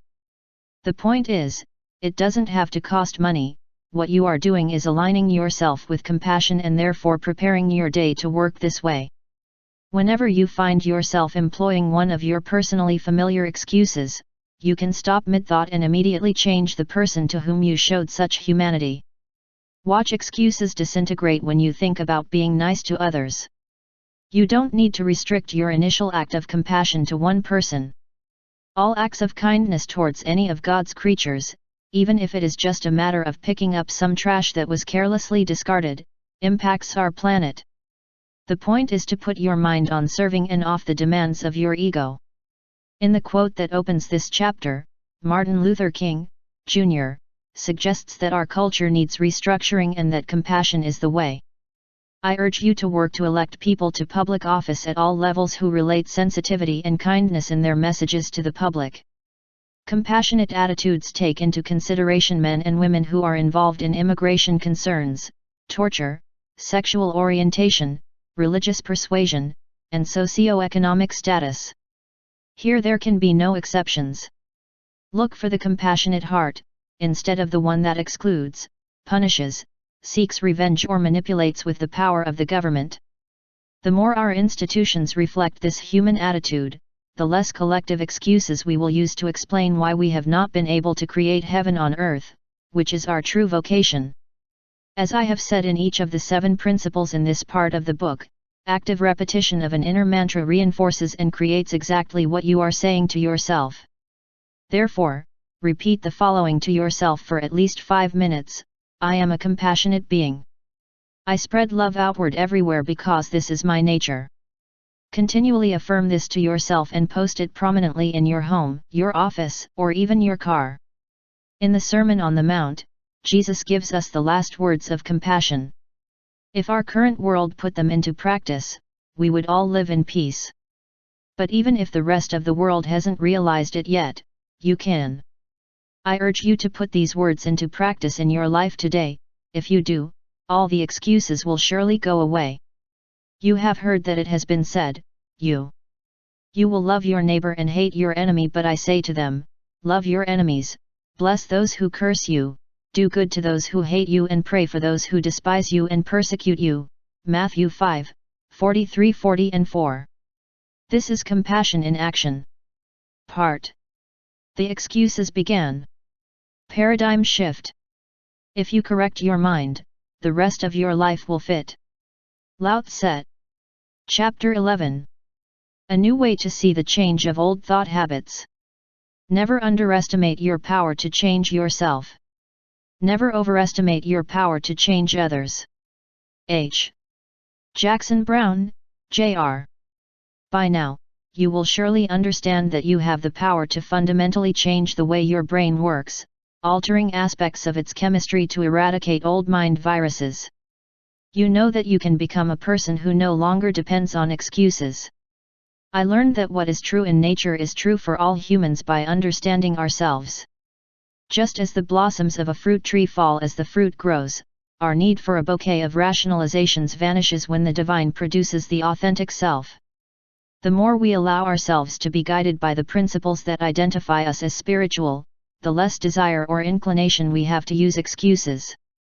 As Carl Jung said, our most important problems cannot be solved, they must be overcome. Get over the urge to use an excuse again. Before you even start putting the paradigm in this part of the book into practice, do what you can to get past your old thinking habits. The principles I wrote about in part 2 are designed to help you go from being a human having a spiritual experience to the opposite, a spiritual being having a temporary human experience. This is what Jung meant by overcoming something that nature always does with its problems. An acorn is just a small seed, a small nut that cannot produce anything. However, as I like to say, an infinity of forests lie asleep within the dreams of an acorn. An infinity of manifestations lie dormant within you, but you must overcome the dormancy of your old thought.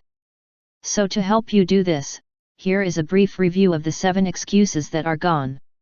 Principles I discussed in part 2. Become aware of your potential for greatness and the power of your mind. Align yourself by thinking how God thinks. Live here and now both in your mind and in your body. Contemplate what you are, rather than what you want to become. Be willing to allow health, happiness, and success to flow into your life. Be passionate about everyone and everything that comes into your life. You want more for others than for yourself, be compassionate. These 7 tools will help you overcome your dependency on excuses and help you correct your mind. When you are able to do this, as Lao Tzu reminded you a few pages ago, the rest of your life will fall into place. Yes, you can correct your mind. In the first 2 chapters of this book, I described how much time and effort has gone into convincing you to fit in and be like everyone else. That programming requires a bit of effort on your part to get over it. As poet E. E. Cummings explains, to be no one but myself in a world that does everything possible, day and night, to make you like everyone else means fighting the toughest battle any human can fight, and never stop fighting. You can achieve being none other than yourself without the actual struggle, even though you may feel like you are struggling against something within yourself. However, when you allow the divine to grow within you, you will shift to a feeling of joy as the old discomfort recedes. As a young man, you were inundated with a lot of "no, you can't" posts. These were later internalized by you as thoughts of "I can't," which were backed up by well-intentioned excuses. He internalized the notion that "I can't" because he was repeatedly told the following: "You'll never get anywhere. You are worth nothing. You are not smart enough. You can never be good enough. Money is hard to come by. You don't deserve to be successful. You will never find someone who loves you. You will probably get sick like your mother did, it's in your genes. You will never get ahead if you don't follow the rules. You are like your father, and he never got anywhere." These and thousands of variations on the same theme, seem to have erected permanent barriers within you. Excuses seem to protect you from such horrible feelings, as well as current disappointment with your life. Even if you have grown into an adult without a rational reason to cling to those memes, they still produce a familiar reaction when it seems necessary to defend why your life is not at the optimal level that you would prefer. And while you probably had no idea that these messages had infiltrated your brain, they nevertheless exert a strong influence on you. Don't underestimate your power to change yourself, as the quote at the beginning of this chapter advises. You can absolutely overcome the internalized conviction that "I can't" so that it quickly becomes "I can" by stating the following: I can achieve anything I choose. I am a worthy and valuable person. I am intellectually capable. I deserve the best because I am good. I attract abundance in all areas of my life. I deserve health, happiness, and success. I am loved by others and I love myself. I am guided by my desire to serve others instead of following the rules. I am unique and independent of the good opinions of others. If you look closely at the statements above, you may notice that they all represent a movement away from your old mindset of making excuses and towards thinking like God should think. 7 fundamental ideas to eliminate excuses. Before explaining the excuses, go away. Paradigm: I would like to share with you a set of beliefs that I have adopted for myself. I encourage you to be receptive to these ideas, even if they initially seem inapplicable to your life at this time, because I firmly believe that they will help you begin the process of moving away from justification and defensiveness. Here are the 7 tips that I have personally found very helpful in eradicating excuses from my life. 1. Remove each and every tag. Old thinking habits stick around, often throughout life, in large part because you create internal reasons to reinforce and maintain them. These reasons, which I call excuses, can be permanently lodged in your subconscious. They are labels that you place on yourself and that, ultimately, become your self-definition. In the words of Søren Kierkegaard, the famous Danish theologian, once you label me, you deny me. Upon entering excuses, be gone. Paradigm: make a promise to yourself that you will no longer label or deny yourself. My daughter Serena grew up labeling herself not athletic or even frail, a self-definition that turned into a comfortable excuse whenever physical activity came up. My daughter's labels denied the real Serena, who could turn into anything or anyone she chose. By consciously making the decision to remove those labels, and nothing else, Serena has gradually grown into a young woman who enjoys participating in sporting events and loves the positive changes in her body as a result of daily exercise. Instead of being loaded with self-limiting tags, claim: I can accomplish anything I put my attention on. Make it clear to yourself that you can never deny your true self. You are an infinite being, and with God everything is possible. The corollary of this would be, with labels, most things are denied. 2. Chat with your subconscious mind. I refuse to accept the idea that we have an unconscious mind that challenges us by being completely inaccessible. For me, this is a recipe for believing that for most of our lives, we are controlled by invisible and unavailable forces that reside within us. I recognize that we often do not realize why we behave in a certain way, but this implies that we have no other choice about it. Awareness is the simple key to alleviating this condition. Have regular conversations with your subconscious and remind you that you don't want to go through life on autopilot. Discuss your unwillingness to fall victim to the whims of that ghost in the machine of your body, whose orders originate from viruses in the mind and habits of thought that were programmed by people who died long ago or who they no longer play a role in your adult life. Usually I say to my own habitual mind things like this: I know I have some really dumb habits that were instilled in me a long time ago, and I want you to know that I am no longer interested in being dictated by my actions by you. I am bringing all those old habits of thought to the surface, and I am going to make a conscious effort to be more aware of all aspects of my life. I recently had a conversation like this about my inclination to lose my keys. I dealt with the ghost inside me that always seemed to place my car keys in hard-to-find places like a real person. While this may seem like an insignificant little habit, to me, changing it was huge. To this day, I rarely lose my keys. Start a conversation with your subconscious mind in which you make it clear that you will not let part of your life be directed by an invisible stranger who acts and reacts on the basis of genetic or mimetic programming. Instead, decide that you will no longer allow, or excuse, the behavior of an unconscious part of yourself. 3. Begin mindfulness practice. As you delve into the 7 chapters that identify a new paradigm for getting rid of excuses permanently, I encourage you to begin the practice of being more mindful. In fact, this is what I did to break my whole life habit of being forgetful, particularly when it came to where I put my car keys. At one point, I simply excused my behavior of not finding my keys with this tag: I am forgetful. I remember both my mother and my wife used to exclaim, "Oh, that's Wayne, our absent-minded teacher." The memes buried in my subconscious became useful excuses to explain my habit of being forgetful, but then I discovered how to be aware. I started practicing being mindful of what I used to do unconsciously, and it worked. Every time I walked into the house, I made the decision to be aware of my keys in hand, feel the texture and shape of each one, hold them consciously, listen to the sound of the jingling, and then place them inside a special place reserved just for them.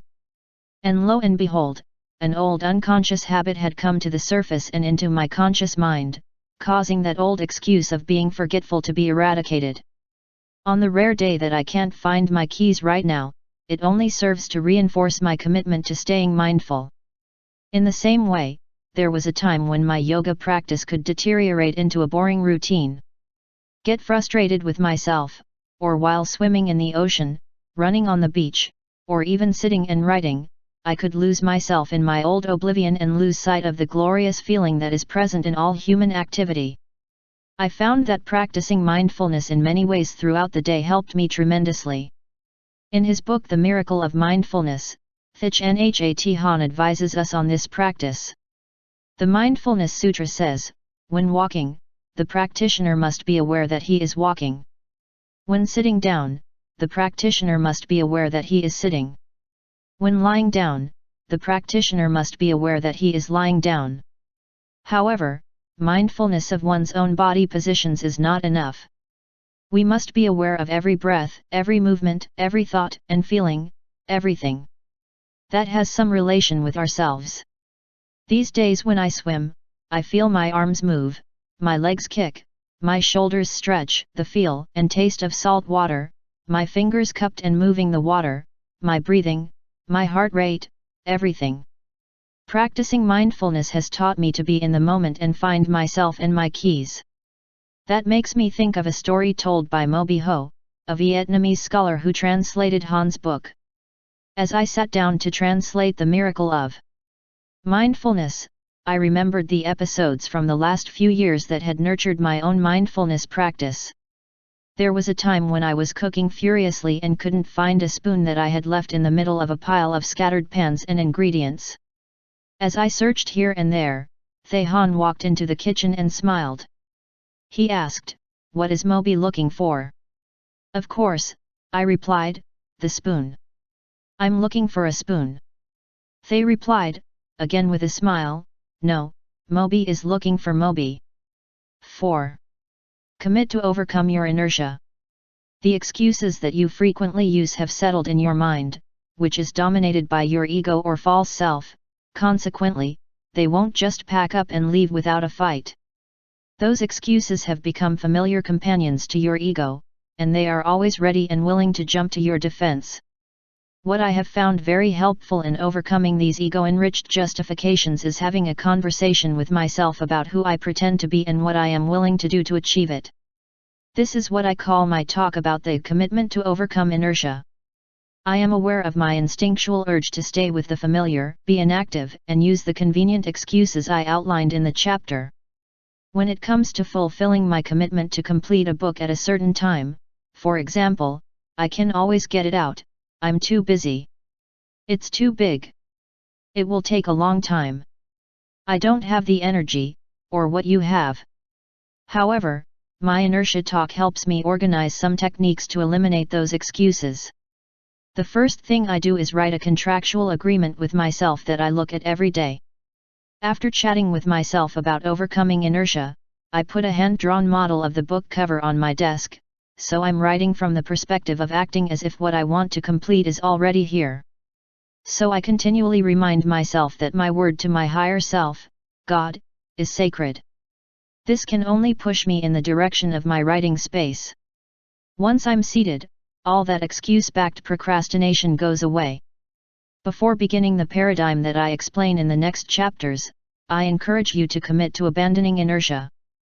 Have a private conversation with your higher self and be willing to hold onto your vision, even if the old excuses come back at the trot waiting for a sign of weakness on your part. The written agreement helps you remember that you are in the process of redefining yourself. You are now practicing a begone excuses philosophy to organize and direct your life. 5. Use the power of affirmations. You can turn your entire living space into an affirmation by making it reflect the energy you want to use to fulfill your personal destiny. My own living space reflects what I want to have in my life, and I have found this extraordinarily beneficial in underscoring my desire to stop making excuses of any kind. I affirm all that I am, everything I want to become, and everything I treasure with written, photographic, artistic and natural symbols of what I believe to be high-energy sources. I stay aligned with this type of energy by surrounding myself with what I want to attract. For example, I want love in my life, so I put symbols around as affirmations that I am aligned with what I want to receive. These include photographs that inspire thoughts of love, fresh flowers that are gifts of love from God in the form of natural beauty, books about love, and written statements like these that I am looking at as I write. Love brings everything together in perfect harmony. St. Paul, "He whom love does not touch walks in darkness," Plato, "and he who does not love does not know God, because God is love," 1 John 4:8. Not only do you become what you think about all day, but you also become what you confess to the universe. So before starting the begone excuses paradigm in the following chapters, I urge you to make your home and workspace living testimonies of your highest desires. Affirm that you deserve all the abundance the universe has to offer. Affirm your love for yourself. Affirm that you are a divine creation and are therefore willing and open to that divine source working on your behalf. Never underestimate the power affirmations have to help you eradicate the excuses you use to defend deficiencies in your life. 6. Live in a helpful and caring universe. One of the most important decisions you will make in your life is to choose the type of universe in which you exist. Is it useful and supportive or hostile and not supportive? Your answer to this question will make a difference in terms of how you live your life and what kind of divine help you attract. Remember that you get what you think, whether you want it or not. So if you are sure this is a hostile universe, you will look for examples to support this point of view. You will anticipate that people will try to deceive you, judge you, take advantage of you, and harm you. You will blame the antagonistic and inhospitable cosmos for not cooperating with you in the fulfillment of your wishes. You will point the finger at belligerent people and bad luck for the kind of world we live in. Since this worldview seeps into every thought you have, you become a person who is persistently looking for occasions to take offense and therefore in possession of a lot of excuses. I implore you to see the universe as warm and supportive before starting to apply the excuses begone. Paradigm, because you will look for evidence to support this point of view. When you think the universe is friendly, you see friendly people. You want the circumstances to work in your favor. You hope that good fortune will flow into your life. In other words, you are not looking for excuses. My favorite statement when I feel stuck or out of place is, everything I need is already here, and everything is for my highest good. Write this down and post it conspicuously throughout your home, on your car dash, in your office, on your microwave oven, and even in front of your toilet. Remember, I live in a friendly universe that will support anything or desire that is aligned with the universal source of everything. This pose will be a giant step towards living a beyond excuses life. Affirming that what you want is already here and that all you have to do is connect to it reminds you that what you attract is for your highest good, so you can put the time issue aside entirely. You just have to know that it is here and it will arrive on God's schedule, as does everything that the journey from not being to being does. I found that by changing my belief about the nature of the universe, I bring everything I want into my life. I want love. I wish peace. I wish health. I wish happiness. I wish prosperity. Why would you want to hold the view that our universe is unsupportive, evil, and hostile? How could I expect the divine realm to listen to me if I am asking it to be something other than what it is? Therefore, I see my wishes in perfect harmony with the workings of the universe. When I pray, I do it with the spirit of Saint Francis. Instead of asking God to grant him peace, this inspiring man pleaded with God to make me an instrument of your peace. In other words, let me be like the source from which I originated, and then I will rest knowing that it must be here, on the way and for my highest good. As you can see, there is no room for excuses when you apply this model to your daily life. As I have written and said many times, when you change the way you look at things, the things you look at change. And this applies to the entire universe. 7. Don't complain, don't explain. Complaining and explaining are the two great allies of making excuses. Generally speaking, when you resort to complaints, you use an excuse of one kind or another, putting the responsibility for what bothers you on something or someone outside of you. Complaining about the way someone has behaved, or not worked out, is another way of giving an excuse to explain why you are dissatisfied or unhappy. It is their fault that my blood pressure is aware of how miserably they have performed, or, how can I have fun at dinner when everyone here at this restaurant is being so incompetent? Are good examples. Finding fault with circumstances, the weather, the economy, other people, or anything else outside of yourself is a way of holding on to excuses. In addition to ending complaints, I recommend that you never try to explain yourself. Because I have pursued a no excuses mindset, I have made it a policy to keep the things I wish to accomplish private. In doing so, I am never forced to take the position of having to explain myself. I am well aware that many of my personal life missions sound strange and outrageous to others. Consequently, I have learned to avoid sharing my intentions with anyone except a few whom I know and trust on a spiritual level. Anything I could say to these people would not require me to explain in any way. The problem with having to explain yourself is that in doing so you inevitably invoke the ego to do your bidding. You have a tendency to be correct, sensible, and understanding, at the same time that he deals with the doubts and antagonisms of those who do not share his views or optimism. When you keep things to yourself, you stay connected to your spiritual side, or to the place within you that doesn't have to be right or make others wrong. Since all creation comes from the world of non-being, if you want to give life to your dreams and desires, if you want to manifest your own destiny, you must trust the great source of all creation, Spirit. The moment you inject ego into the image, you invite excuses, and the moment you invoke those familiar excuses, you stop manifesting the creative and creation process. As Lao Tzu said, the Tao gives rise to all forms, but does not have a form of its own. Stop fighting for admiration. Put your esteem in the Tao. Live according to her. Share the teachings that guide you with others and you will be immersed in the blessings that flow from it. In more modern language, stop complaining and you will soon stop explaining your excuses. These, then, are my 7 favorite ideas for you to contemplate as you prepare to study the begone excuses.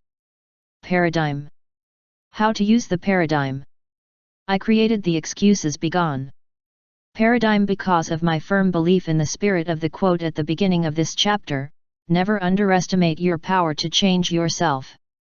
Never overestimate your power to change others. The key word in this quote is power. I know that there is a power within you that is capable of making dramatic changes in relatively short periods of time. The problem I've discovered is that most people feel helpless when it comes to getting through a life of self-defeating thoughts.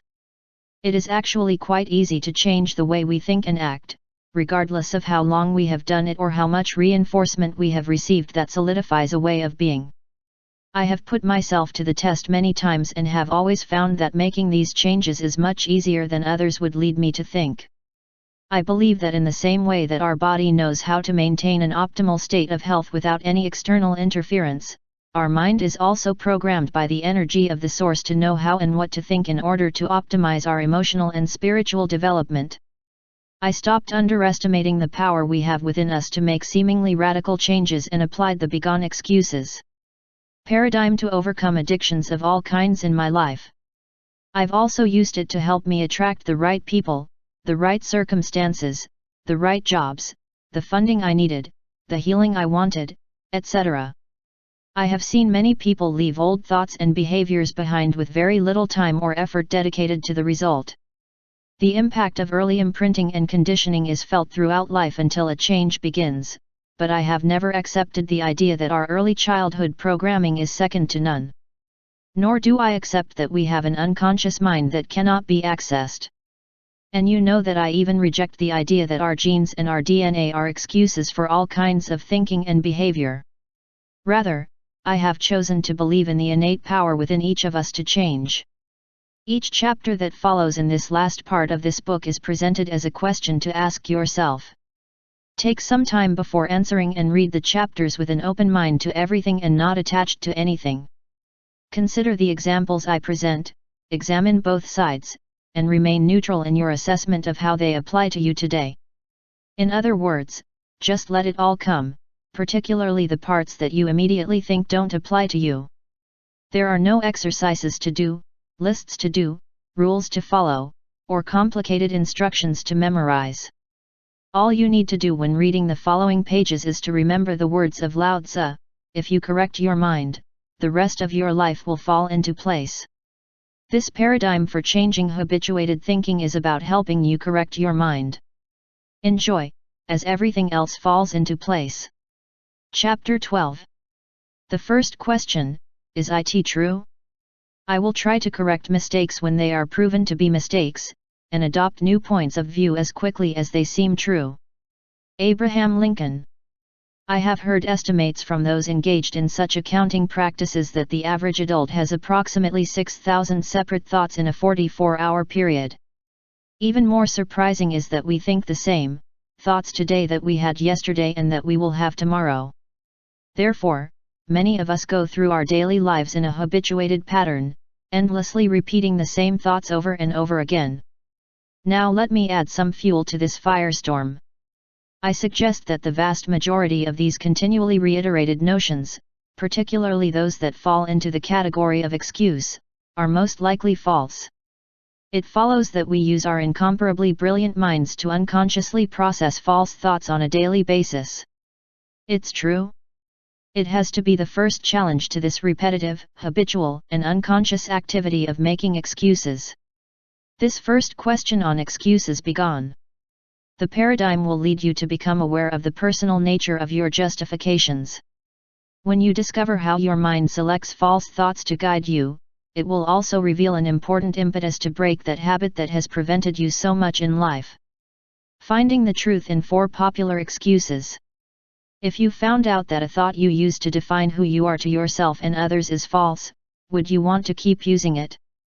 Obviously, I have posed this as a rhetorical question, as readers of a book entitled Excuses Be Gone.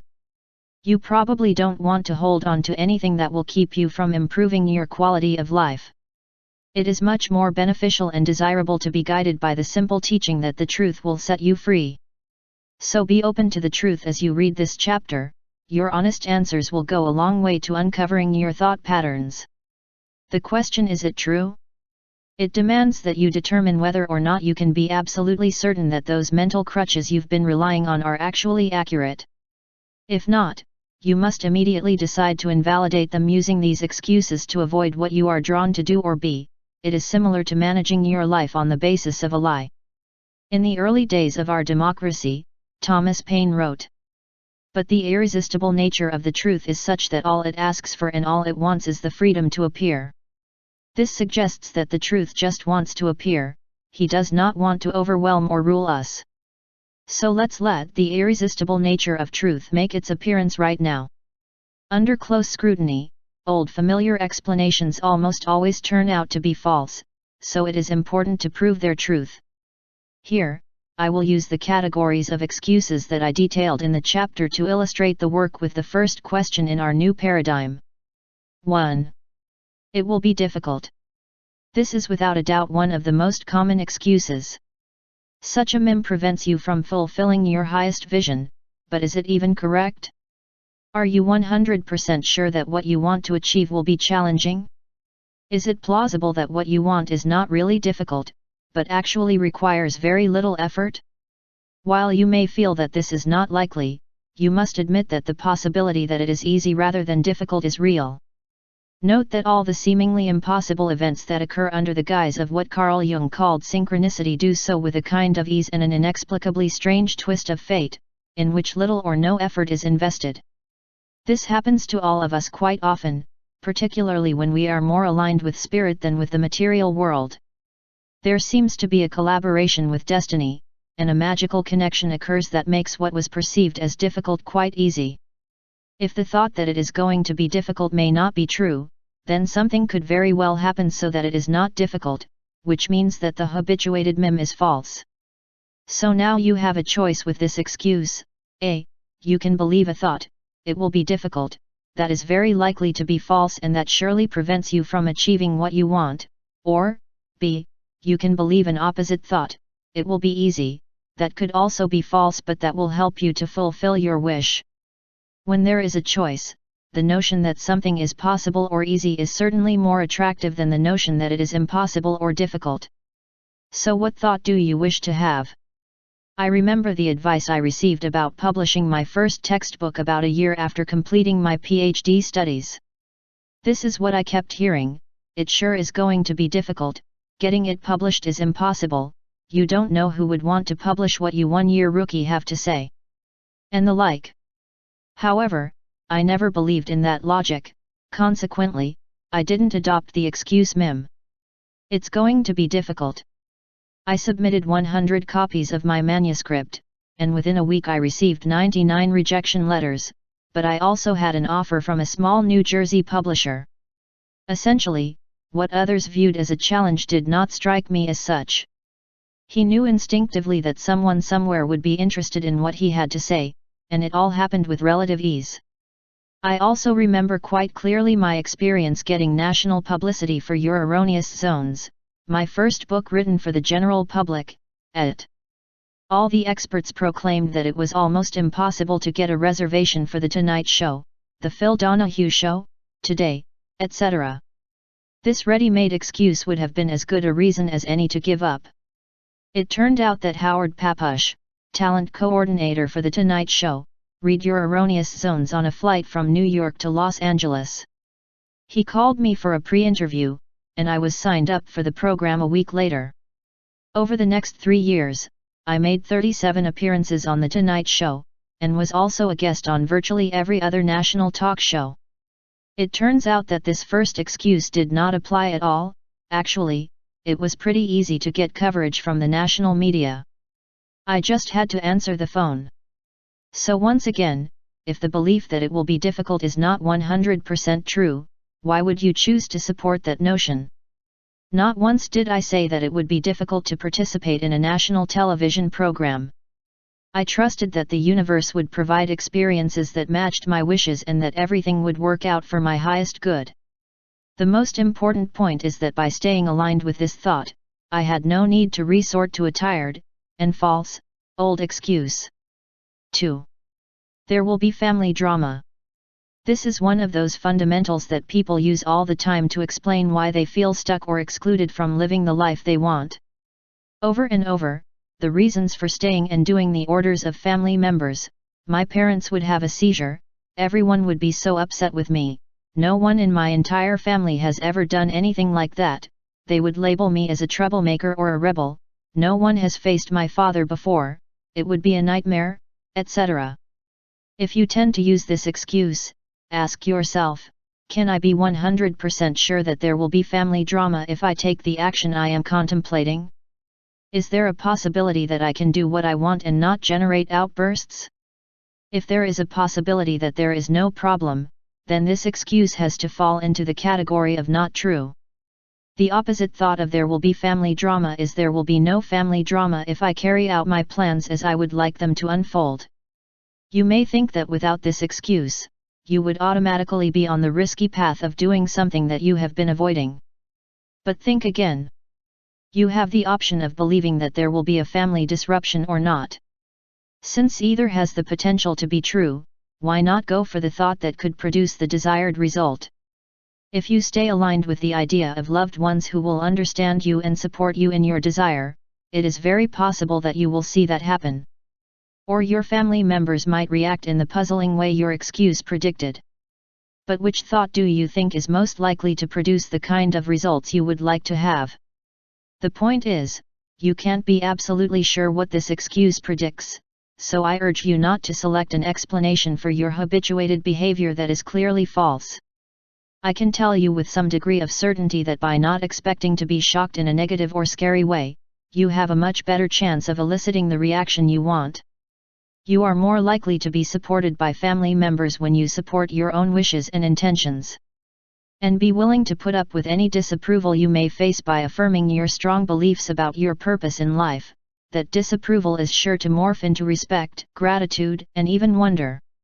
In my own life, I know that if I don't show up to a cousin's wedding, an uncle's funeral, a grandson's birthday party, or any other family occasion, there won't be any drama to endure. I have shown my family members that I am not interested in dealing with censorship or complaints, so I never have to use this second excuse. You can say goodbye to this excuse simply by asking, is it 100% true that my loved ones will disapprove if I underscore?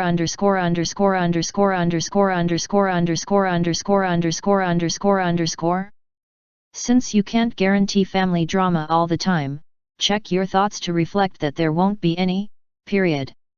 Now, you can't be sure that some turbulent or emotional episodes won't happen, but you've at least set your mind to what you want and are aligned with the idea of a peaceful family response. Cement your new reality by affirming, what I want is already present and on the way.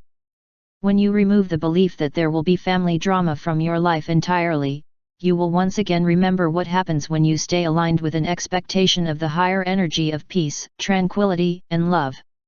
You are much more likely to see this peaceful attitude emerge than if you are angry, frustrated and hurt because no one ever understands you and your family. 3. I cannot pay it. I have always had a different concept of my ability to create the necessary financing for anything that I have wanted or needed. As you probably know, my experience is foster care, scarcity, economic depression, and having to work through everything I've had since I was 9 with my first paper route. However, I have never allowed myself to use this third excuse.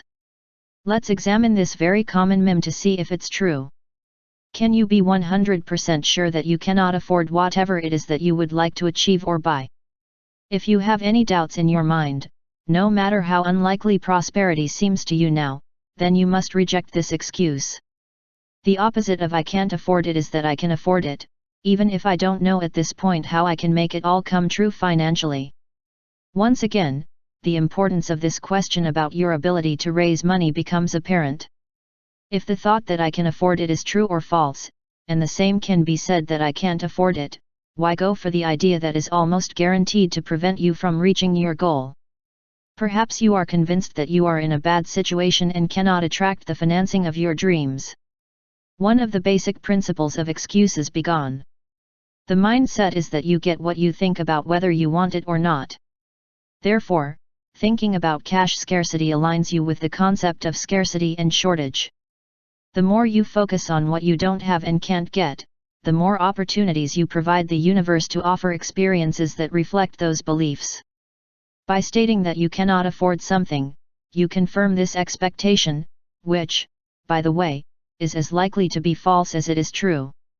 The belief in itself becomes the source of what you attract. It serves as an obstacle to a universe of unlimited abundance. I'm sorry to tell you that there is no solution to scarcity-focused thought processes. Rather, you need to overcome this kind of immature thinking by reminding yourself that it makes a lot more sense to claim that you are prosperous rather than focusing on that I can't afford it. Attract the universal guide that will help rather than the one that hinders. Right here, right now, say, I can never be absolutely sure that the financing I need or want is not on the way. Therefore, the belief that I cannot afford it is false and I refuse to use this excuse. It is not about helping you manifest more money, although it is certainly a possibility. It's about helping you remove the excuse that you can't afford it from your life, because using it keeps you aligned with scarcity, and pain. Loving what you have and being in a continuous state of satisfaction is the key to having what you want. Also, be willing to contemplate that whatever help you need is on the way, even when you can't predict where it will come from. This helps you live in alignment with the laws of the universe. Since this is a universe of unlimited abundance, why have thoughts contrary to that truth? I have always said that what I need financially is not only on the way, it will arrive on time and it is always for my highest good. In fact, it already exists, all I have to do is connect to it. Call me crazy if you want, but this kind of thinking has served me infallibly. The falsehood that I can't afford it is even more pronounced in my life now, as I remain detached from what is presented to me and offer it to others as generously as I can. This does not mean that I just open the windows and money flies in, rather, it allows me to act on thoughts that have no place for scarcity. I act on what I believe and I refuse to believe that money is a reason for doing nothing. Throughout my life, I have been surprised on many occasions when the financing of a project of mine seemed to come out of nowhere. When I was a young sailor desperately wanting to attend college after my enlistment, for example, funds weren't immediately available. However, I acted in accordance with my firm intention to attend a major university by depositing the percentage of my savings in a special bank account in Guam. After my honorable discharge from a 4-year tour of duty, I had enough money in the bank to pay for my 4 years of college. The point is that making the decision to take advantage of the thought that I can afford it allows the following 2 things to happen. 1. Universal cooperation is activated by aligning with a universe that has no limits or scarcity, and 2. You start to act on what you're thinking. 4. No one will help me. This excuse belongs to the category of guilt. Is it always someone else's fault that you can't express the happiness, success, and health you would like? Do other people keep letting you down? Do you find it almost impossible to get things done because you can't find someone to help you out? I am not suggesting that you cannot achieve your dreams without the help of others, rather, I would like you to consider the validity of the premise that there is no one there to help you. Put this 4th excuse to the truth test. Ask yourself if you can be 100% sure that there will be no one to help you or that you are alone in this. If there is any chance that there are people to help you, then you must reject this belief as a falsehood that you have chosen to use as a guide for your life. The fact is, there are an unlimited number of possible helpers, but they may stay away from you because you keep trying to validate an incorrect belief. Please review this excuse by stating, any help I need will appear when I need it, and I trust that it is already here and on the way to help me do my highest good. This kind of thinking is just as likely to be true or false as your original excuse, so why not follow it? Such a favorable notion aligns you with the way the universe actually works. There are billions of human beings on this planet, so why conclude that there is no one to help you achieve what you feel called to create? The answer lies in the blame game, which is a meme planted in your mind by others who have also been plagued with mental viruses. Help is just as likely to be there when you need it as it won't be there. So what is the point of using precious mental energy with an excuse that is much more likely to produce an undesirable result? You have the option of using that same energy to produce a desirable result. Shift your focus on yourself and your ego's desires to how can I serve? When you want for others what you would like to have for yourself, you will find that there is never a shortage of helpful, friendly, kind, and understanding people who don't seem to do enough for you. For every act of evil, anger, hatred, or indifference in the world, there are a million acts of kindness, assistance, and love. Choose to focus your attention on all that is good and put an end to this falsehood, no one will help me. If you are looking for no one to support you, I can guarantee that the universe will present you with experiences that reflect your low expectations. On the other hand, if you think you are aligned with the supporting energy, that is what will show up. Let go of this excuse by acknowledging and reminding yourself that the belief that no one will be there for you does not stand the test of truth. There is no one to blame and there are thousands of people who would love to deliver. You help her and the guidance she wants. Instead, choose to know that you live in a universe that supports you at all times. Thomas Merton once wrote, "We cannot fully possess the truth until it has entered the very substance of our life through good habits." And that is precisely the first question of the excuses Go paradigm is designed to do. That is, it aims to help you eliminate counterproductive thinking habits that are false but have become the substance of your life. The truth will really set you free. You don't need excuses anymore, because the explanations you've been using for why your life isn't working just don't stand the test of truth. If you review the excuses in the chapter, you just reviewed them, and examine each one closely, you will find that you cannot give a resounding yes to the question that is the subject of this chapter: is it true? If you have the option to use an excuse that may or may not be false and will keep you stuck in your place, or use a different explanation that may or may not still be false, but takes you out of self-destructive thinking habits, which choice you must do? For me, the answer is obvious. Your goal is to develop habits that serve you and improve your chance of maximizing your success, happiness, and health, and that means avoiding those old excuses, which are simply lies. Suggestions for applying the first paradigm question whenever you are tempted to use an excuse to explain some deficiency in your life, or even after you have noticed that it was based on a long-standing alibi: silently put the excuse to the truth test. Please answer these two questions simply and honestly. 1. Is it true? And 2. Can I be 100% sure it's true? As you do so, you will discover that no pattern of excuses stands up to this scrutiny. Even if you don't fully understand how you are going to do this, tell yourself that you don't want to keep claiming false notions. This simple truth test will lead you to further exploration of what else you can do to eliminate excuses. Create an explanation that reverses the excuse you are using. It should be as capable of being true or false as your mental crutch, but the difference is that this explanation keeps you from self-defeat. Here's an example of what I mean. Excuse: I'm too old to get my college degree. Question: is it true? Answer: it may be true, but it may also not be true. I cannot be 100% sure that such a statement is a solid and guaranteed truth. To end this excuse that has prevented you from obtaining a college degree, create the opposite thought that I am the perfect age to earn my college degree. By holding on to this new belief, which in fact may or may not be 100% true, you open up a world of possibilities. The advantage is that you align yourself with the field of all possibilities and invite reinforcements to assist you.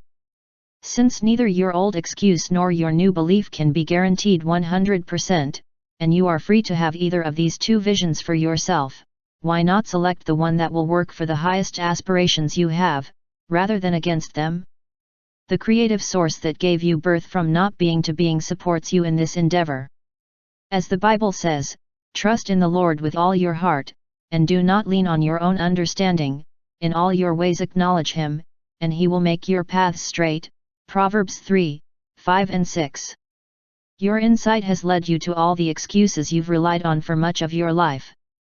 The He in Proverbs is God, or the eternal Tao, which is the ultimate truth. Be open to reviewing your excuse formula. In fact, it may be God calling you to His truth. Henry Ward Beecher offers heady advice on how to tell what is true from what is false. If you push any truth too far, you will find a counter-truth. I recommend paying as much attention to the counter-truth as you do to the excuses you've been treating as truth. Chapter 13. The second question, where did the excuses come from? Don't even consider the irrevocable past. Like totally wasted, totally vain. Yes, rising above his remains, at last. We achieved something nobler. Henry Wadsworth Longfellow. When you see your doctor with a medical problem, you are prepared to answer questions designed to help you determine what is happening and what treatment plan to start. An important function of this consultation is to help your doctor understand what caused the illness, infection, or trauma. I am going to use this medical model as a metaphor to explore the question, where do excuses come from? In relation to making them disappear from your life. Get to the bottom of your excuses. When it comes to those mental crutches that you have relied on for so many years, they will help you become your own doctor and learn about the origin and duration of your condition before implementing treatment. Like physical problems, habitual thought patterns that prevent you from achieving the life of your dreams can be remedied by knowing how and why they occurred, and then a prevention program can be instituted. Using the same model of an initial interview that your doctor would conduct, here are 5 questions to help you understand where your excuses are coming from. 1. What are your symptoms? Imagine the excuses you have used as symptoms that have prevented you from maximizing your potential for happiness, success, and health, even if they are not as obvious as fever, runny nose, sore throat, or any other physical symptom that would prompt you to seek medical attention. Describe how you feel when you know you have the excuse error and be as specific as you can.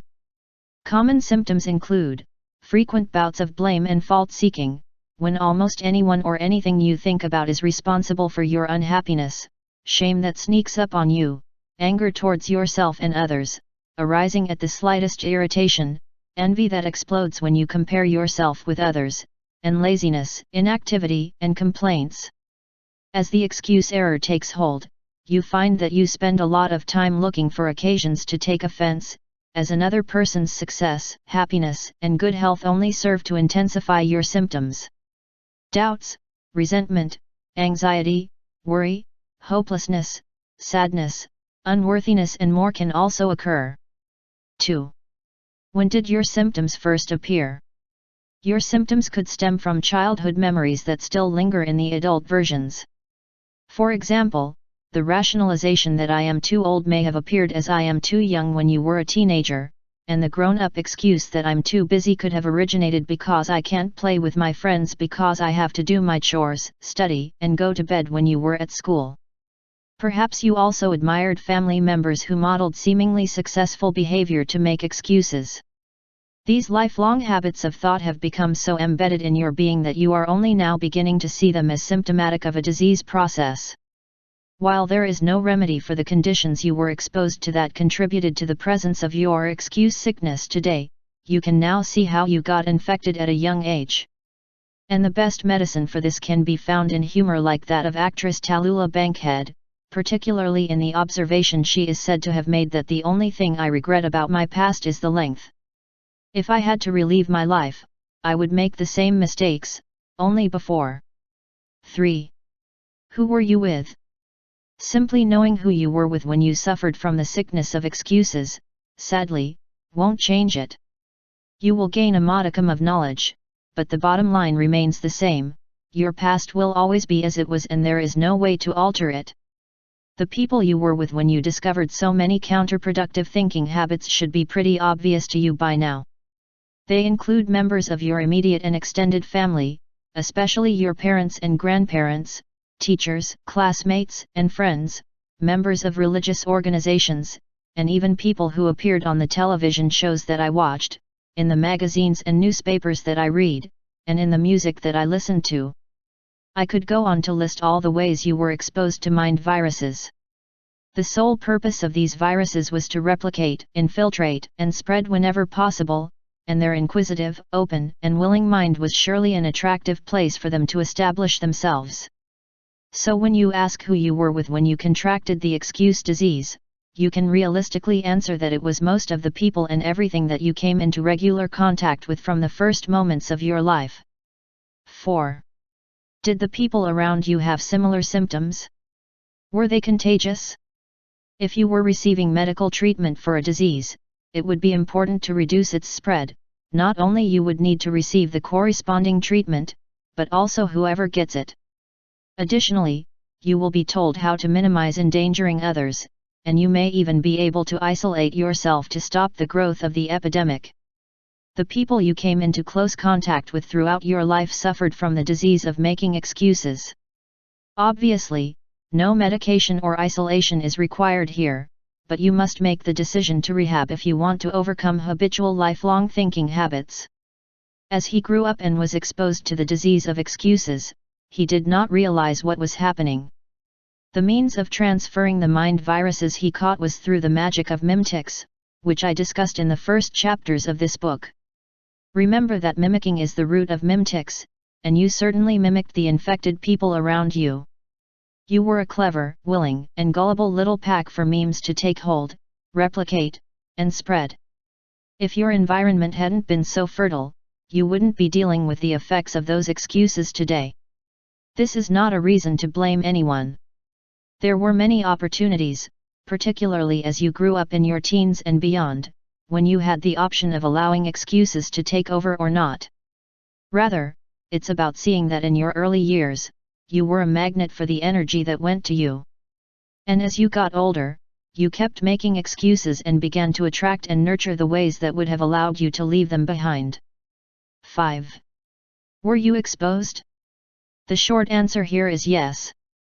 Of course he was exposed, because he had daily contact with carriers of mental viruses. However, the excuses are over. The paradigm is designed to strengthen your natural immune system so that you can deal with any similar disease processes that may come your way, now and in the future. Accepting full responsibility. Despite your history, the only place your excuses originated is with you. Regardless of how old you were when these ideas were implanted in you, how contagious his early family conditioning was, how often you were exposed, and how powerful the diseases were in your home, school, church, and culture, the responsibility is yours. To live a life totally free of excuses, you must be willing to say, I adopted these behaviors, I chose them all. It may have been a child and may not have had the natural abilities to resist early influences, but it was still my choice. I take full responsibility for each and every excuse I've been involved in. The reason I laid out the 5 questions in the last section was not so that you could find new explanations for your habit, but so that you could see how prevalent mind viruses were during the formative years of your life. Now, at every stage of exposure to these mind viruses, you have always been there. You may have been vulnerable, gullible, fearful, wanting to fit in or just stick with the show, but it was still you. You are not a chair that has been redesigned and upholstered or a robot that was created in a laboratory and perfectly oiled by its owners. No, you are a living human being with a mind of its own. After all, other members of your family, perhaps even some of your siblings, weren't fooled like you, and you probably saw some of your friends resisting others' efforts to enculturate them in this way. I encourage you to accept full responsibility for all of your excuse-making tendencies. You are capable of making decisions to stop self-sabotaging thought habits now, and you were just as capable as a child. However, do not take responsibility with any sense of shame or blame. Know that throughout your life, you always did what you knew how to do, nor are you currently being punished or attracting these inclinations due to some karmic debt from past lives. I worked out the symptoms of making excuses and the contagious effect of those first memes so you can understand them, give them a loving hug, and say goodbye to everyone. Think about what St. Paul said in his letter to the Corinthians, "When I was a child, I thought like a child," 1 Cor 13, once. Look back at those early childhood copycat behaviors and remember, I no longer need to hold on to anything I adopted when I was young, regardless of how powerful the influences have been. When you ask, where do these excuses come from? The answer is that they came from you, a person who was once willing to listen to that kind of thinking. But recognize that you now intend to say goodbye to the excuses that are keeping you from experiencing the highest and most glorious levels of happiness, success, and health. The key concept to understand here is that once you begin to understand, you can stop rationalizing and justifying. Your past is not another reason to explain your shortcomings. Don't tell yourself that old influences are your excuse to make excuses. Take responsibility for your life and stop using blame. Let's take a look at 4 of the 18 excuses in Chapter 3 to illustrate how your habit of making excuses has formed. 1. I do not deserve it. How can a divine creation be unworthy? You are and have always been part of God. And you already know that all beings come from not being. The Bible itself reminds you that it is the Spirit that gives life. So where the hell did you learn to use this excuse? As a developing child, you were weaned with ideas that your worth is based on ego-dominated formulations that turn you into what you do, what you have, and what others think of you. Your courage was intertwined with these ego constructs. If I do it well, I am worthy. If I don't, I am unworthy. If I accumulate more valuable things and earn more money, I am worthy. If I don't, I am unworthy. If I win the approval of others, I am worthy. If I am unpopular, I am unworthy. Like most of us, you were immersed in a culture that taught and reinforced these ideas, which are the work of the false self. Consequently, as an adult, when you see others who are more successful than you, who have more toys than you, and enjoy a much higher reputation than yours, your first impulse is to make a disconnect between your status in life and your worth. As a person, a human being, years of solid training in ego development have led you to retreat into an unworthy mindset. Since these excuses come from the false self, they will stay with you until you leave the planet, unless you are willing to say to yourself, okay, I understand where this kind of selfish reasoning originated and I can see that I still use it, but I'm practicing the begone excuses way of life from now on. For each of these categories of excuses, I urge you to decide to start thinking about something like this: everyone in my life did what they knew how to do and I decided to accept it at that point. But today I am going to stop this kind of insidious and absurd thinking and remind myself that I am a divine being, an individualized expression of God. Therefore, I will no longer harbor thoughts that I am unworthy. I have lived with them long enough and they have never served me for my highest good. 2. It is not my nature. Has it been allowed to unfold as if its creator is in charge of the process? Of course, your physical shell was allowed to follow the course that nature dictated. You developed height, body type and shape, hair, eye and skin color, and facial features that nature required. But what about your personality, your emotional and intellectual development, your aspirations, your self-concept, or your spiritual awareness? Were those aspects of you encouraged to develop naturally? The "it's not my nature" excuse came directly from the list of what you were taught I couldn't do or be that I elaborated earlier in this book. It was formulated and then crafted into the finished product that your family and culture desired. When they tell you you can't do this, you can only do that enough times, and you are willing to become the product that the people around you want you to be, so you believe that your nature is what you have been told. You act on the pronouncements about yourself that you have absorbed. So if you hear that you are lazy, unworthy, or uncoordinated often enough, this ultimately leads you to adopt this as your self-portrait. If you are told over and over again that you are like your father and he never came to anything, you will eventually see your nature the way others saw your father. Go back to the question I asked you earlier in this book: who would you be if you had no one to tell you who you are? Take full responsibility for what you think is your nature, reminding yourself to think in a new way about where this excuse originated. Try something like, I chose to allow the opinions of others to be more important than my incipient opinions about who I was and what I intended to become.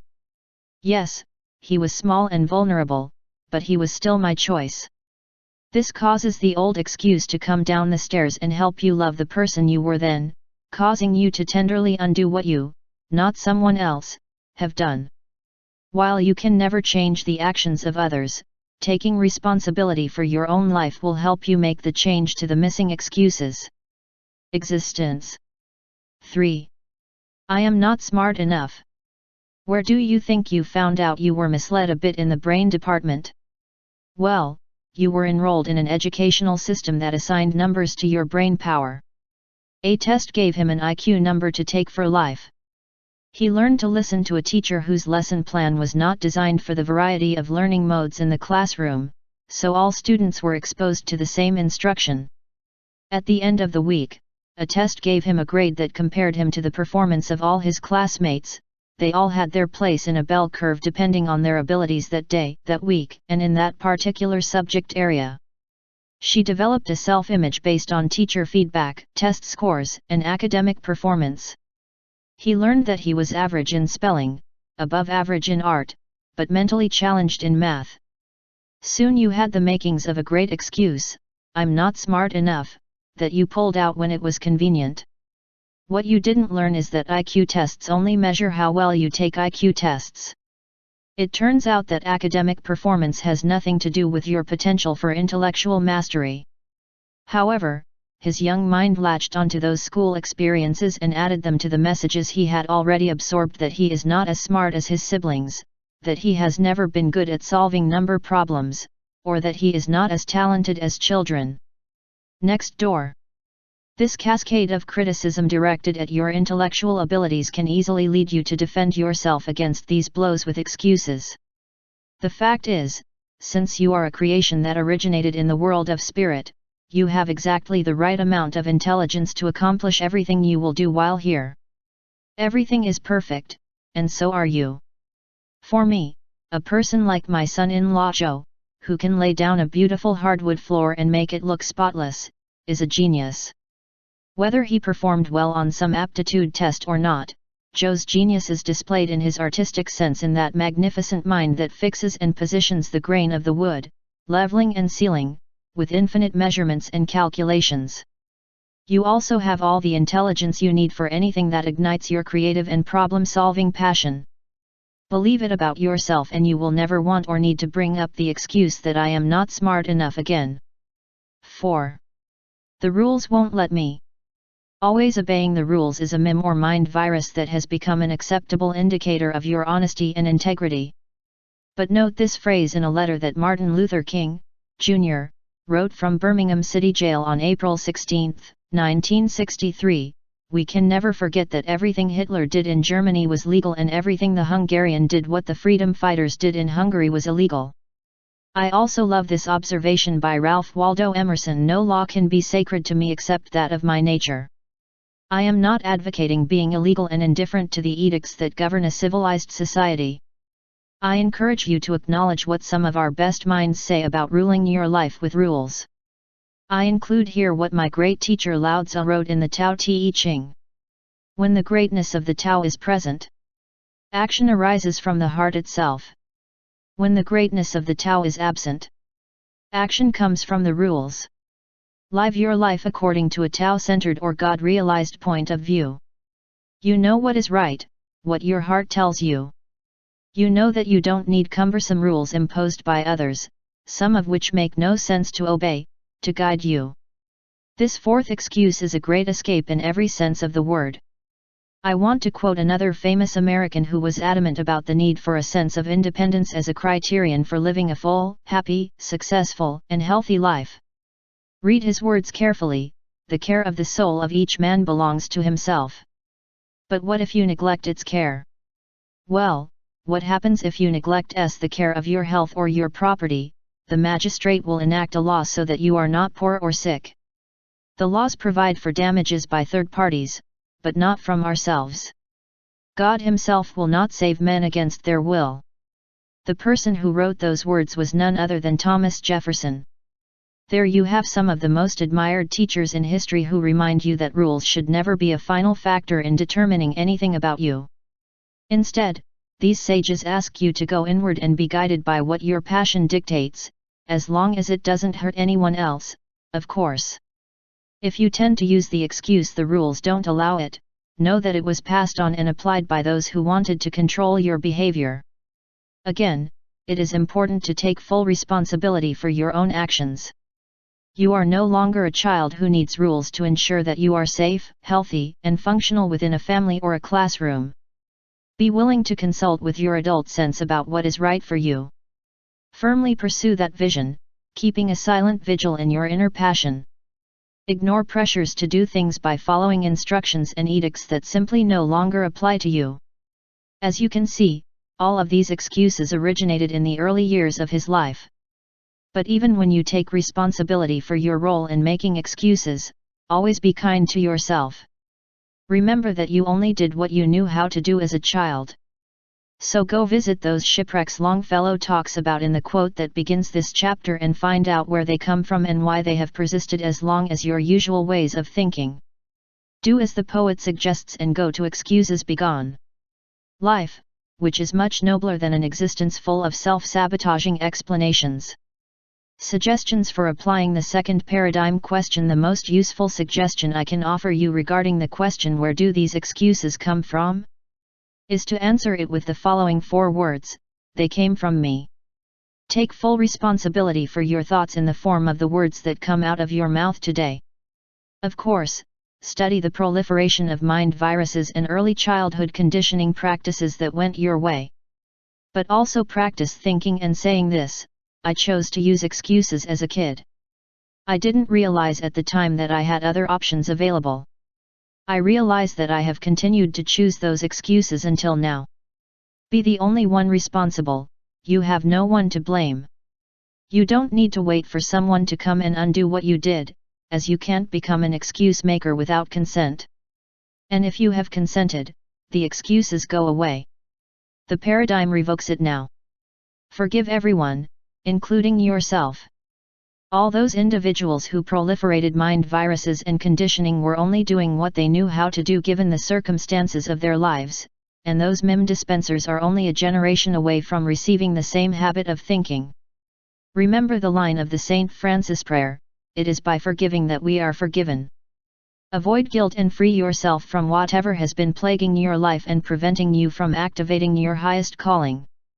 By forgiving everyone, you forgive them, and yourself. And remember, if you had never blamed anyone for your tendency to be an excuse maker, you would have no one to forgive. Chapter 14. The third question: what is the payment?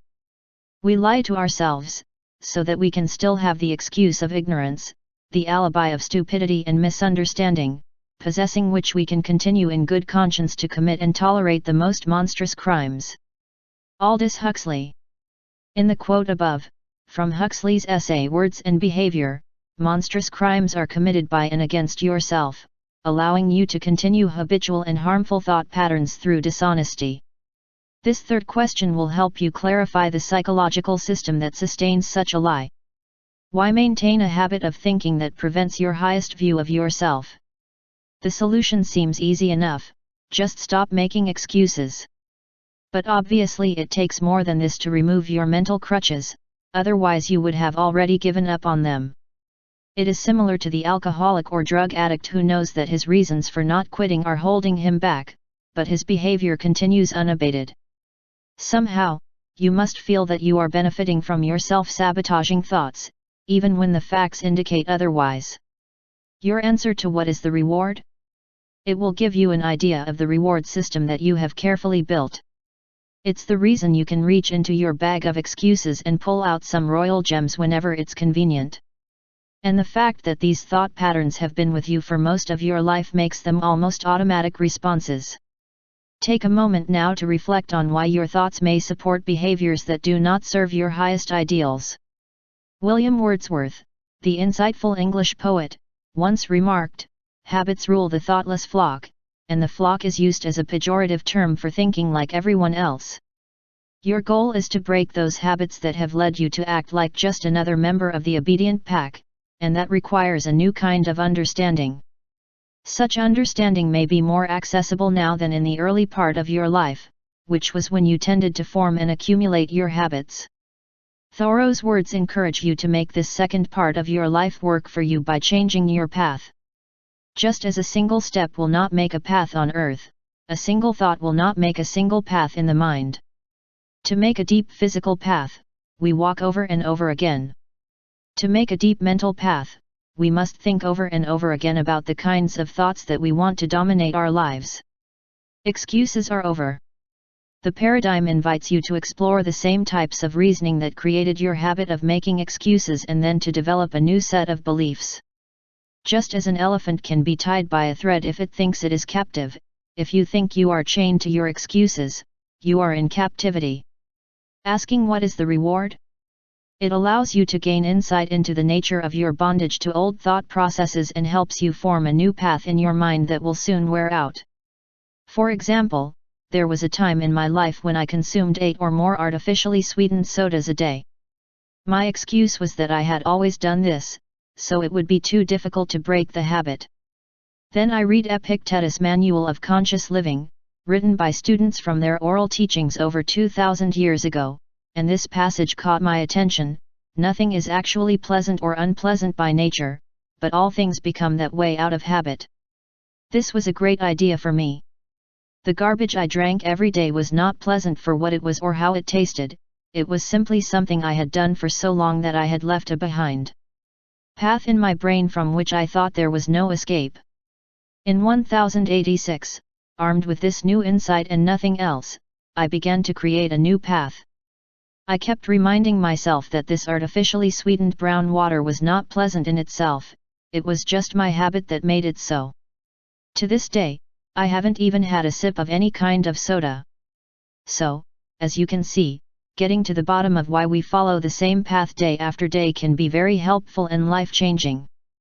Common hidden benefits of making excuses. I have used the hidden word to warn you of the fact that you are often unaware of the reasons why you keep walking the same path and rely on the same old excuses. Many behaviors and thought patterns persist due to perceived rewards, which may not be so good for you. In fact, most of the psychological benefits you receive from your habit of making excuses are actually quite self-destructive. The most common psychological rewards used to support your bad habits are discussed on the following pages. Apply the insights you gain from reading about them to create a new, no excuses path within your own mind. 1. Avoidance. When you cling to a self-sabotaging belief, it only serves to keep you marching in your place. It's going to be very difficult. It's going to take too much of my time. What I want is too big. I don't have the money, and so just justify your inaction with an explanation. And once you've done that, you can enjoy the reward for avoiding it. I was a doctoral student advisor at a major university for 6 years in the 19C. I found that, with very few exceptions, most PhD students were able to complete coursework, but when it came time to write their thesis, which is a very complicated research project that is usually the length of a book and must completed for a PhD, and then advocated for it before a committee of professors, many of them fell short. They would justify their behavior by saying, "I'm too busy, I'm not smart enough to write and defend a book. It will take a long time. I don't have the energy," and many more from the catalog of excuses. Such explanations were absolutely vital for those trying to avoid something. Avoidance is a common and easily identifiable reward, or psychological reward that allows you to be somewhat at peace with yourself when you make decisions that frustrate yourself. The excuse becomes your ally, even if it is an ally who does not care about your best interests. 2. Security. None of us like to feel insecure, so excuses become what we use to avoid potentially dangerous situations. Rather than wandering through uncharted territory where we might face the risk of underperformance, failure, criticism, burnout, the unknown, looking foolish, getting hurt, and the like, it is more convenient to retreat to a haven of familiarity. The problem is that the habit of the excuse only brings us a false sense of security, in the same way that a blankie comforts a frightened child. Inside you there is a powerful call that prompts you to fulfill the destiny that you feel beating through your veins, but taking the safest route makes you avoid that call. On the one hand, you are drawn to your purpose, and on the other, any number of convenient excuses sing to you like sirens. It will be risky. It's not my nature. I'm too scared. There will be family drama. I'm too old. It's too big, and statements like that can be very difficult to ignore. This reminds me of my daughter Tracy, who ignored her own calling for years. She had a secure job as an executive, with good benefits, a great salary, nice people to work with, a great location, and many other reasons that might have kept her there until she retired at some point. Yet within him burned a strong desire to be his own boss, to use his design and marketing skills to create his own products. But when he spoke of leaving his secure position with all the benefits, he couldn't make the move and his excuses provided the rationale he needed. After years of talking about why she couldn't follow her dream, my daughter finally decided to put up the begone excuses paradigm to work for her. Today she is the CEO of her own company, called Urban Junket. She designs high-quality women's bags and laptop bags, traveling the world to get the best materials. While she has not yet reached her previous salary and benefits level, she is happy, satisfied, and very satisfied with what she has created. Tracy is no longer a slave to the reward offered by her excuses. Take a look at her beautiful creations online, www.urbanjunket.com, and send her a thank you note if her story of leaving excuses inspires you like me, her very proud father. 3. The easy way out. Any excuse offers the generous reward of the easy way out. Let's face it, when faced with a choice between doing something that requires effort and something that is easy and effortless, chances are you will choose the latter, even if it is not the option that will really get you to your goals. Your higher self wants you to fulfill your destiny, which often involves some kind of sacrifice, expenditure of time, physical and mental energy, and material resources. The ego is frequently in conflict with what your higher self desires, your false self pushing and coaxing you to stay still, threatened by anything that interrupts its mission to keep you nice and comfortable by avoiding difficult decisions.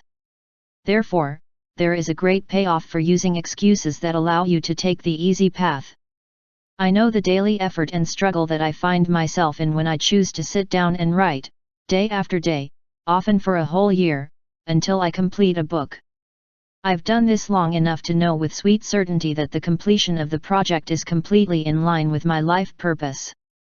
I recognize that sitting here alone and doing work keeps me in balance or in alignment with the higher callings of my soul. Still, over the years I have felt the intense temptation to allow excuses to keep me from doing what my heart tells me to do. They insist, it's too big a project and you don't have the energy. You have nothing else to prove, so relax. You are tired, stop yourself. Writing takes you away from your family and you are already overly committed. These statements and others like them would give me an easy reward if I let them. Then you could avoid the anxiety, struggle, loneliness, and nose-to-stone actions that are a necessary part of the creative process. But there is far more joy when I see the results of my work, along with all the good that such endeavors seem to be doing in the world, than any temporary pleasure I can get by taking the easy route and avoiding what I know I need. 2. 4. Handling. One of the great rewards of many of these excuses is the opportunity to manipulate others into doing your bidding. While this may not be seen as the most positive of things, that is exactly what happens. When you make the decision to use an excuse like "I don't have the energy," "I'm too busy," "I'm not strong enough or smart," or something like that, you give the responsibility to someone else. Once you've given that person your explanations for why you can't do something, you can sit back comfortably and see how they are prompted to act. As a father of 8 children, I have seen this strategy thousands of times. For instance, I'm too tired translates to, someone else doing the homework. The reward? I fall asleep while someone else takes over my responsibilities. I can't afford it or I spent all my money translates to, you buy what I want or need the reward. I have manipulated you with my generic excuse. I don't deserve it translates to, feeling sorry for me. The reward? You're going to give me what I want because you can't bear to see me feeling unworthy. Of course you don't have to be a child in a family to benefit from practically all these excuses that, in one way or another, allow you to manipulate others to do your bidding. 5. Be right. There is nothing the false me likes more than being right and making someone else wrong, and excuses are tailor-made for this. When you use an excuse, you feel superior and put someone else in the position of being a loser, and the ego loves to feel like a winner, especially at the expense of others. Excuses are simply explanations that you make to yourself that do not necessarily have to do with the truth, but although they are lies, they provide you with some kind of reward. So while your only evidence may be a habitual thought, if you convince yourself that you are right, you can retreat into the illusion of winning. In this case, the excuse is a deception that underpins his low self-esteem. You have substituted an excuse for genuine self-esteem, and the reward is that your reasoning helps you live with yourself without acknowledging your self-deception. Then, nobody will ever help me translates into, I do not deserve it nor am I lucky enough to have others help me, as I have always said. So there you have it, I'm right again. The rules won't let me translate to, do you see how smart I am? I've always said that you can't get ahead, and anyone who disagrees with me is a loser. There will be family drama that translates to, I am right about this family, and I have always been right. Everyone else just doesn't know as much as I do. Over and over again follow this convoluted logic. When you're an excuse maker, you have to be right and put out everything you can think of to show the world how wrong it is. And, conversely, how right you are. 6. To blame. When you resort to using an excuse, the ultimate reward is that you remove responsibility for your own shortcomings and place responsibility for them on someone else's shoulders. I have written about this blame game throughout this book. Once again, this is the work of the ego, that false self that does not believe in your infinite divine nature but keeps a record of how well you compare yourself to the people and events of this material world. If you're not doing well, the ego says it's someone else's fault. If you are unhappy, unhealthy, destitute, unfortunate, fearful, or any other negative descriptor you can think of, this is all the fault of something or someone outside of you. While your higher self happily thrives on humility, your ego is exceptionally proud.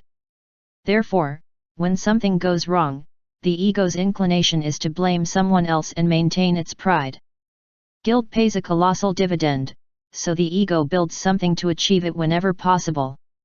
So when you blame the economy, the ruling political party, Saudi Arabia's oil-rich sheiks, or anyone else you can imagine, your false self is rewarded. Can't save money, get investors for your favorite project, pay your bills, or justify bankruptcy. Not only does the blame game provide you with a convenient scapegoat, it also offers a great reward for continuing to use all the excuses that have become a way of life. 7. Protection. When you were a child, you were most likely offered the protection of your family. You were small, they were big. You didn't have much, they controlled almost everything. You had to ask for permission, they distributed their authority. In other words, you were protected. As you grew into adulthood, it was wise to hold on to these leftover behaviors, even though being older meant no longer seeking parental permission or getting the livelihood you had when you were little. A series of excuses developed that had the feeling of being protected as their main reward, so it is possible that he is still thinking and acting like a child. To maintain the benefits of childhood without appearing childish, he has created excuses that allow him to withdraw into family territory of feeling cared for. The reasons why you are not manifesting the life you want give you the reward of being able to withdraw to the feeling of being a boy or a girl again.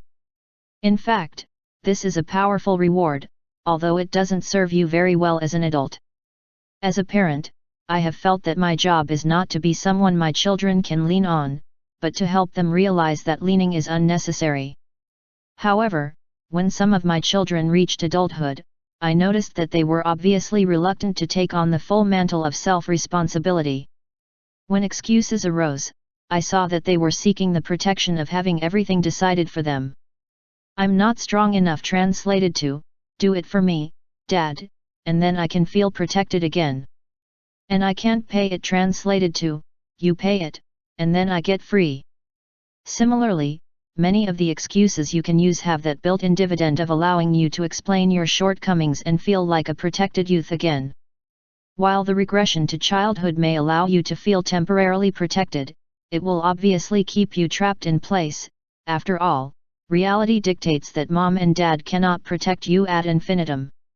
Escape from the present moment. Now is all there is. It is all that has been and all that will be.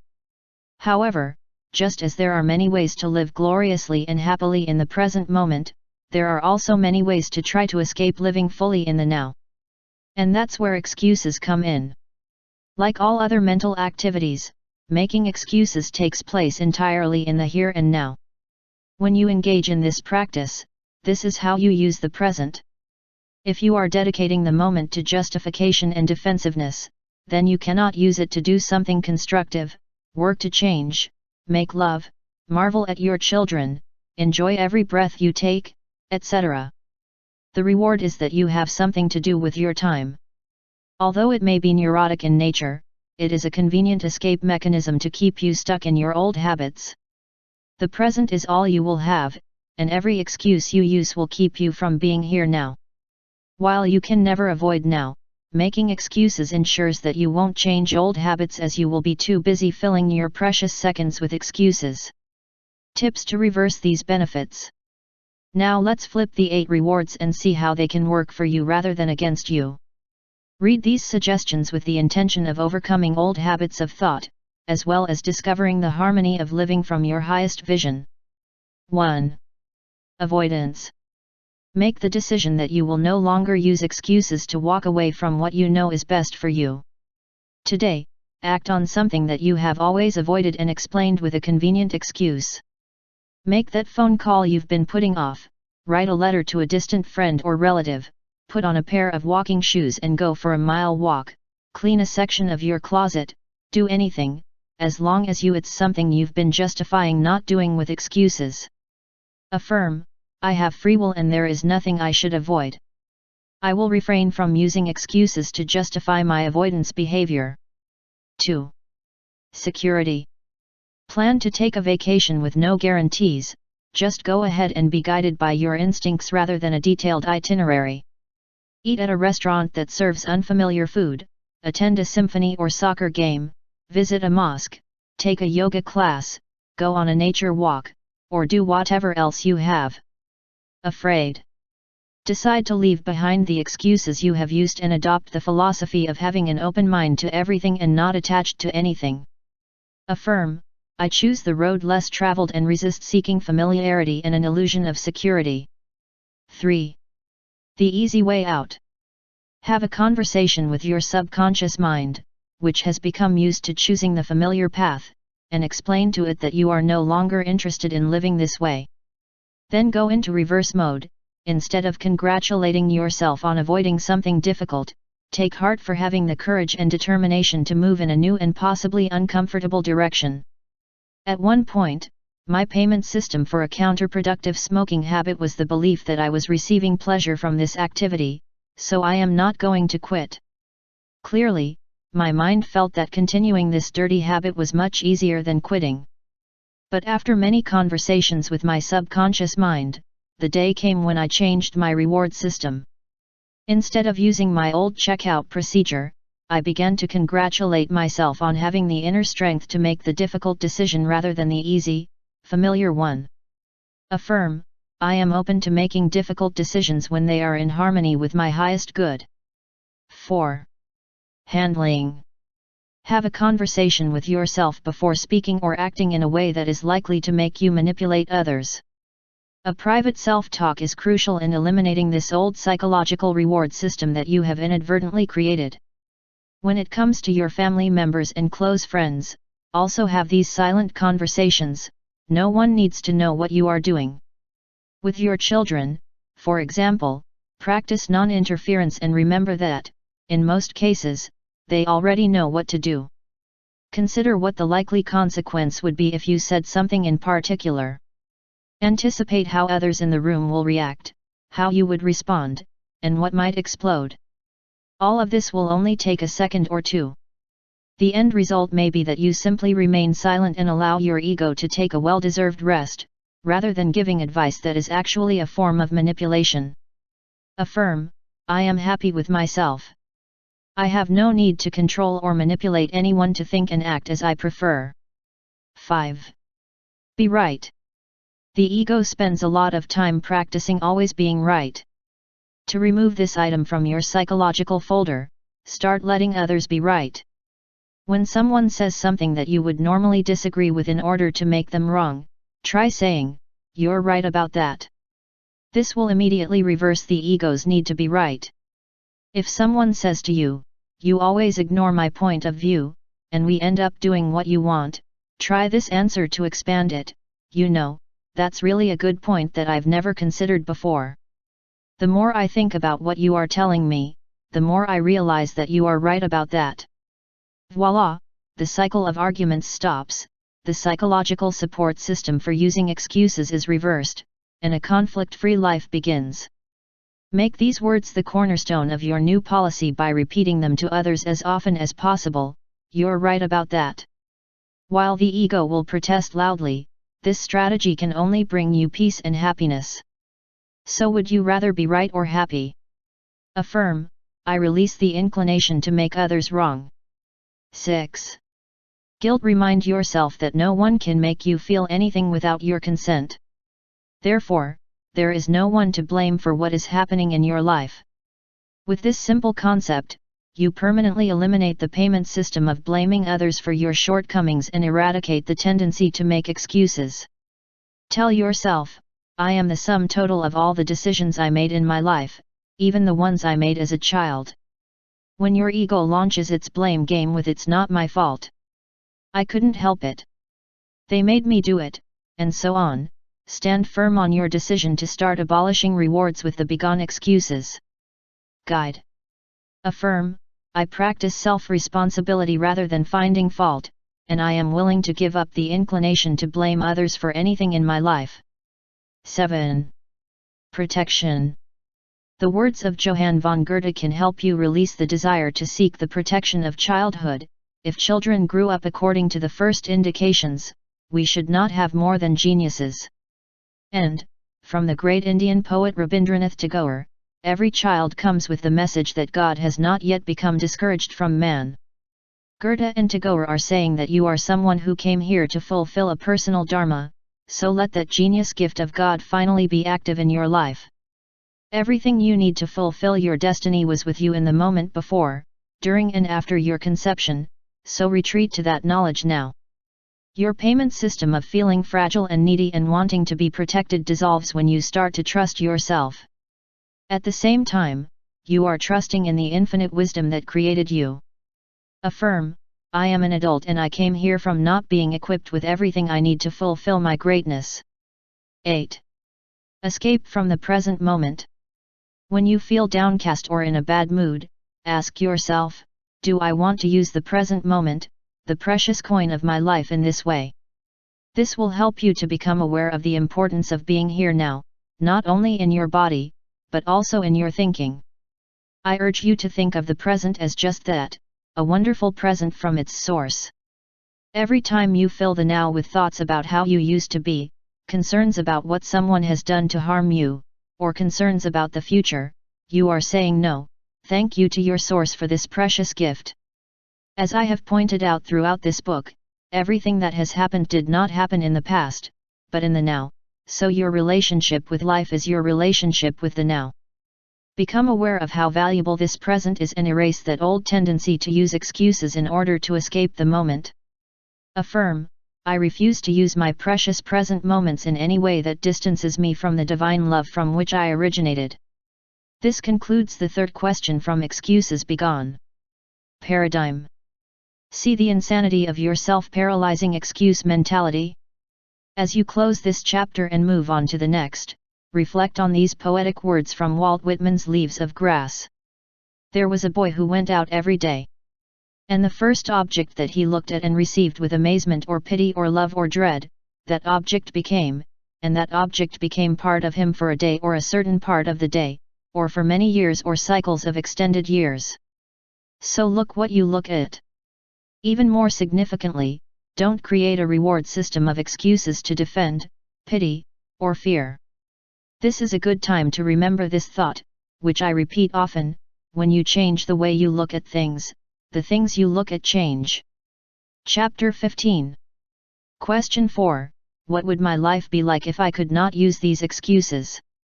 What is now proven was once only imagined. William Blake. In the fourth question of Excuses Begone.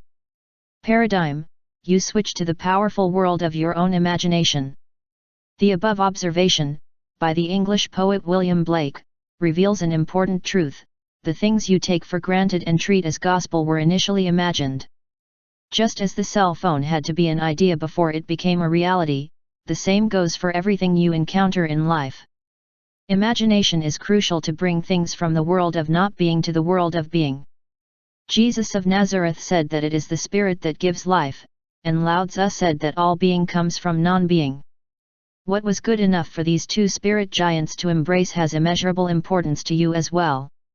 This path from not being or the spirit to the world of excuses is over. Existence originates from your imagination. I love to remind myself of this mind-boggling idea I mentioned in Chapter 11, countless forests lie asleep inside an acorn's dreams. Even a forest needs a vision, a dream, an idea, indeed, a fertile imagination. This chapter is designed to help you do the same kind of work as a little acorn, which has a whole forest to create. You have within you the power to create a series of ideas for yourself that will erase the obstacles to your highest calling. When you imagine that you are free of the need to make excuses, you will finally act on what you are imagining. So practice the process of accurately imagining what your life would look and feel like if it were impossible to enlist your excuse patterns. A good way to start is to get used to visualizing exactly who you are, as if you've already arrived. See who you want to be like is already here. Let's take a closer look at the quote that opens this chapter, along with the implications of breaking our habit of making excuses. Our poet friend, Mr. Blake, says that we imagined these self-limiting ideas before they became facts in our lives. Mimetics, genetics, early childhood reinforcements, cultural conditioning, and years of thought-limiting thoughts came together to become the excuses that have become reality. If Blake's observation is true for you, his corollary also applies. In other words, if you make the begone excuses, if you change and stick with your ideas, then you show yourself how powerful your imagination is. That is why I included the words already here about the way you want to see yourself. For all intents and purposes, what you actively imagine is already here authentically and undeniably, so you can absolutely switch from self-defeating excuses to self-improvement actions. Once your new thinking habits are really in place, it is the same as saying that you are already updating what you want. When I was in my 20s, I used imagination practice with the excuse that I was too tired. He had heard this so often that it eventually turned into a mind virus that he regularly mimicked and used. It was a convenient but debilitating excuse, because thinking and talking about how tired I was tiring me more than I really was. The more I said the words "I'm tired," the more it seemed like my energy was draining, even when there were no physical reasons behind it. One morning, after hearing a friend tell me that I was too exhausted to undertake a planned weekend retreat, I decided to stop using this excuse permanently. I vowed never to tell others, or myself, how tired I was, and began to imagine myself possessing limitless energy. I didn't change my sleeping habits, take energy supplements, or change my lifestyle. All I did was imagine myself as a high-energy person. I was able to change the way I viewed myself in relation to fatigue and began to see myself as a person who never got tired. It all started with a new thought, which was placed first in my imagination. And to this day, 40 years later, I have steadfastly refused to think that I am tired. One of Ralph Waldo Emerson's essays includes a line that has always struck me: imagination is a very high kind of vision. For me, this is seeing with a capital S. Seeing myself with limitless energy all those years ago allowed me to remove the obstacles of fatigue and energy depletion, and created a new me in those imaginative moments. Imagining your way to a life without excuses. I encourage you to actively examine the question: what would my life be like if I couldn't use these excuses? Giving himself permission to let his imagination run wild. Visualize something like a magic potion that does not allow you to have thoughts that have nothing to do with excuses, and pay attention to what this visualization provokes within you. What would life be like? How would you feel? What alternative thoughts would you have? I'll walk you through this exercise now, using several of the excuses from the item catalog that I detailed in Chapter 3. 1. It will be difficult/time consuming. These two similar excuses often take the place of action. Now imagine that you are unable to create these thoughts. In the same way that you cannot imagine the mental activity of a jellyfish without ears or eyes that lives in the middle of the sea, neither can you conceive a task as difficult or time-consuming. So if it was absolutely impossible for you to think this way, what would your life be like? Whatever you would like to achieve, be it becoming an artist, creating your own musical composition, starting a new business, repairing your relationship with your parents or spouse or anyone else, building a new home, getting into physical shape, anything. How would your world change if you couldn't even conceive the idea that it would be difficult and/or time-consuming? Without these excuses, what would life be like? It is a safe bet that you would immediately initiate an action that will propel you in the direction of the realization of your dreams. You would talk to other people who had similar dreams and then they emerged successfully. You would have a lot of energy and would be actively involved in the process of living the life you envision. It would attract synchronous attendance and notice that the right people, the right events, and the right circumstances were constantly showing up. Why? Because you would be acting as the source of all creation does. You would be aligned with a universe that says, yes, you can. And it gives you the tools to prove it. I wouldn't doubt or fear that something would be difficult or take too long, happily I would instead of explaining or complaining. Without these excuses, how would you feel? With these limitations completely out of the way, let me guess that you would feel ecstatic and finally, completely on purpose. A feeling of freedom would enchant you, because the escape from your true dharma would no longer exist. You would feel tremendous satisfaction instead of worrying about what you are avoiding or where you are going. You would not focus on your destination, as it would cease to exist for too long for you, and the now of the journey would bring you the success and happiness you desire. You will experience great bliss because your creativity and initiative will guide you rather than fear of disappointment, and joy would rule your life. Without these excuses, what alternative thoughts would you have? Instead of concentrating on what you can't do because it's difficult and time-consuming, I'd think like this: this is definitely something that I can and will create for myself. I know that I can do anything I set my mind to. I anticipate that this is within my ability to easily accomplish this. I am not afraid, because I recognize that any guidance and assistance you require is available. I am excited and exhilarated to fulfill this dream. I realize that the thoughts I have are mixed with enthusiasm and passion, and that nothing can stop me. In fact, I am sure that everything I need to make my dreams come true is already on the way. I observe with satisfaction what the universe sends me. 2. There will be family drama. Once again, I suggest you see yourself as absolutely incapable of making up this excuse. Imagine that you can't conjure up a single thought that predicts some kind of family disruption. Thinking this way is equivalent to anticipating that your family members are okay with whatever decision you make. You will experience absolutely no resistance, criticism, hostility, or rejection. Your family is, at the very least, neutral, and perhaps even indifferent. There are no hassles, no antagonisms, and no drama to deal with. Without this excuse, what would life be like?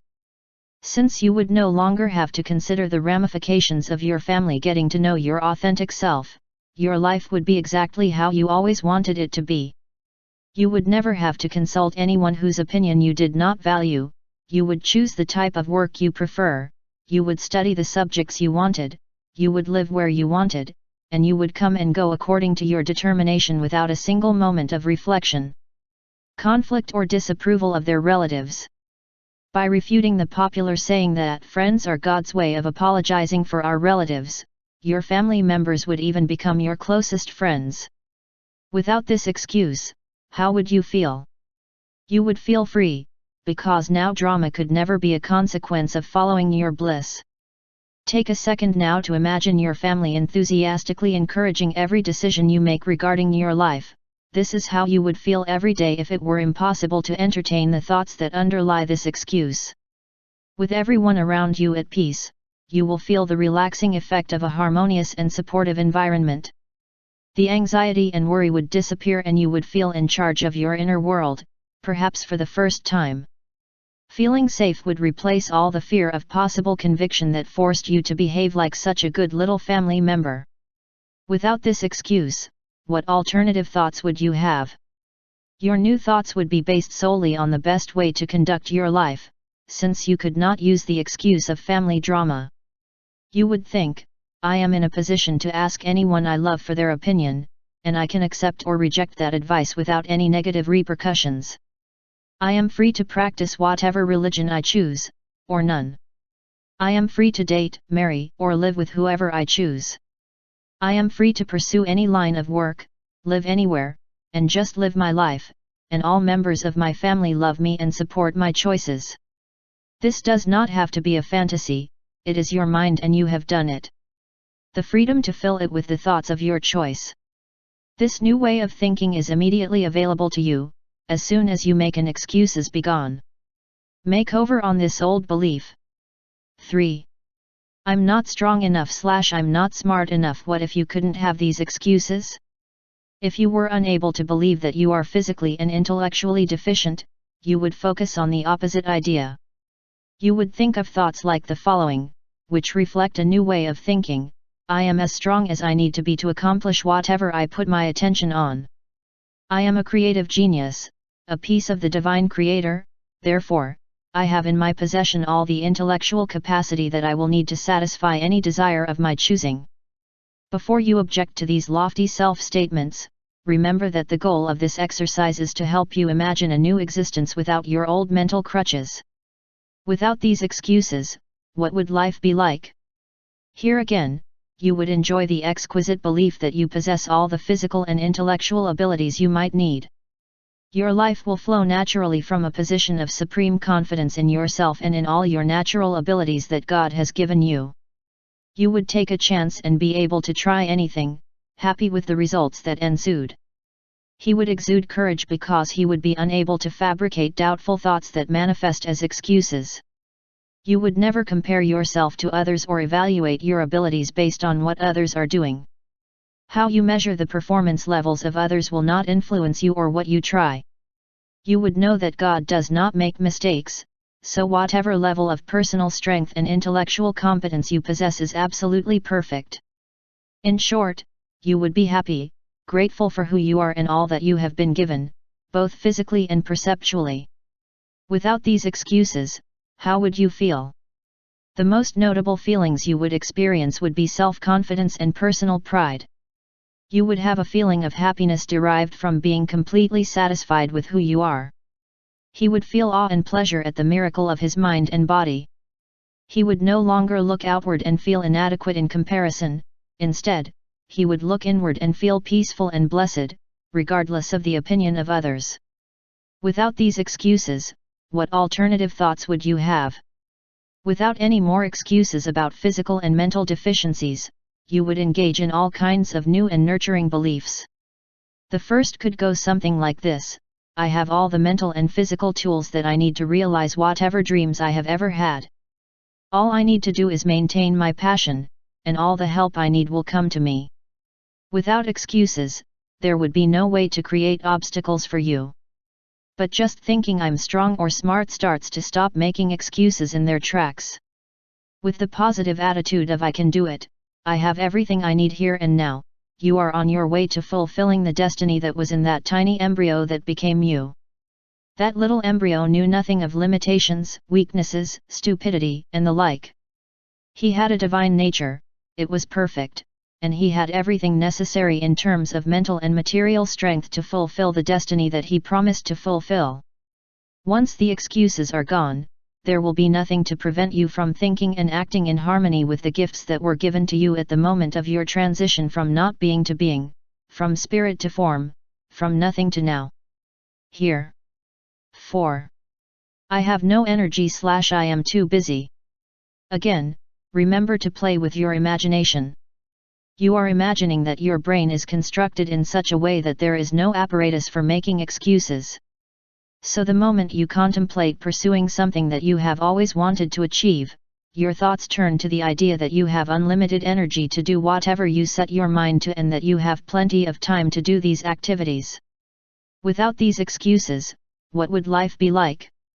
Life would have a high energy appearance and you would enjoy thinking about achieving the things you have dreamed of. You could say to yourself, I am a vigorous person and I have all the vitality and vivacity to achieve anything I set my mind to. And with just this kind of sentiment available, that's precisely the kind of action I'd take. Such an attitude would stimulate you, giving you unlimited vitality and vigor. You would find joy in doing the kinds of things you always wanted to do but couldn't do when you used to say you had no energy or were too busy. Without those lame excuses, your life would go from being unmotivated to participating in daily activities that give you a sense of well-being. Although you'd be busier than ever, you wouldn't be thinking of business and busy schedules as excuses for not living life totally on your own terms. I would delight you in knowing that your activities best serve you because they are aligned with your highest aspirations for yourself. Without these excuses, how would you feel? You would feel completely alive, joyous, blissful, and other similar happiness descriptors.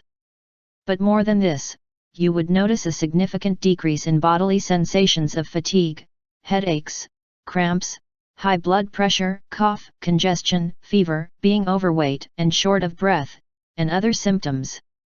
That's because when you participate in activities that make you feel good, your body reacts with feelings of well-being.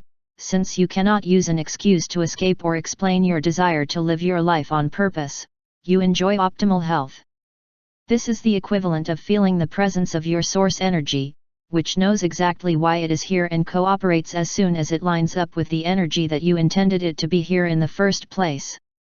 Without these excuses, what alternative thoughts would you have?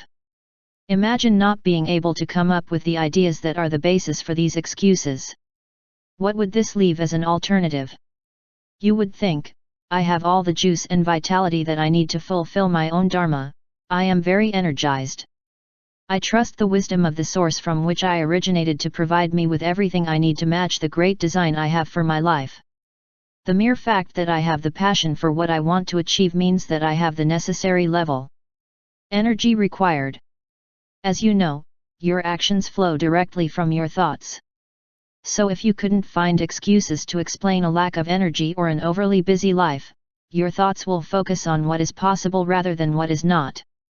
You reflected on anything that brought you joy and kept you in harmony with your highest view of yourself. You would love to have a full life, but you would happily eliminate activities that fall under the heading of heavy work and not fill your days with heavy or meaningless work. This is how you think when you can't make excuses.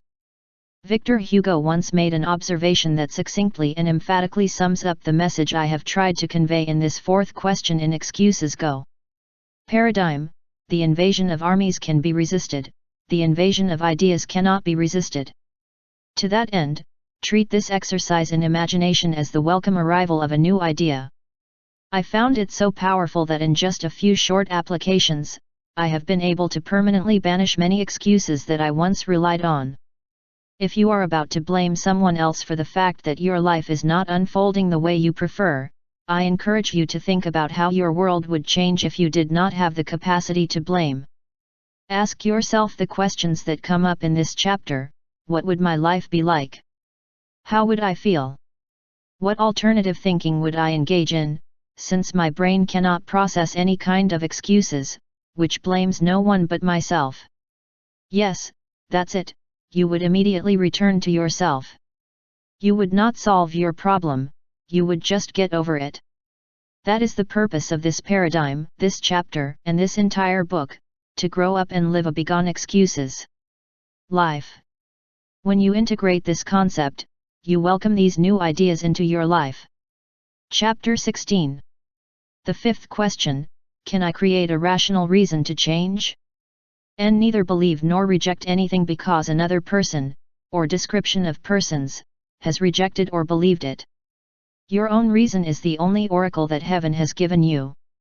Thomas Jefferson, my 1-year-old son, Sans, has a habit of not being able to wake up for his morning classes, and on weekends he usually sleeps until 2 in the morning. Late. I have had countless discussions with him about how to break this habit, because he continually deals with late school problems, runs in the morning in a state of anxiety, drives fast because he is late, and is tired all day due to insufficient amounts of the precious dream that your body seems to crave. Your habit gets in the way of your school work, your happiness, and your health, as you feel fatigued on any day you have to wake up before noon. Whenever we talk about breaking this habit, my son's responses are like this: I can't change and jump in the morning, I've always been like this, it's my nature, I don't have energy in the morning, I'm young and this is how all my friends live, I've tried, but it's never been something I can do and it's too difficult. Does it sound like most of us? My son has allowed his life to be ruled by excuses. 4 criteria for creating a rational reason to change. The previous 4 questions in the book, there are no excuses.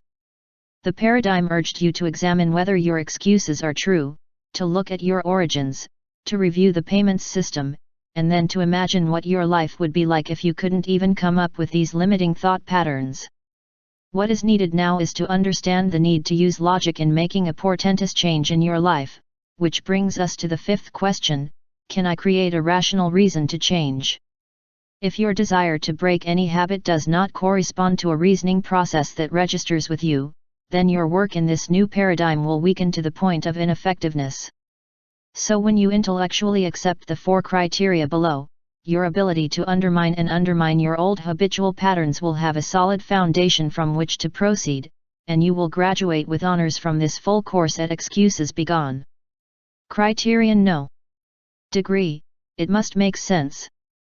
Eliminating your lifetime thinking habits cannot and will not happen if it doesn't seem like a sensible thing to do.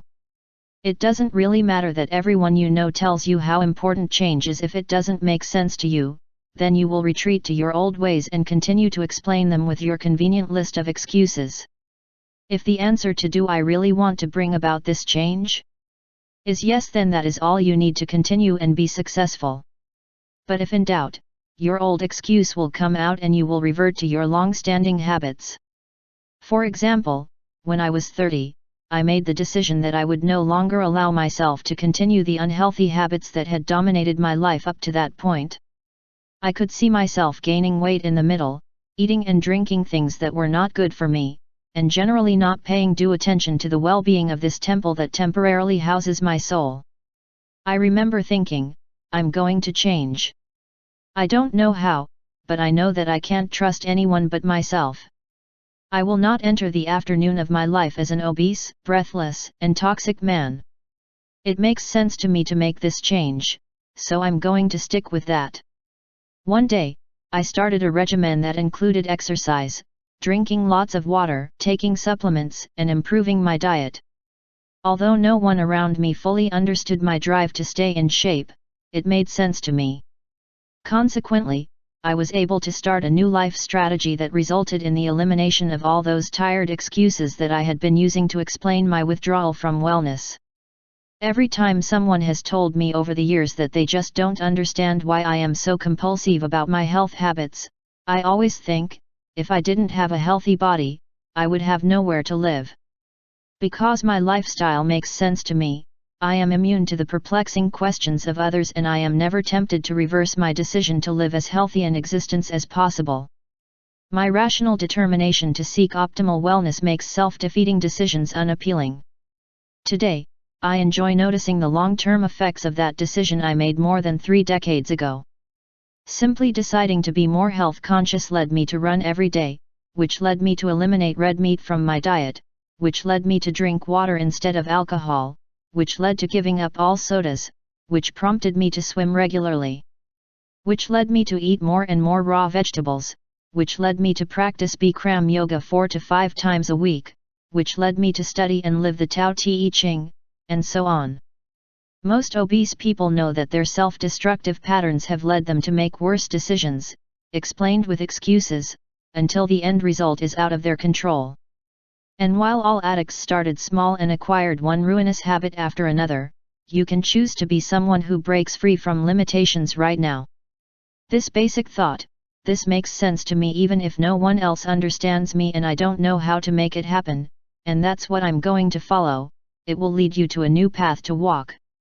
Each step from that new position leads to another and then another, until you finally have the freedom that comes from living unhindered by excuses. Criterion 2, it must be feasible. Inside you there is a private space where visits are not allowed. This is where you are in complete honesty, where you know what you are willing to dream, wish, and ultimately do. It's also where you find your answer to this question: am I willing and able to do whatever it takes to overcome these long-standing habits of thought and action? If the answer is that you simply cannot make a change, you know yourself well enough to predict that you will not do the work necessary to achieve it, then it is wise to pay attention to that answer. Forget about changing those old habits, at least for now. However, if you don't know how you will do it, but still feel it is doable, go ahead. You will find that the answers will come to you because of your willingness to see these changes as a real possibility. Here are a couple of examples from my life that occurred recently, at my tender age from 68.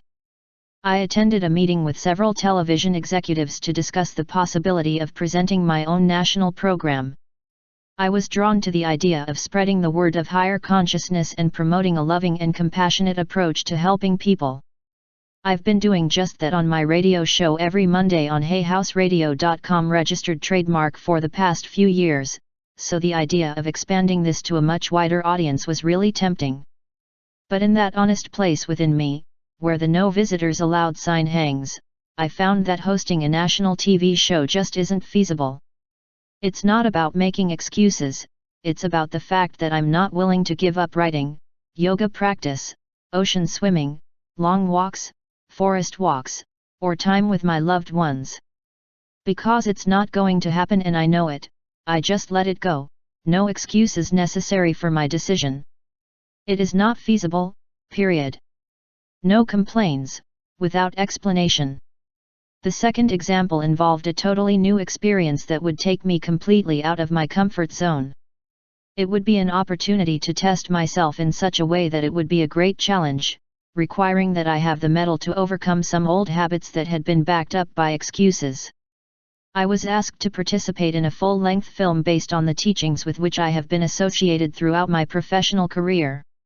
Even though I was going to play myself in a script that included professional actors, this endeavor would still require me to take the direction of a well-established film director, learn lines, shoot scenes over and over again from every angle imaginable, and work in a movie set for a month. It would involve hours, days, often stays up all night and works outdoors, and you are always told what to do, where to sit, how to react, where to go, what to wear, and so on. These experiences were certainly unrelated to anything I have done in the last more than 3 decades, but it was doable for me. In that quiet and private place within me, I was thrilled by the idea of learning how to become an actor in a movie based on my teachings. Once I knew that this project had an inner touch, I totally gave myself to the process. I knew that the film would serve a greater good, and I let go of all my reasons, excuses, for not taking it on. I know it will be difficult. It is a real risk. He had never acted before. I don't take direction. I do what I want, when I want, and I say what I am led to say. It is not my nature to be an actor. No one will help me, I will be hopelessly lost. I've never done something like this before, what if I look stupid? I am too old to learn a new profession, let alone master it, at the age of. A movie is too big a project. I'm too busy writing and my schedule is too full. I'm scared, I don't like being put in a position where I can look bad, or worse, fail. And so I came to the set to meet the director, the actors, the sound and lighting people and rehearsal people with a new attitude. I came ready to listen, learn, and master the skills I needed to create this full-length movie. Once I knew it made sense and that it was definitely doable, although I had no idea how I would pull it off, everything I needed, and so much more, started showing up just in time. The moment I put away my skepticism, all excuses for not being involved in the project disappeared. I should add here that I met some of the most intriguing people I have ever met, all of whom have become good friends. I loved the whole experience and now there is a beautiful movie thanks to the accomplished actors, directors, editors, and film crew. Titled The Shift, it brings me more pride and joy than I can describe. Criterion 3, it must allow you to feel good. Your left brain takes care of the details of your life, this is where you analyze, calculate, and place all your ducks in a row and the first two criteria detailed above speak directly to it. When you ask yourself the question, can I create a rational reason to change? Your intellect responds, yes indeed that makes sense, and I really believe that I can do this and bring about the desired changes. Your right brain, on the other hand, deals with things like your emotions, your intuition, your enthusiasm, your conscience, and even your conscience. So let's examine creating a rational reason for change from the right brain point of view and find out what this change feels like. When I did this exercise in relation to the possibility of having my own daily television show, I did not feel good at all. I felt tense, rushed, tight to my stomach and nervous from all the time I would have to spend on the show. In fact, I started to feel bad, and that was enough for me. My emotions, which appear in my body as a result of my thoughts, were giving me the answer. Contrast this with what happened when I visualized how I would feel after accepting the film/acting challenge. I felt giddy with the thrill of learning a whole new trade, not to mention strong, content, and proud. In fact, my emotions empowered me. If you want to get rid of old habits and excuses, take some time to visit that private place within you.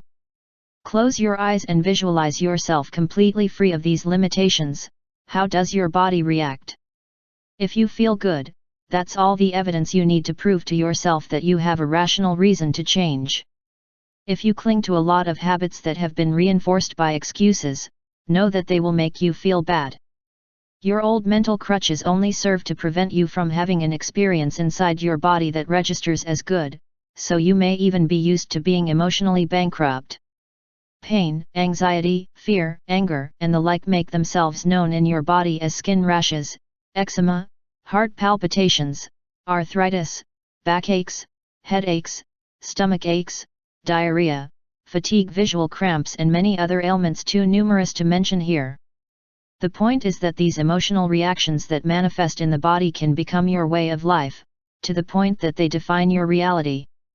And when you wonder why this is so, that's when the excuse that I've always been like this tends to reap its ugly head. You can feel better, you can feel healthy. You can feel strong. You can feel blessed. You can feel joy. In short, you can feel great. If the idea of eliminating a disabling habit of thinking that you have had for a long time resonates with you, imagine that it is gone. Does its disappearance register in your body as a positive, healthy, and happy feeling? If so, that alone is reason enough to dive into the begone excuses. Formulations presented here. Criterion 4, you must be aligned with your soul's callings. How do you determine that you are aligned with your soul's purpose? You know this by the way rational reason speaks directly to you in that personal inner place. The thoughts and feelings that surface tend to be like this: this is really who I am. By making these changes and eradicating these excuses, I will live my life on purpose, fulfilling a destiny that I came to fulfill. I could go on and on here detailing the benefits that accrue when you connect to the callings of your soul. However, I am going to suspend my desire to write and let you know that in the next chapter, the 6th question on excuses be gone. The paradigm takes off from this point. It takes you on a journey where you will see how the universe itself begins to cooperate with you through the law of attraction, when your habits detach from the world of the ego and align, without excuses, with your source of being. I'd like to change the subject here by going back to the story of my son Sans, who opened this chapter. As I already mentioned, this young man has had a lifelong problem waking up in the morning, but was finally able to create a rational reason to change his old self-sabotaging thoughts and eliminate the excuses that supported his bad habit. Sans loves nothing more in this world than surfing in the ocean. He was given a surfboard at the age of 4, and he immediately paddled out to where the waves were breaking, jumped on his board, and surfed to shore. We were all flabbergasted as we watched that kid riding his first wave like an expert. As for Sans, he was hooked, has lived and breathed surfing ever since. It is as if you were connecting with your purpose the moment you jumped on that table. My son has a full library of videos on the subject and regularly checks surf reports around the world. He dons a wetsuit and takes to the water with one of his many boards, regardless of his location on the planet or any consideration of air or water temperature. Study waves like an ornithologist studies birds. It really is his great passion. In fact, he just returned from a day trip around the Indonesian islands, on a boat that specializes in taking surfers to some of the best waves available on planet Earth.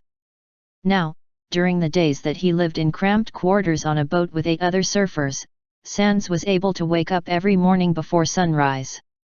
He would be in the water all day long after dark, staying up at night to talk to the other surfers about the waves they took that day, sleep soundly until morning, and repeating the same routine for more than 2 consecutive weeks, and never felt tired. The same thing happens when my son visits me in Maui. If the waves are good, he no longer has the habit of sleeping all day. For my son, a rational reason to change is the notion that he can live in harmony with his passion. So let's go over the 4 criteria for eliminating excuses that travel the same path as the habit itself. 1. Sans has a rational reason for changing his habit that definitely makes sense. Perhaps you or I would perceive that riding waves all day in icy water is absurd, but for my son, this means that he may be in a place where his strongest desires are in harmony with his actions. The waves are there, he is there and he loves riding those waves, so it all makes perfect sense. 2. Sans has a rational reason for changing his old habits that is also feasible. When he's near the water and free to surf, with no real responsibilities, he never says, "I can't get up, it's too hard, it's not my nature to get up early, I don't have the energy," or any of the other excuses you like to blurt out when you're away from the ocean. When your friends call to confirm that they will pick you up at 4:30 a.m., your first response is, "Great." Regardless of what time you go to bed the night before, you can be found in the kitchen at the agreed time, making a bagel and sipping your juice, excited and ready to go on an early morning surfing expedition. 3. There is no question that being in the water and riding those waves allows Sans to feel good, and I liken this to God. As I wrote in chapter 9, when we are excited about something, that means we are tapping into the God within. Feeling good is similar to feeling God. And when we do what we love and experience the passion that accompanies those moments, we are truly being guided by our source. I watch my son as he paddles, as he rides his board, as he tells me his stories about the barrel he rode, and as he watches his videos, there is a kind of vision with a capital S that is not with him at any point. Another moment. His focus on studying the waves and knowing exactly when to jump is like watching a cat focus on potential prey, pure poetry in motion. It's his nature, and looking at him right now allows me to see him in a whole new light. It is the same emotion that I feel within me when I speak before an audience or as I sit here in my sacred space writing these words that I hope will touch you and the unborn generations as well. 4. Everything I've written above, as well as what follows in the chapter, leads me to conclude that for Sands, a rational reason for changing a long-standing bad habit is that his morning trips to the sea are times when he is being called by the Spirit to rise up and be in harmony with the callings of your soul. I have no doubt about this conclusion.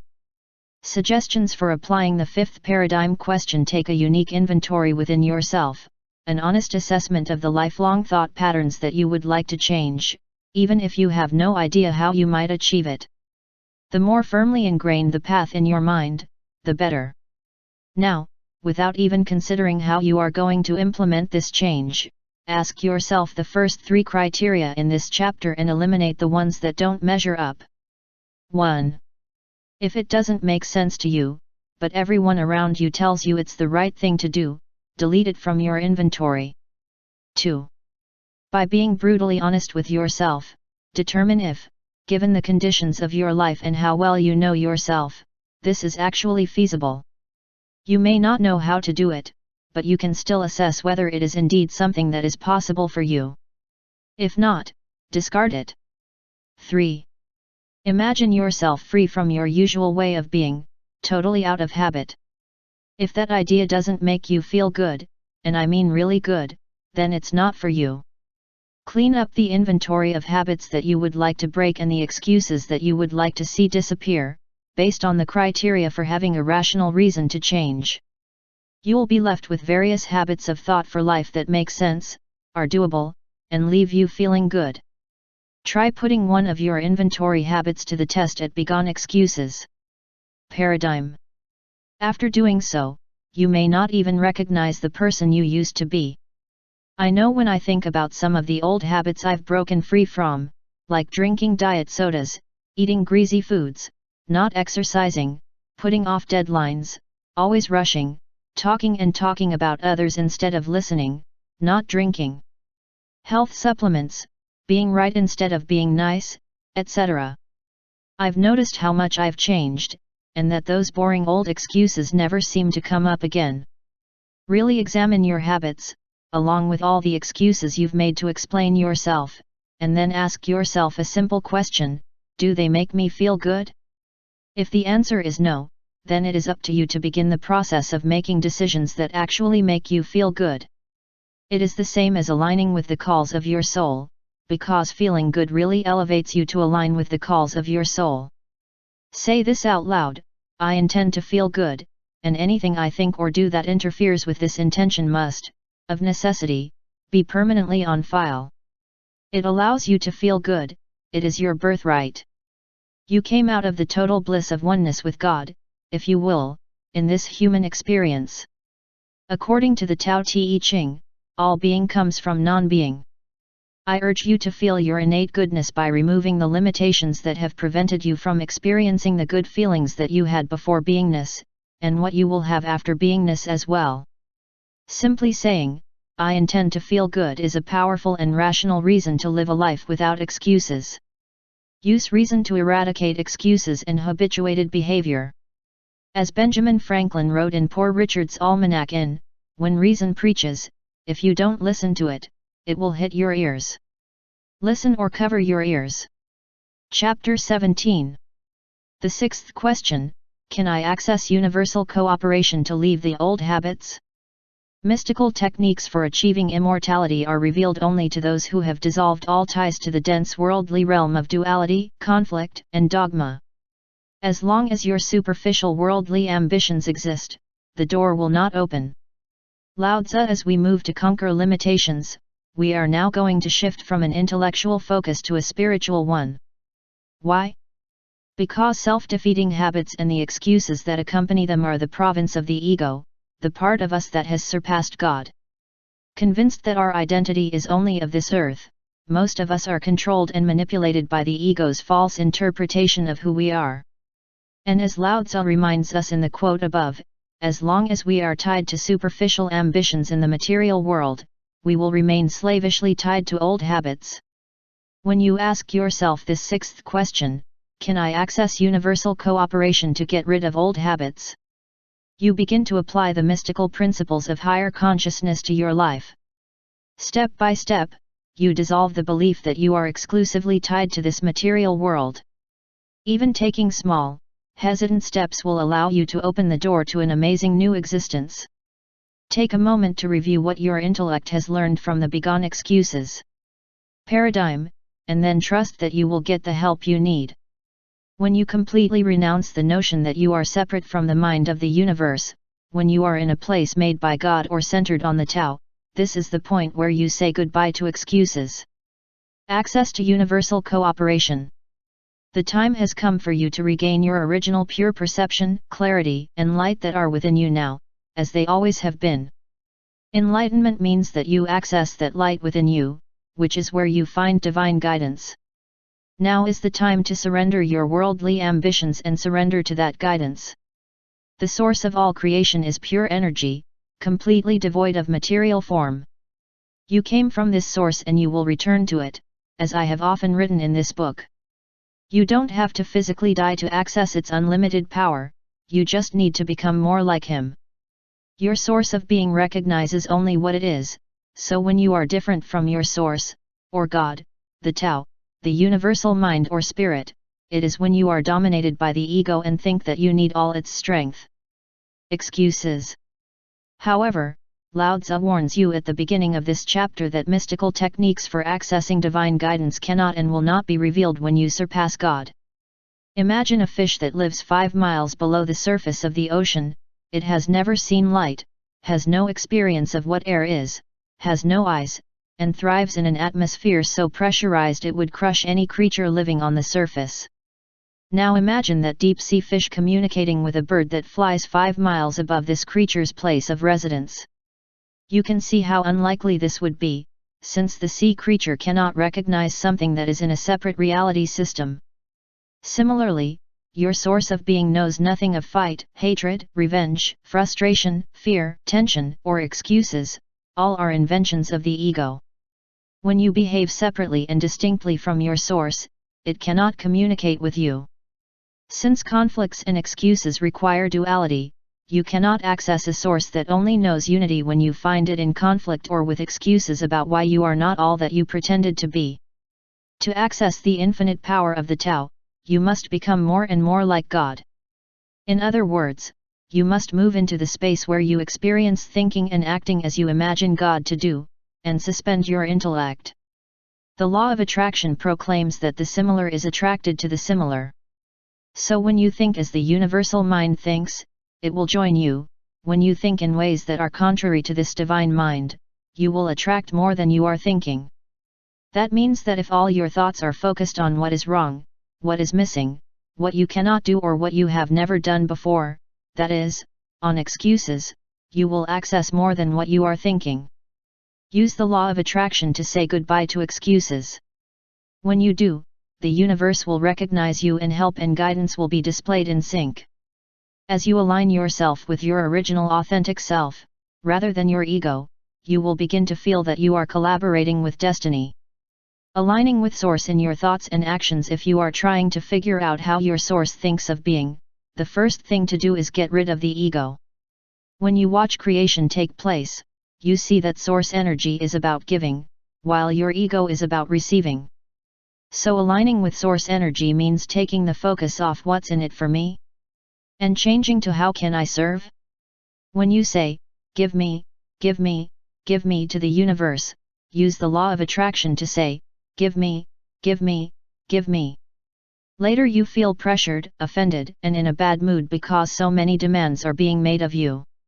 It is from this vortex that you create excuses that only serve to keep you stuck and struggling to satisfy the demands of the ego. I am not strong enough. I do not deserve it. I do not have the energy. I am scared. It is too big, and so on. All of this comes from identifying with the false self that pulled God out of your deliberations. Shift into a new alignment now, one that brings you into harmony with the universal creative mind. You can start out thinking like God and keep acting like God. Remove the focus from gimme, give me, and place it in how can I serve? What can I offer? How I can help? When you do, the universe will respond in a similar way, asking, how can I serve you? What can I offer you? How can I help you? This is when the old habits of the ego disappear and are replaced by unexpected significant events, with the right people, circumstances, and funds appearing. Lao Tzu comments on the magic of this practice. If you wish to become an immortal divine angel, restore the angelic qualities of your being through virtue and service.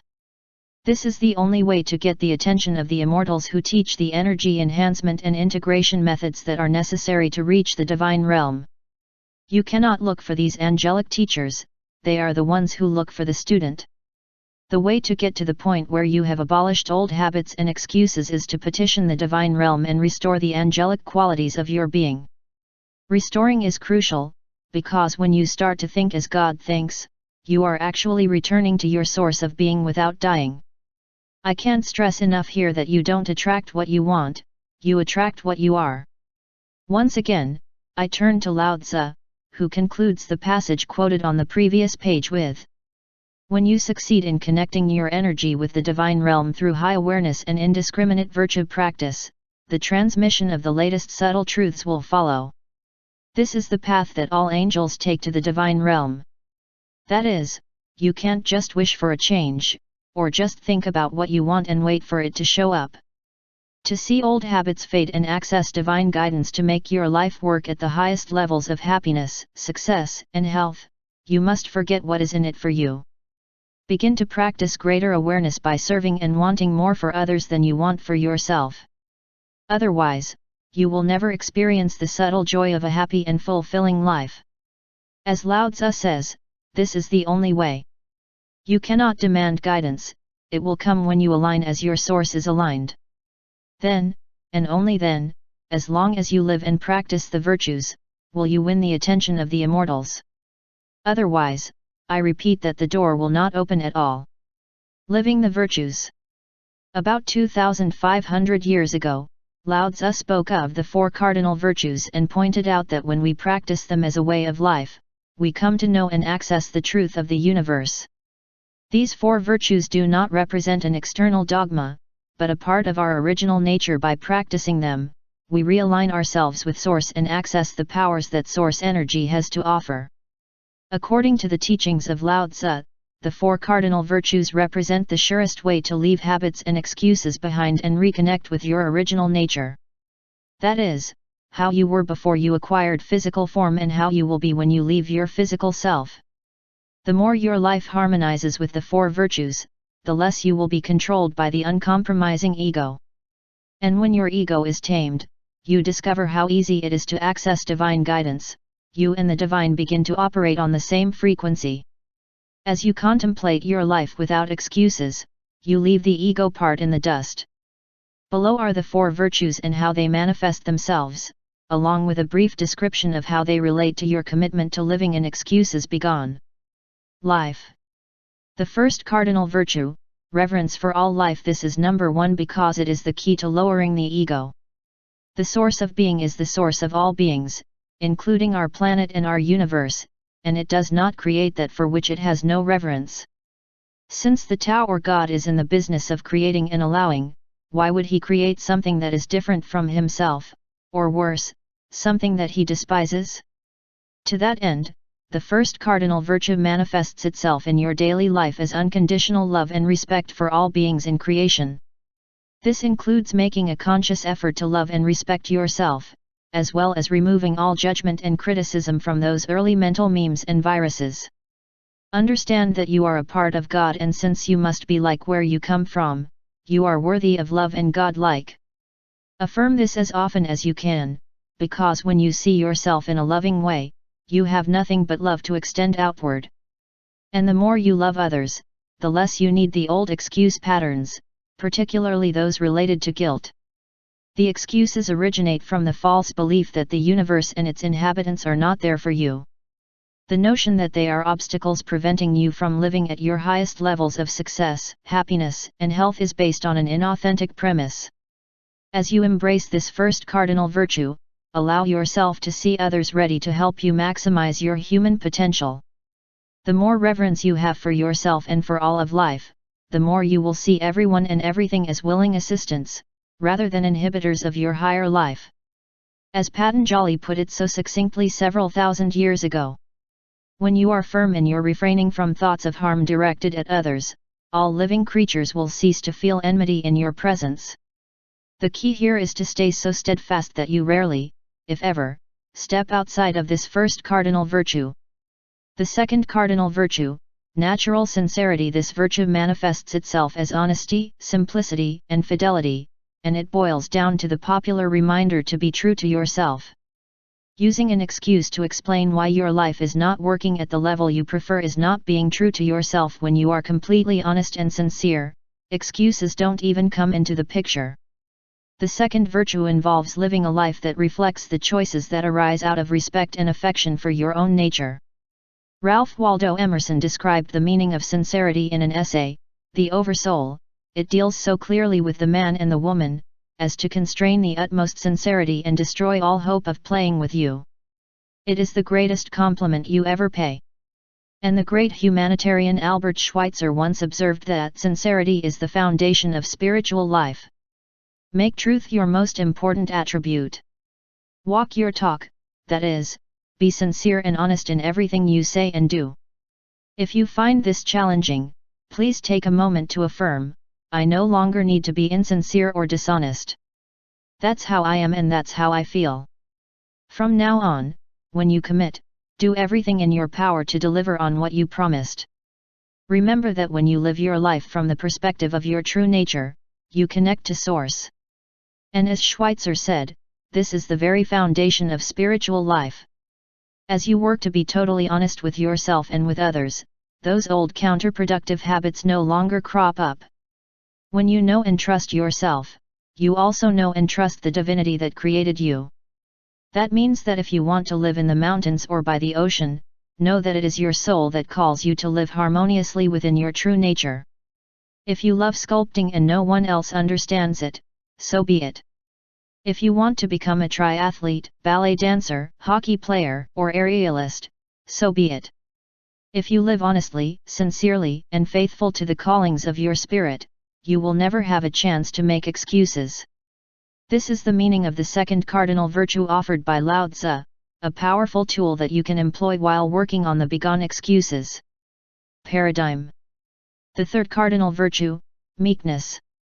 This virtue epitomizes one of my favorite and most frequently used maxims: when you have a choice to be right or to be kind, always choose kind.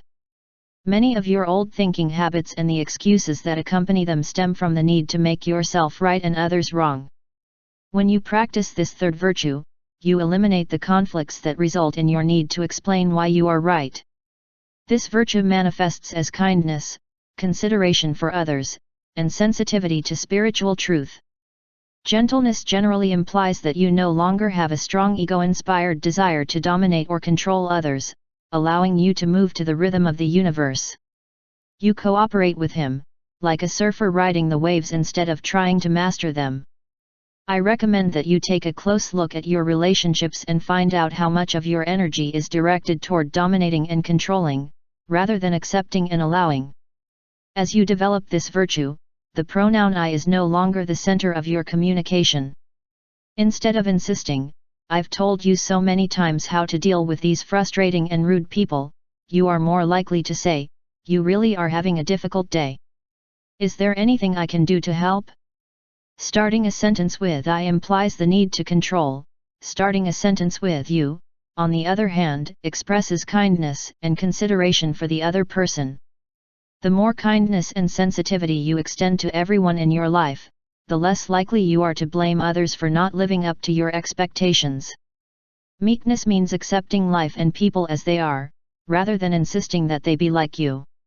As you practice living this way, guilt disappears and you enjoy a peaceful world, not because the world has changed, but because you adopted this third cardinal virtue of gentleness. The fourth cardinal virtue, support. This virtue manifests itself in his life as service to others without any expectation of reward. Once again, when it is extended in a spirit of giving, helping or loving, it acts as God acts. When you consider the many excuses that have dominated your life, look at them closely and you will see that they are all ego-focused. I can't do this. I am too busy or too scared. I am unworthy. No one will help me. I am too old. I am too tired. It's all me, me, me. Now imagine diverting your attention from yourself and asking the universal mind, how can I be of service? When it does, the message it is sending is, I am not thinking about myself and what I can or cannot have. Your focus is on making someone else feel better. Every time you support others, you automatically remove the ego from the image. And without ego, you go from surpassing God to being more like God. When you think and act this way, the need for excuses evaporates. Practice giving and serving without expecting a reward, or even a thank you. Let your reward be spiritual fulfillment. This is what Khalil Gibran meant when he wrote in the Prophet. There are those who give with joy, and that joy is their reward. The greatest joy comes from giving and serving, so replace your habit of focusing exclusively on yourself and your benefits. When you make the change to support others in your life, expecting nothing in return, you will think less about what you want and find comfort and joy in the act of giving and serving. It's so simple. If you don't focus on yourself, there are no excuses.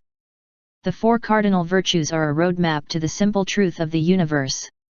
Remember what Lao Tzu offered you 100 years before the birth of Jesus. These 4 virtues are not an external dogma, but a part of your original nature. To revere all of life, to live with natural sincerity, to practice gentleness and to be of service to others is to replicate the energy field from which you originated. Starting on the next page, I'm going to go back through the list of excuse categories to see how they evaporate if you live the 4 virtues and consequently agree to universal cooperation. Excuse to access universal cooperation. 1. It will be difficult. With God, everything is possible. 2. It will be risky. I cannot fail when I trust the wisdom that created me. 3. It will take a long hour. There is only now. I live fully in the present. 4. There will be family drama. My inner callings are the voice of God. I must follow what I feel so deeply. 5. I don't deserve it. Everyone deserves the grace of the Tao. 6. It is not my nature. My nature is to have reverence for all life, to be sincere, kind, and supportive with everyone. 7. I cannot pay it. If I remain in God realization, everything I need will be provided. 8. No one is going to help. How can I serve others to get what I want? 9. Never has. It happened before. I am happy with everything that has appeared in my life. 10. I am not strong enough. I know that I am never alone. I will reach out to others who are not as strong as I am. 11. I'm not smart enough. I trust the divine and omniscient intelligence to which I am always connected. 12. I am too old, or not old enough. In an infinite universe, age is an illusion, it only exists now. 13. The rules don't let me. I live for the 4 cardinal virtues. 14. Is very large. If I can conceive it, I will be given passion and the skills to create it. 15. I do not have the energy. There is an energy in the universe bigger than me, and that energy is always available. 16. It is my personal family history. All that ever happened to me was perfect, and I can learn and grow from it. 17. I'm too busy. With infinite patience, I produce immediate results. 18. I am very afraid. There is nothing to fear. I am an infinite expression of God, the Tao. This 6th question on excuses be gone. The paradigm is designed to help you follow a Tao-centered and God-realized pattern. As you have seen in this chapter, old habits of thought die quite easily when you get your ego out of the way and live by the 4 cardinal virtues. Without even trying, the need to be defensive and justify yourself disappears as soon as you reach out to others and take responsibility for everything that happens in your life. Suggestions for applying the sixth paradigm question: practice one of the virtues on a daily basis and watch your tendency to focus only on yourself diminish. When you find yourself slipping back into an old and habitual way of being, use the moment to focus on loving someone else unconditionally. Then notice that the old thinking habits and excuses are no longer present. Note that these four cardinal virtues represent the true self, the being that was before developing the false self, ego. Notice how naturally good you feel when you show reverence for everyone, natural sincerity, gentleness and support. That is because you are in harmony with your source of being. All that is needed to break an old, self-defeating habit is to return to its original nature in the moment. Dissolve as many ties as you can to the mundane realm of conflict and dogma. Remember how Lao Tzu suggests that by doing so you will see the door open to universal cooperation. Stop identifying yourself on the basis of what you have, who you are superior to, what position you have reached and how others see you. See yourself as a piece of God, willing to act as close to that consciousness as possible. When you want something, try to want it more for someone else than for yourself. In fact, act to make it happen to them before you even think of yourself. Or if you are about to be critical or unkind to someone, remember that your original nature is kind. Imagine yourself in a formless world about to transform into a material being. That state of non-being is who you were before cultivating your ego and starting the process of bringing out God. The way to access universal cooperation to get rid of old habits is to realign yourself with your original nature in all your thoughts. Think as God thinks, practice the virtues in all your thoughts and behaviors, and dedicate yourself to living a selfless life. It cannot fail you. Your habits will dissolve and your excuses will surely disappear. They will disappear. Chapter 18. The seventh question: how do I continuously do? Reinforce this new way of being? The mind is really restless, Arjuna, it is really difficult to train. But through constant practice, the mind can truly be trained. When the mind is not in harmony, this divine communion is difficult to achieve, but the man whose mind is in harmony achieves it, if he knows and if he makes an effort. Lord Krishna, from the Bhagavad Gita. When they are next to each other, the number and the number, which is the symbol of infinity, signify an infinite source. I invite the symbolic nature of the number 18 to inspire this final chapter of Excuses Begone. Along with the last question of our paradigm shift. In Hebrew, the number 18 means life. There are also holes on a golf course, which can't just be an accident, can they? The Tao Te Ching contains chapters, and many believe that it was written at the same time as the Bhagavad Gita, the ancient Hindu holy book that happens to contain 18 chapters. The Bhagavad Gita details the conversation between Krishna, an avatar of the god Vishnu, and the spiritual warrior Prince Arjuna. The opening appointment of this chapter comes when Krishna, who is disguised as a charioteer, gives Arjuna advice as he prepares to enter another great battle. Elsewhere in this iconic volume, Krishna instructs, "Do not give your love to this transitory world of suffering, but give me all your love. Give me your mind, your heart, all your adoration.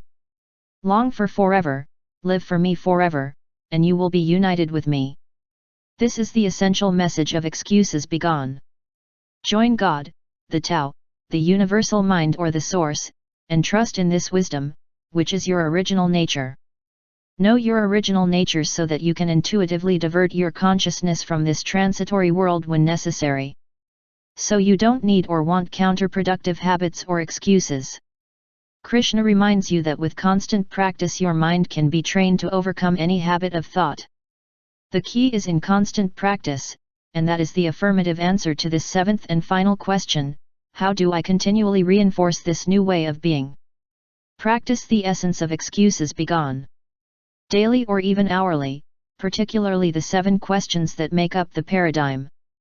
When you do, in no time you'll find those 7 questions on your mind in a matter of moments, and you will emerge from the other side of an old habit with a new way of thinking, acting and being.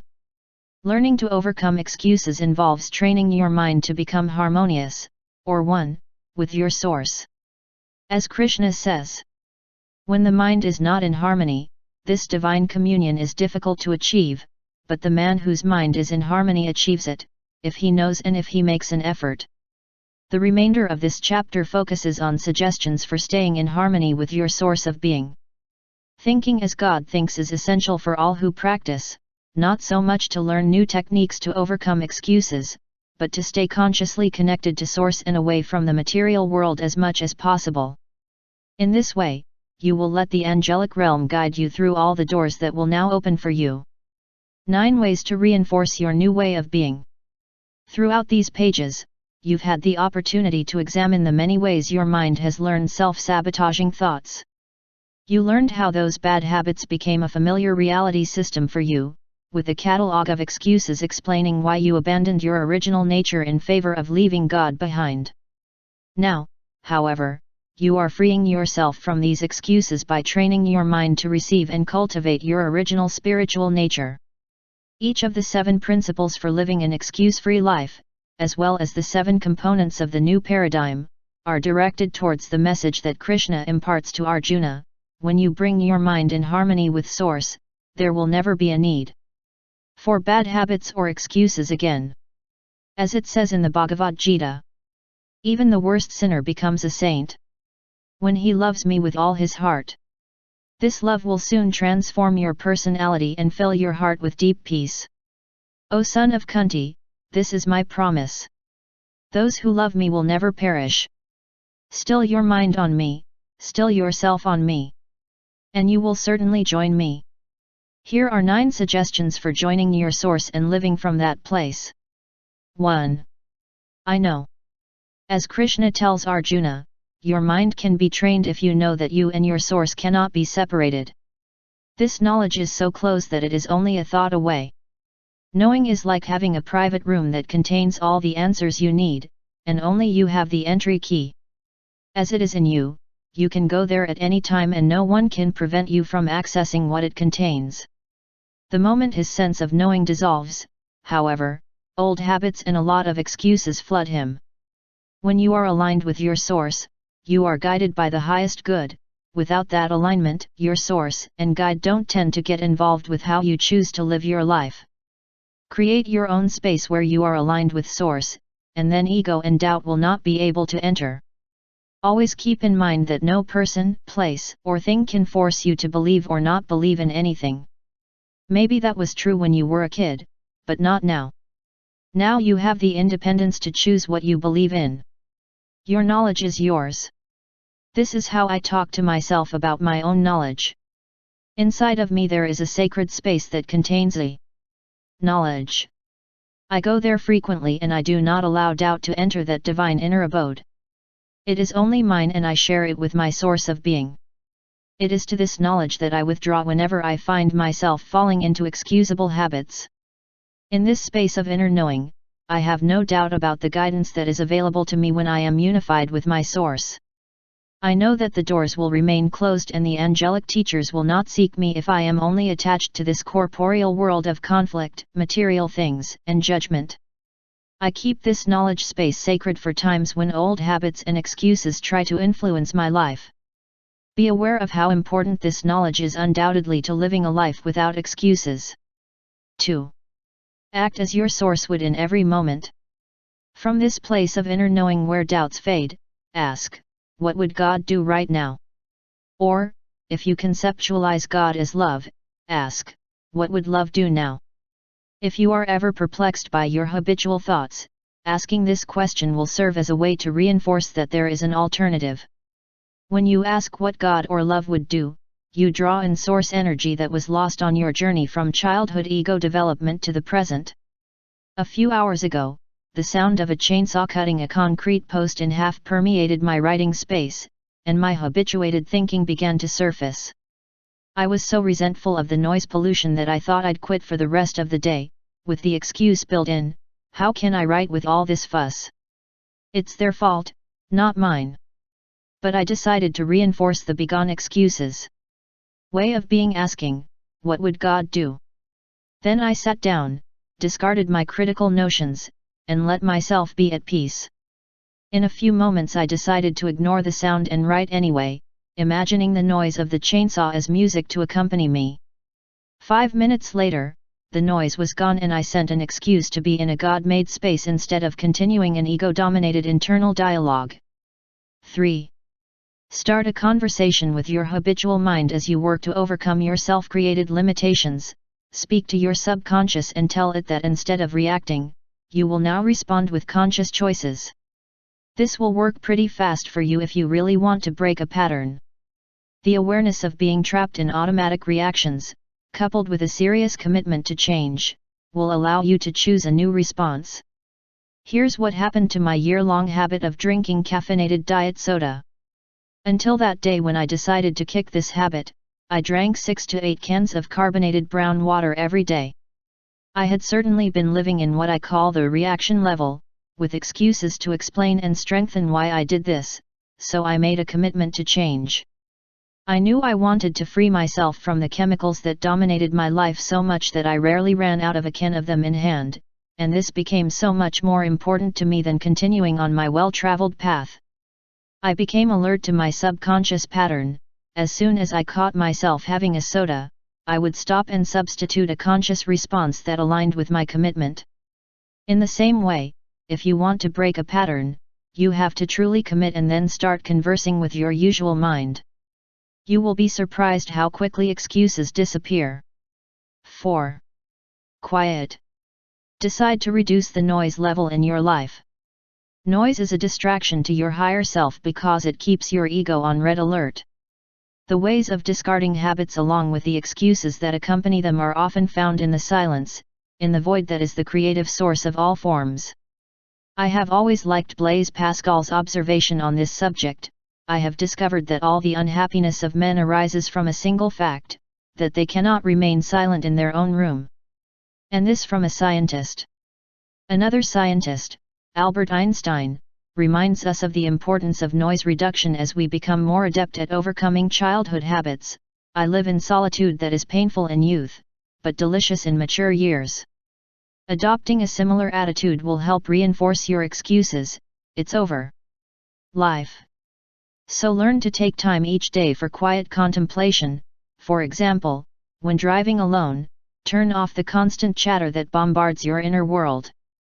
Then when you arrive at your destination, respect the off button on the TV remote and honor the power button for your higher self. Try to make meditation a daily practice too, even if it's just for a few moments. If you're not sure how to get started, I wrote a book called Getting in the Gap that comes with a CD to guide you in learning the japa meditation technique, which has been a great help to me. How Carl Jung described what he felt in deep meditation. Those internal states were so fantastically beautiful that, in comparison, this world seemed downright ridiculous. It is impossible to convey the beauty and intensity of emotion during such visions. It was the most tremendous things I have ever experienced. Finally, while you are in that blissful inner silence, allow yourself to be willing to simply ask. A Course in Miracles points out that you don't ask for too much, in fact, you ask for very little. And, of course, the Bible says, ask and it will be given to you. Mark, smiley face. All creation arises from the void, the great silence. This includes the creation of a new self devoid of counterproductive habits of thought and the excuses that accompany it. As Swami Sivananda reminded his devotees, silence is the language of God. Ask silently, listen silently, and let silence be the starting point for becoming one with the creative force of the universe. 5. Re-energize your surroundings. The law of attraction works when you surround yourself with people who are on a spiritual path similar to yours. Remember, this law states that similar is attracted to similar, thus attracting source energy by being like it. Similarly, when you are continually in the company of low energy, angry, depressed, embarrassed, and hateful people, you will likely find life a little more challenging. It was said of Jesus that when he entered a village, the population rose only with his presence, no one could tear it down. Become more like Christ by remembering that no one can knock you down because of your low energy. If the people around you are angry or depressed and you feel emotionally drained, it is your responsibility to yourself to create the right energy for yourself. you do not have to join them in their negativity. Stay in your place of peace, no matter how tempting it may be to lash out or argue. Practice the 4 cardinal virtues of Lao Tzu and keep your surroundings as pure and free from negativity as possible. Literally and metaphorically turn off any media that conveys a litany of reasons to be depressed and scared. Make your home a temple of goodness and love. Stay away from places that thrive on loud noise, alcohol use, smoking, and numbness. Pay attention to the music you listen to, the art you see, even the arrangement of your furniture and flowers, everything. The more peaceful and loving your environment, and the people in it, the more you will find yourself in a serene place where excuses are not on the agenda. This is the environment in which self-destructive habits are most likely to fade from your consciousness. Further reinforce your new way of being by making your environment reflect the design of how you want your life to be. In this energy, like-minded people will appear. Choose to be in the company of those who have a space for you to achieve the joy of maximizing, rather than minimizing, your greatest human potential. 6. Get back to nature. When I write about Maui, I do a weekly practice of driving through the middle of the island to a lush spot with an impressive waterfall that flows into a refreshing pool, where I spend several hours swimming and meditating as the water falls on me. In those moments I feel as if God has entered my consciousness and I am overwhelmed by a feeling of ecstasy of satisfaction. This is a ritual that I do just before starting a new chapter and it reconnects me to my source of inspiration. There is no confusion, there is no worry, there is no fear, nothing but pure ecstasy and a lightness of being. In these moments, which I deeply appreciate, I receive the answers that I seek, not only for what I know I will do in the next few days, but also for my personal life. This scenery that shows the beauty of nature is pure God in action. As I keep quiet and listen, any self-limited thought is simply impossible. I understand what my spiritual friend Thoreau meant when he wrote these words in 1854, explaining why he chose to live in nature at Walden Pond. I went to the forest because I wanted to live deliberately, to face only the essential facts of life. And see if he could not learn what he had to teach, and know, when he died, discover that he had not lived. You will also find your answers in nature, because God is nature, unspoiled, neglected, alive in stillness, and brimming with life. When you are there, you will begin to see the miracle of every cubic inch of space. You will feel the presence of an energy with which you may have lost contact in your daily life, and that energy is in you, as in all flora and fauna. It is very easy to align with the creative spirit of God or Tao when you are in a natural and unpretentious environment. A week before writing this chapter, I walked to the waterfall and natural pool with someone I love, stood in the cool flowing water, and ate guava that hung from a branch above the surface. In those moments everything I needed to say here solidified. The excuses were out of the question and I understood what Einstein wrote in his later years. I lived in solitude in the country and noticed how the monotony of a quiet life stimulates the creative mind. 7. Practice yoga. As I mentioned earlier in the book, the meaning of the word yoga translates to union. The ancient rishis who gave us yoga viewed stretching, balancing, and flexible exercise as an opportunity to experience union with God. Such union with the source of being was not a painful experience, since God was seen as natural, peaceful, and gentle. In our Western world, the most popular exercise regimens involve some degree of hard, vigorous, punishing activity without pain or gain.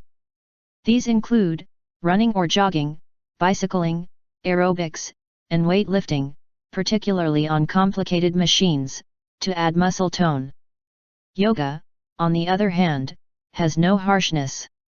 However, even if you stay in a space the size of a small rug, you get the same kind of benefit as those other physical activities, without the pain or effort.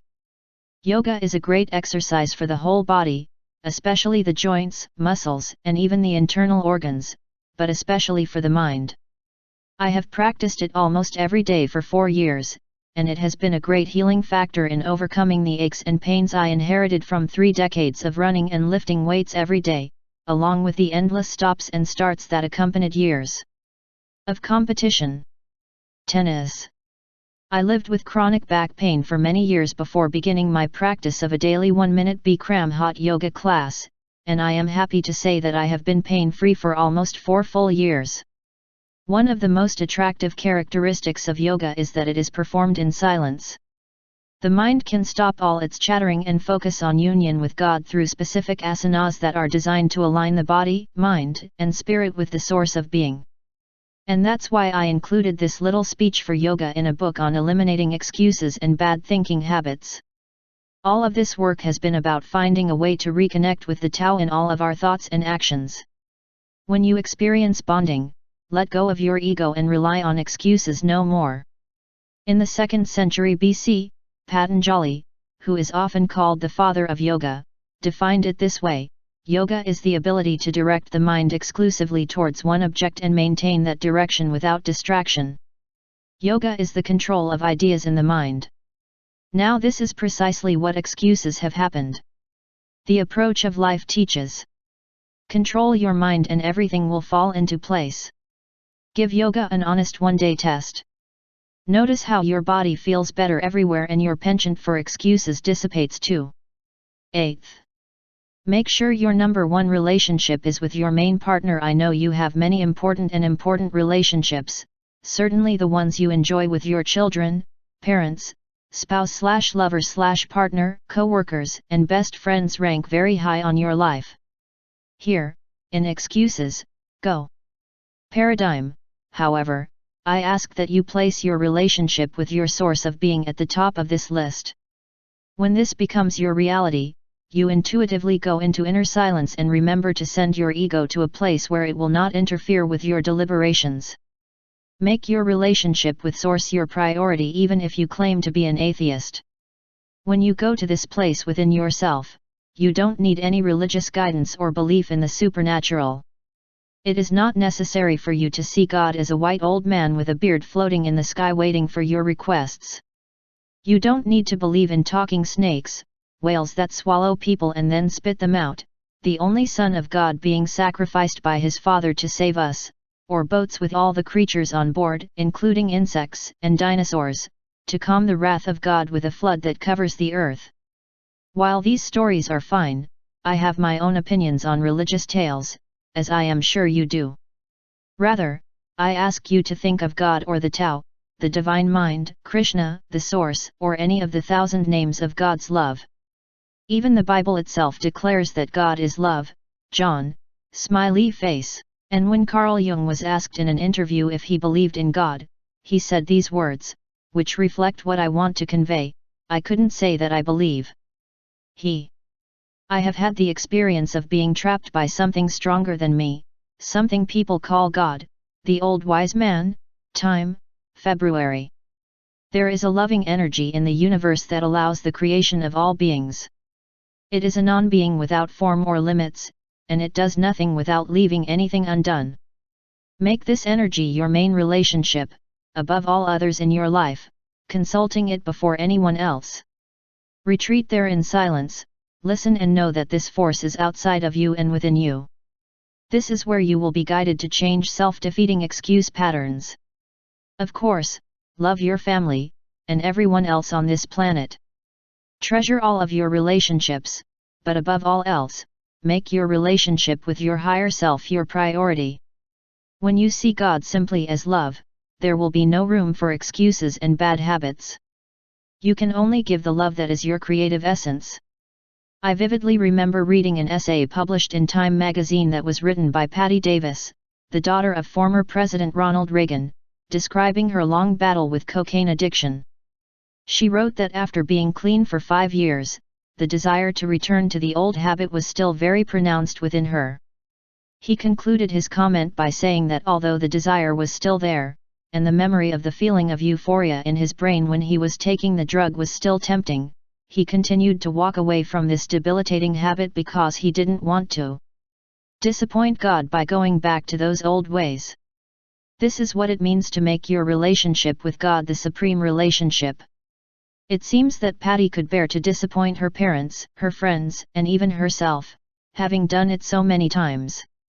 But she simply could not return to a state of being that was contrary to source energy, because her main relationship in life now was with God. And in all honesty, I must say that this is the reason why I have personally never gone back to alcohol. As you can see, old habits go away much more easily when you make your main partner number one in your life. That's because your main partner is pure love, and when you go there first, everything you might need is provided for you. 9. Work the paradigm. I close this chapter with a reminder to work at excuses begone. Paradigm whenever you find yourself caught in self-defeating thought patterns or behaviors. The paradigm can be applied at any time, to any long-standing limitation that you want to change. When you notice you've made an excuse, just say these 3 words, work the paradigm. In a matter of moments, the old mental crutches will disappear. You can easily work through the paradigm by quickly going over each of the 7 questions and silently answering with short answers. When you notice that any question in the paradigm elicits an answer that keeps the old excuse pattern activated, change your answer to align with your higher vision for yourself.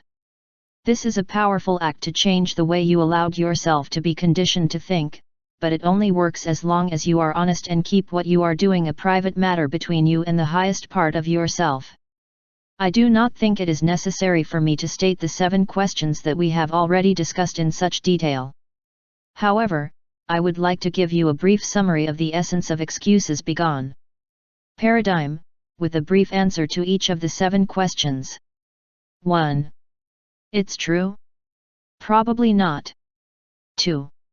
Where did the excuses come from? I allowed them. 3. What is the reward? I can avoid risks and stay the same. 4. What would my life be like if I couldn't use these excuses? I would be free to be myself. 5. Can I create a rational reason to change? Easily. 6. Can I access universal cooperation to get rid of old habits? Yes, simply aligning myself with my source of being. 7. How can I continually reinforce this new way of being? Being alert. If you work the paradigm several times, you will soon see where it is guiding your life with thoughts that are not necessarily true. You will be able to discern where those thoughts come from and what your life would be like without them, and then you will create a rational reason to change them by accessing divine guidance through perfect union with your source of being. Being consciously fused in that perfect union with God is a feeling that is difficult to explain, but the ego takes a back seat. You know that you are being guided by a force that is greater than you, but if you choose, you can remain infinitely connected to it. In this state of awareness, excuses become a thing of the past. In 1851, Thoreau described the ecstasies of his childhood in his journal, and his words return me to my own childhood ecstasies. I end this very personal book with your observation because it is to those kinds of moments that I urge you to return as well. Such an indescribable, infinite, all-absorbing, divine, heavenly pleasure comes to mind, a sense of elevation and expansion, and I have nothing to do with it. I perceive that higher powers treat me. It is a pleasure, a joy, an existence that I have not provided for myself. I speak as a witness on the stand and tell what I have perceived. I also perceive that higher powers are treating me. I also speak to you as a witness, telling you what I have perceived. I, too, have felt the divine, absorbing sense of elevation that comes from living my life with minimal excuses.